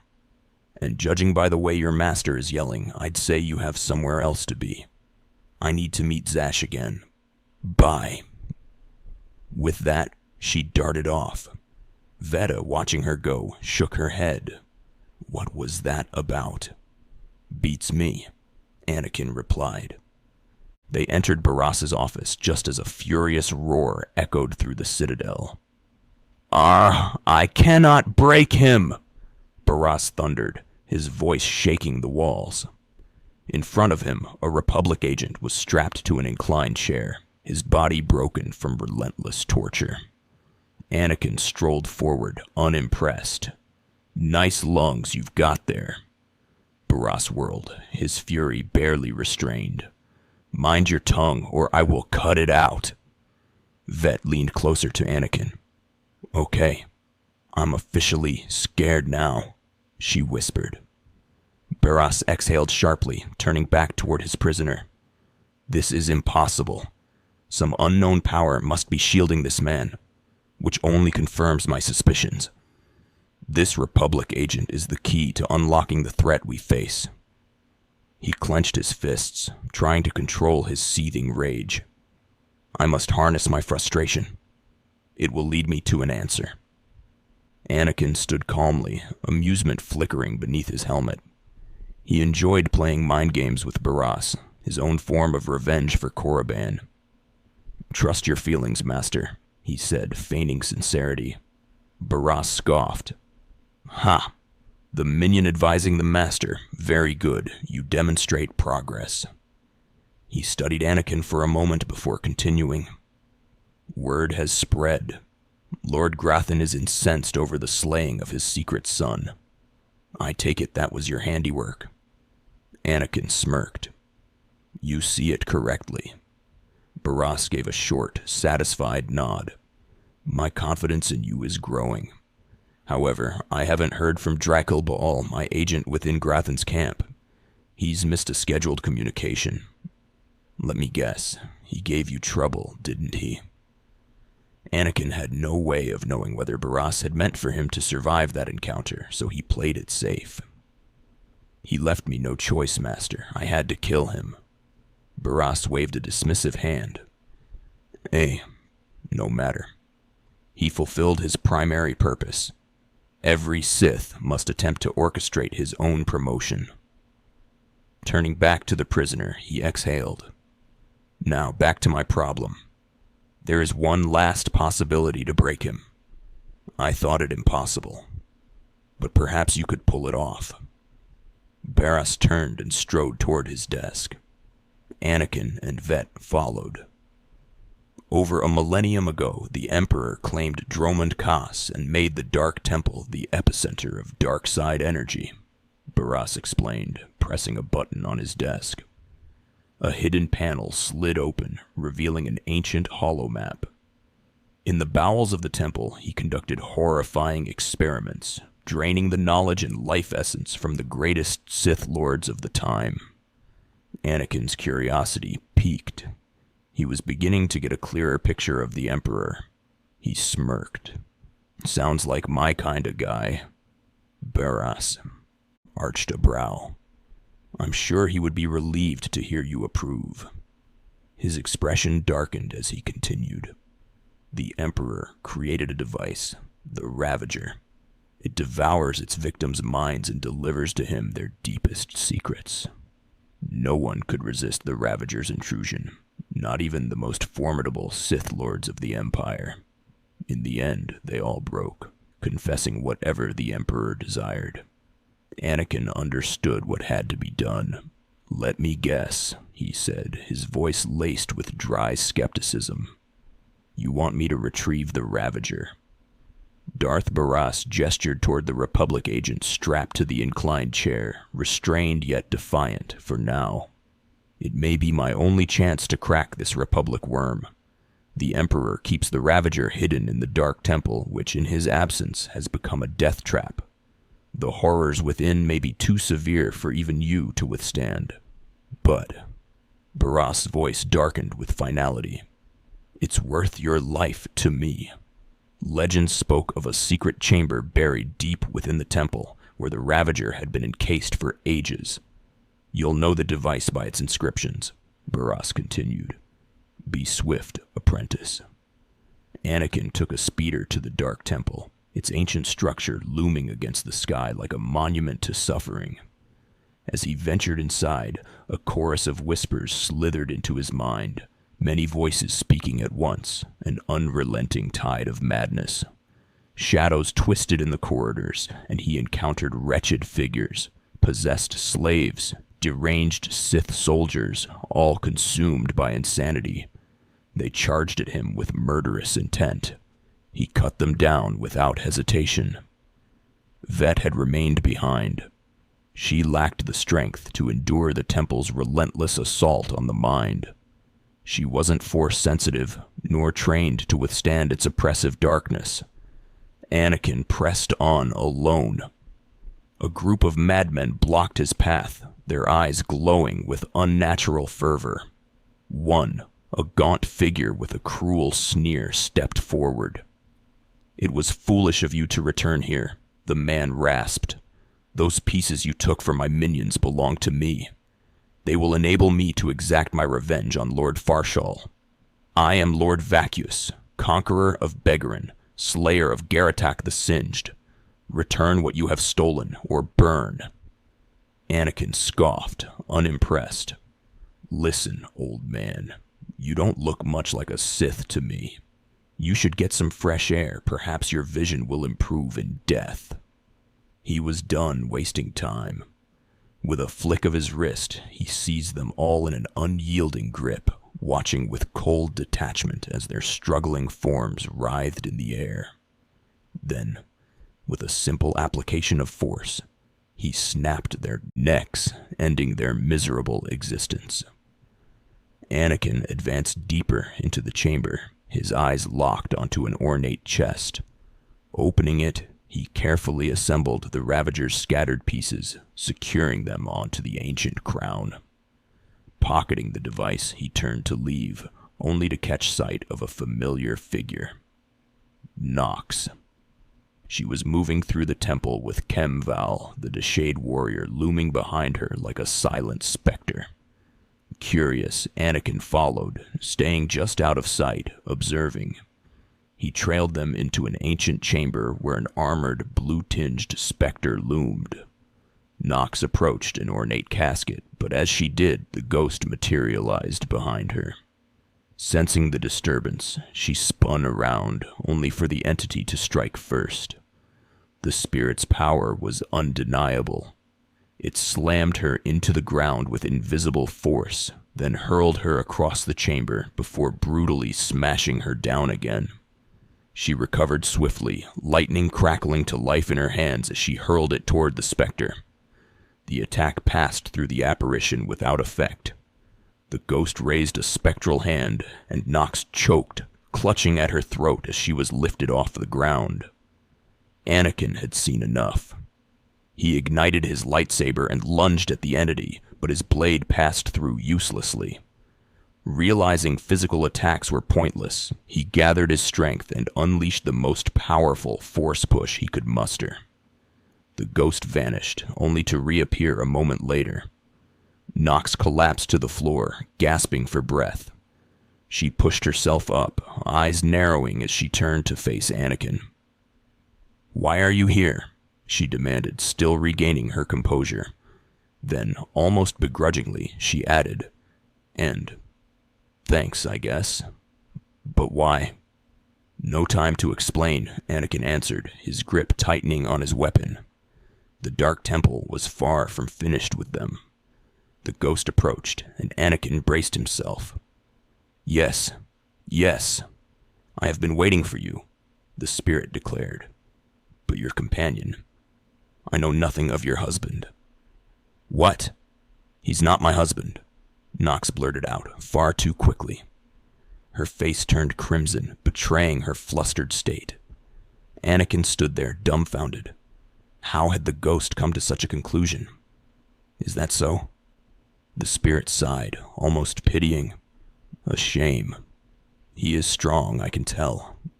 Then his gaze sharpened. "I felt your movements in the Force. They stirred me from my nightmare.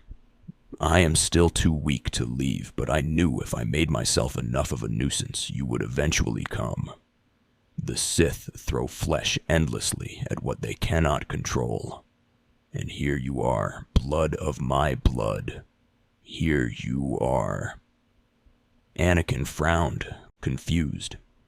This was clearly personal. It wasn't his place to ask. But judging by the ghost's words, he and Nox were connected somehow. "What are you talking about?" Nox demanded. The ghost's expression darkened with sorrow. "Ah, you do not know me." Has our family fallen so far that the daughter of my sons does not even know the name of Kalig? A name once revered in the annals of the Sith? He straightened with renewed intensity. You are my descendant. By how many generations, I do not know.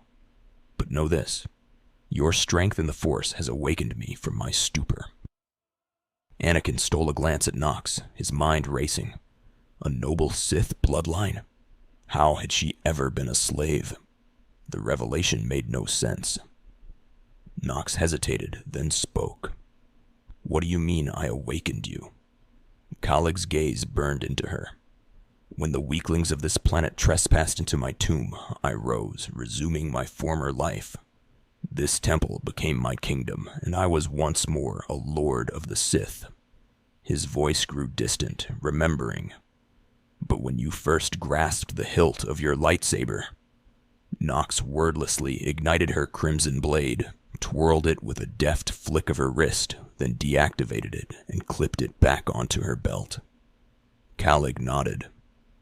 I knew then that my time had passed, that your strength, not mine, would restore our family to glory. But I was a slave, Nox murmured, still grappling with the weight of his words. That is my shame, Kalig admitted, his voice tinged with regret. I was once one of the greatest lords of the Sith. Had I been wiser, I would have secured my family's greatness for eternity. But I was careless. I let my guard down. I was betrayed by a man I once called a friend, Tulak Hord. Kemval let out a guttural sound in his native tongue. And yet you speak as if you are still alive, he rumbled. I would serve my master well by correcting that. Kalig laughed, a hollow, knowing sound. Ha! Your master is dead, beast. You serve the child of Kalig now. He turned back to Nox. Flesh of my flesh. You should teach your servant to obey. Nox sighed, rubbing her temple. I will deal with him as I see fit. Kalig did not look offended.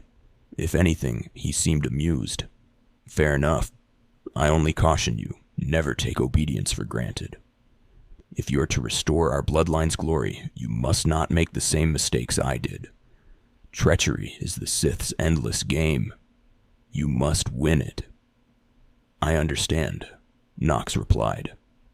Beware your master. Beware your apprentice. Never be taken by surprise.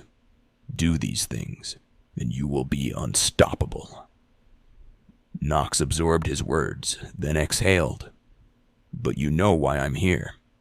I've come for the artifact, the one you stole from Tulak Hord before he died. Kalig's expression darkened slightly. Take it.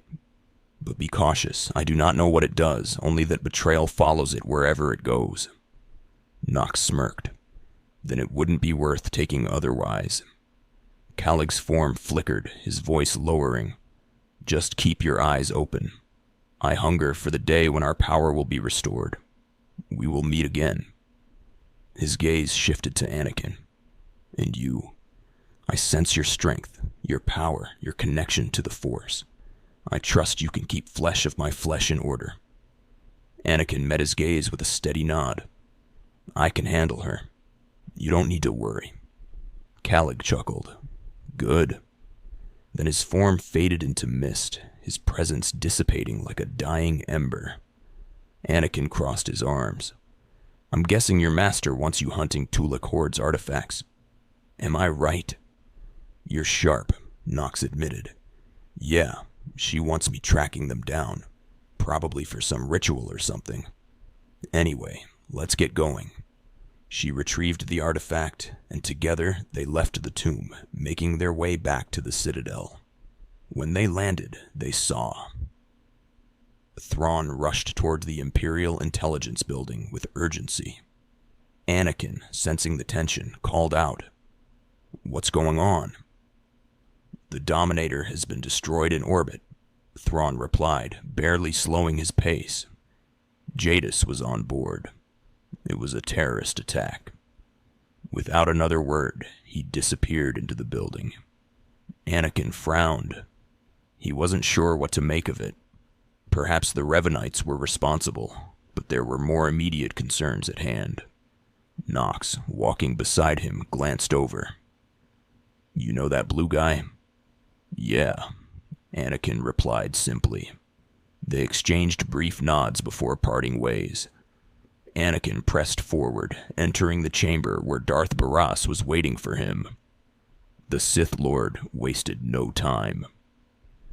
"When I sent you into the Dark Temple to retrieve the Ravager, I suspected it might be the last time I saw you, apprentice," Baras said, his voice measured yet ominous. "The prisoner weakens by the minute. There is no time to spare. Stand back and bear witness." Anakin handed over the Ravager, the dark artifact pulsing with malevolent energy. Baras took it and moved toward the strapped-down agent, his body barely clinging to life, breaths shallow, eyes sunken.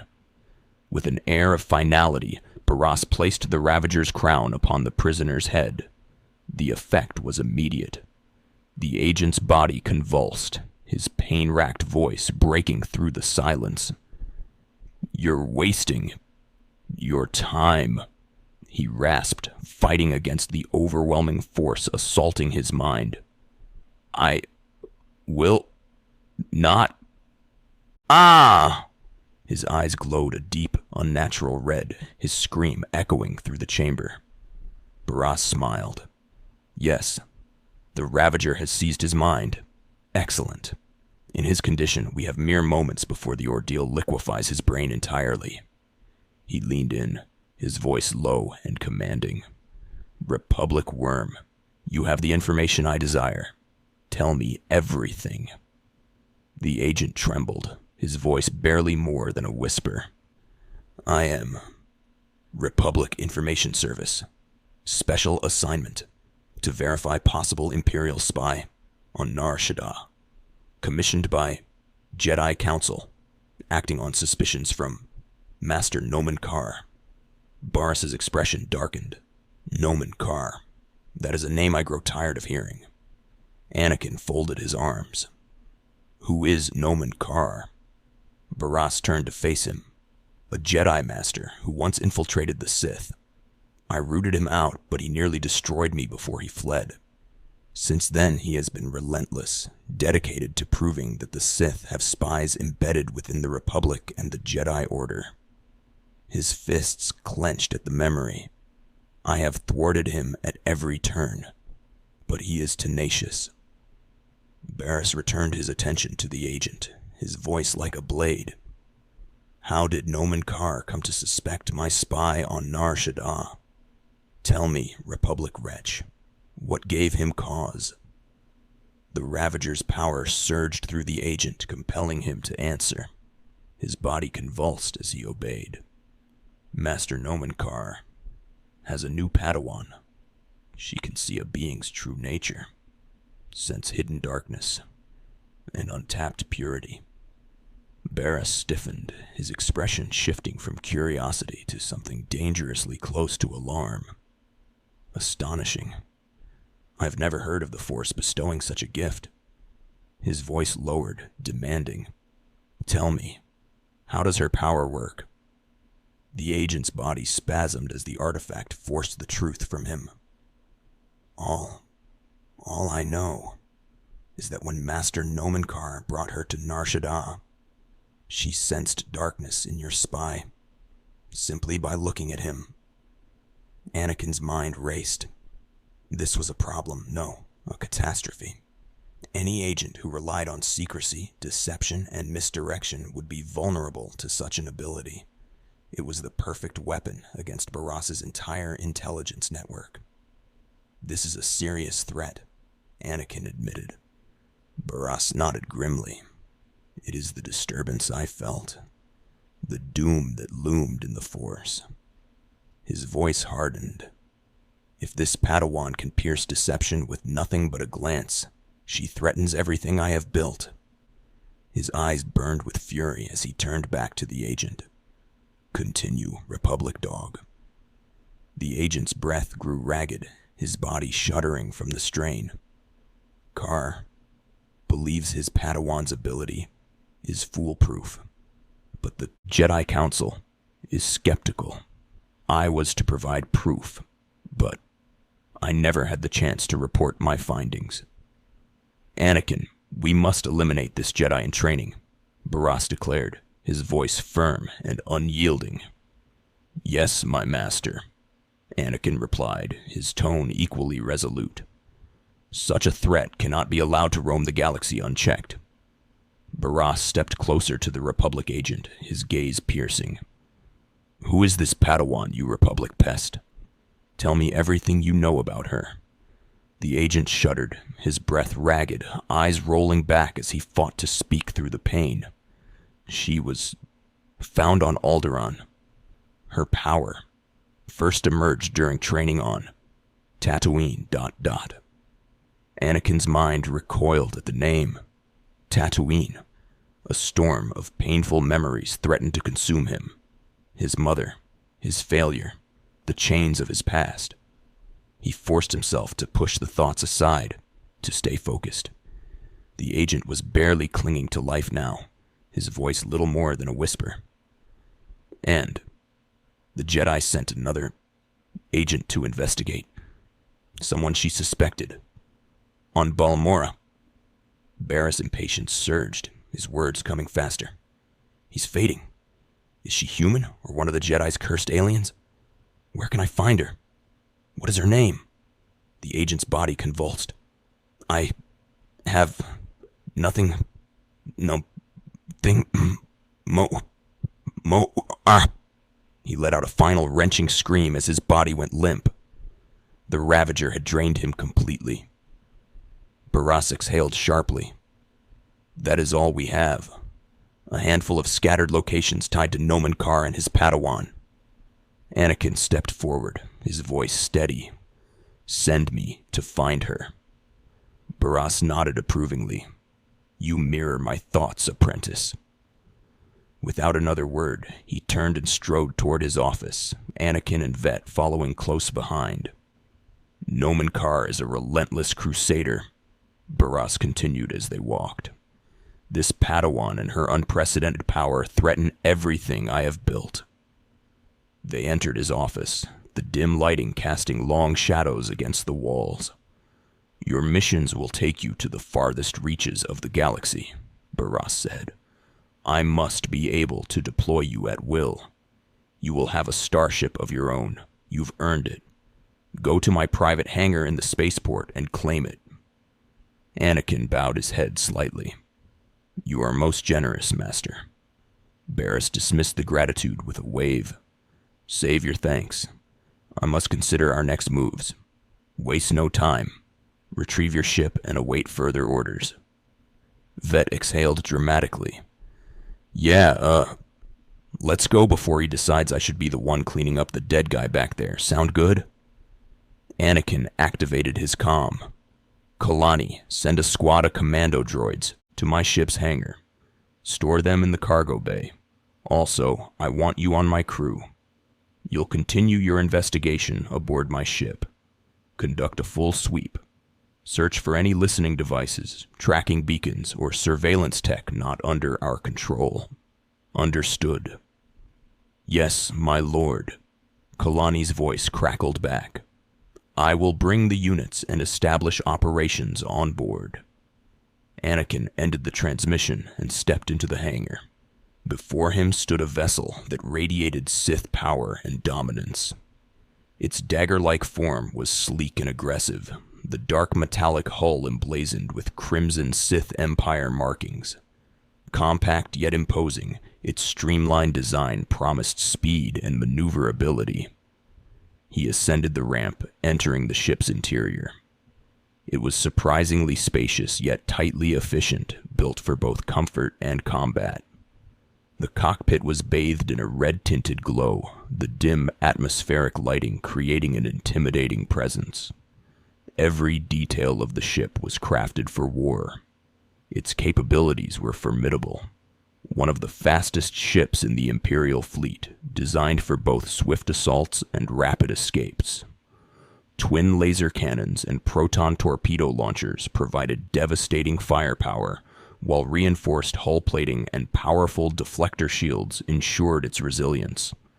Inside, the ship featured a command bridge, personal quarters, a medbay, an engine room, and a central war table for mission planning.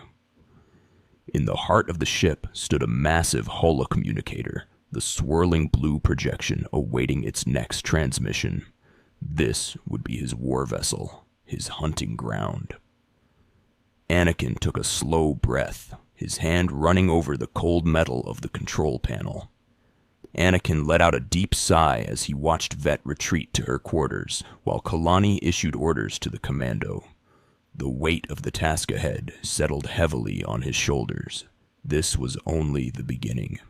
The hunt had begun. With another part complete, the story is now in full swing. If you have any thoughts, feel free to leave them in the comments. I'll be reading them. As always, if there's enough support, I'll move forward with Part 3. Your engagement lets me know how many of you are eager to see this series continue, so if you're interested, make your voice heard. Also, you may have noticed that this video features a new AI voice. It came at a cost though, and right now I'm running in the negatives for this channel. Because of that, I'll be reverting to the old voice if Part 3 happens. And for those who was interested, I've written over 34,000 words for this part alone, so you can expect future uploads to take some time.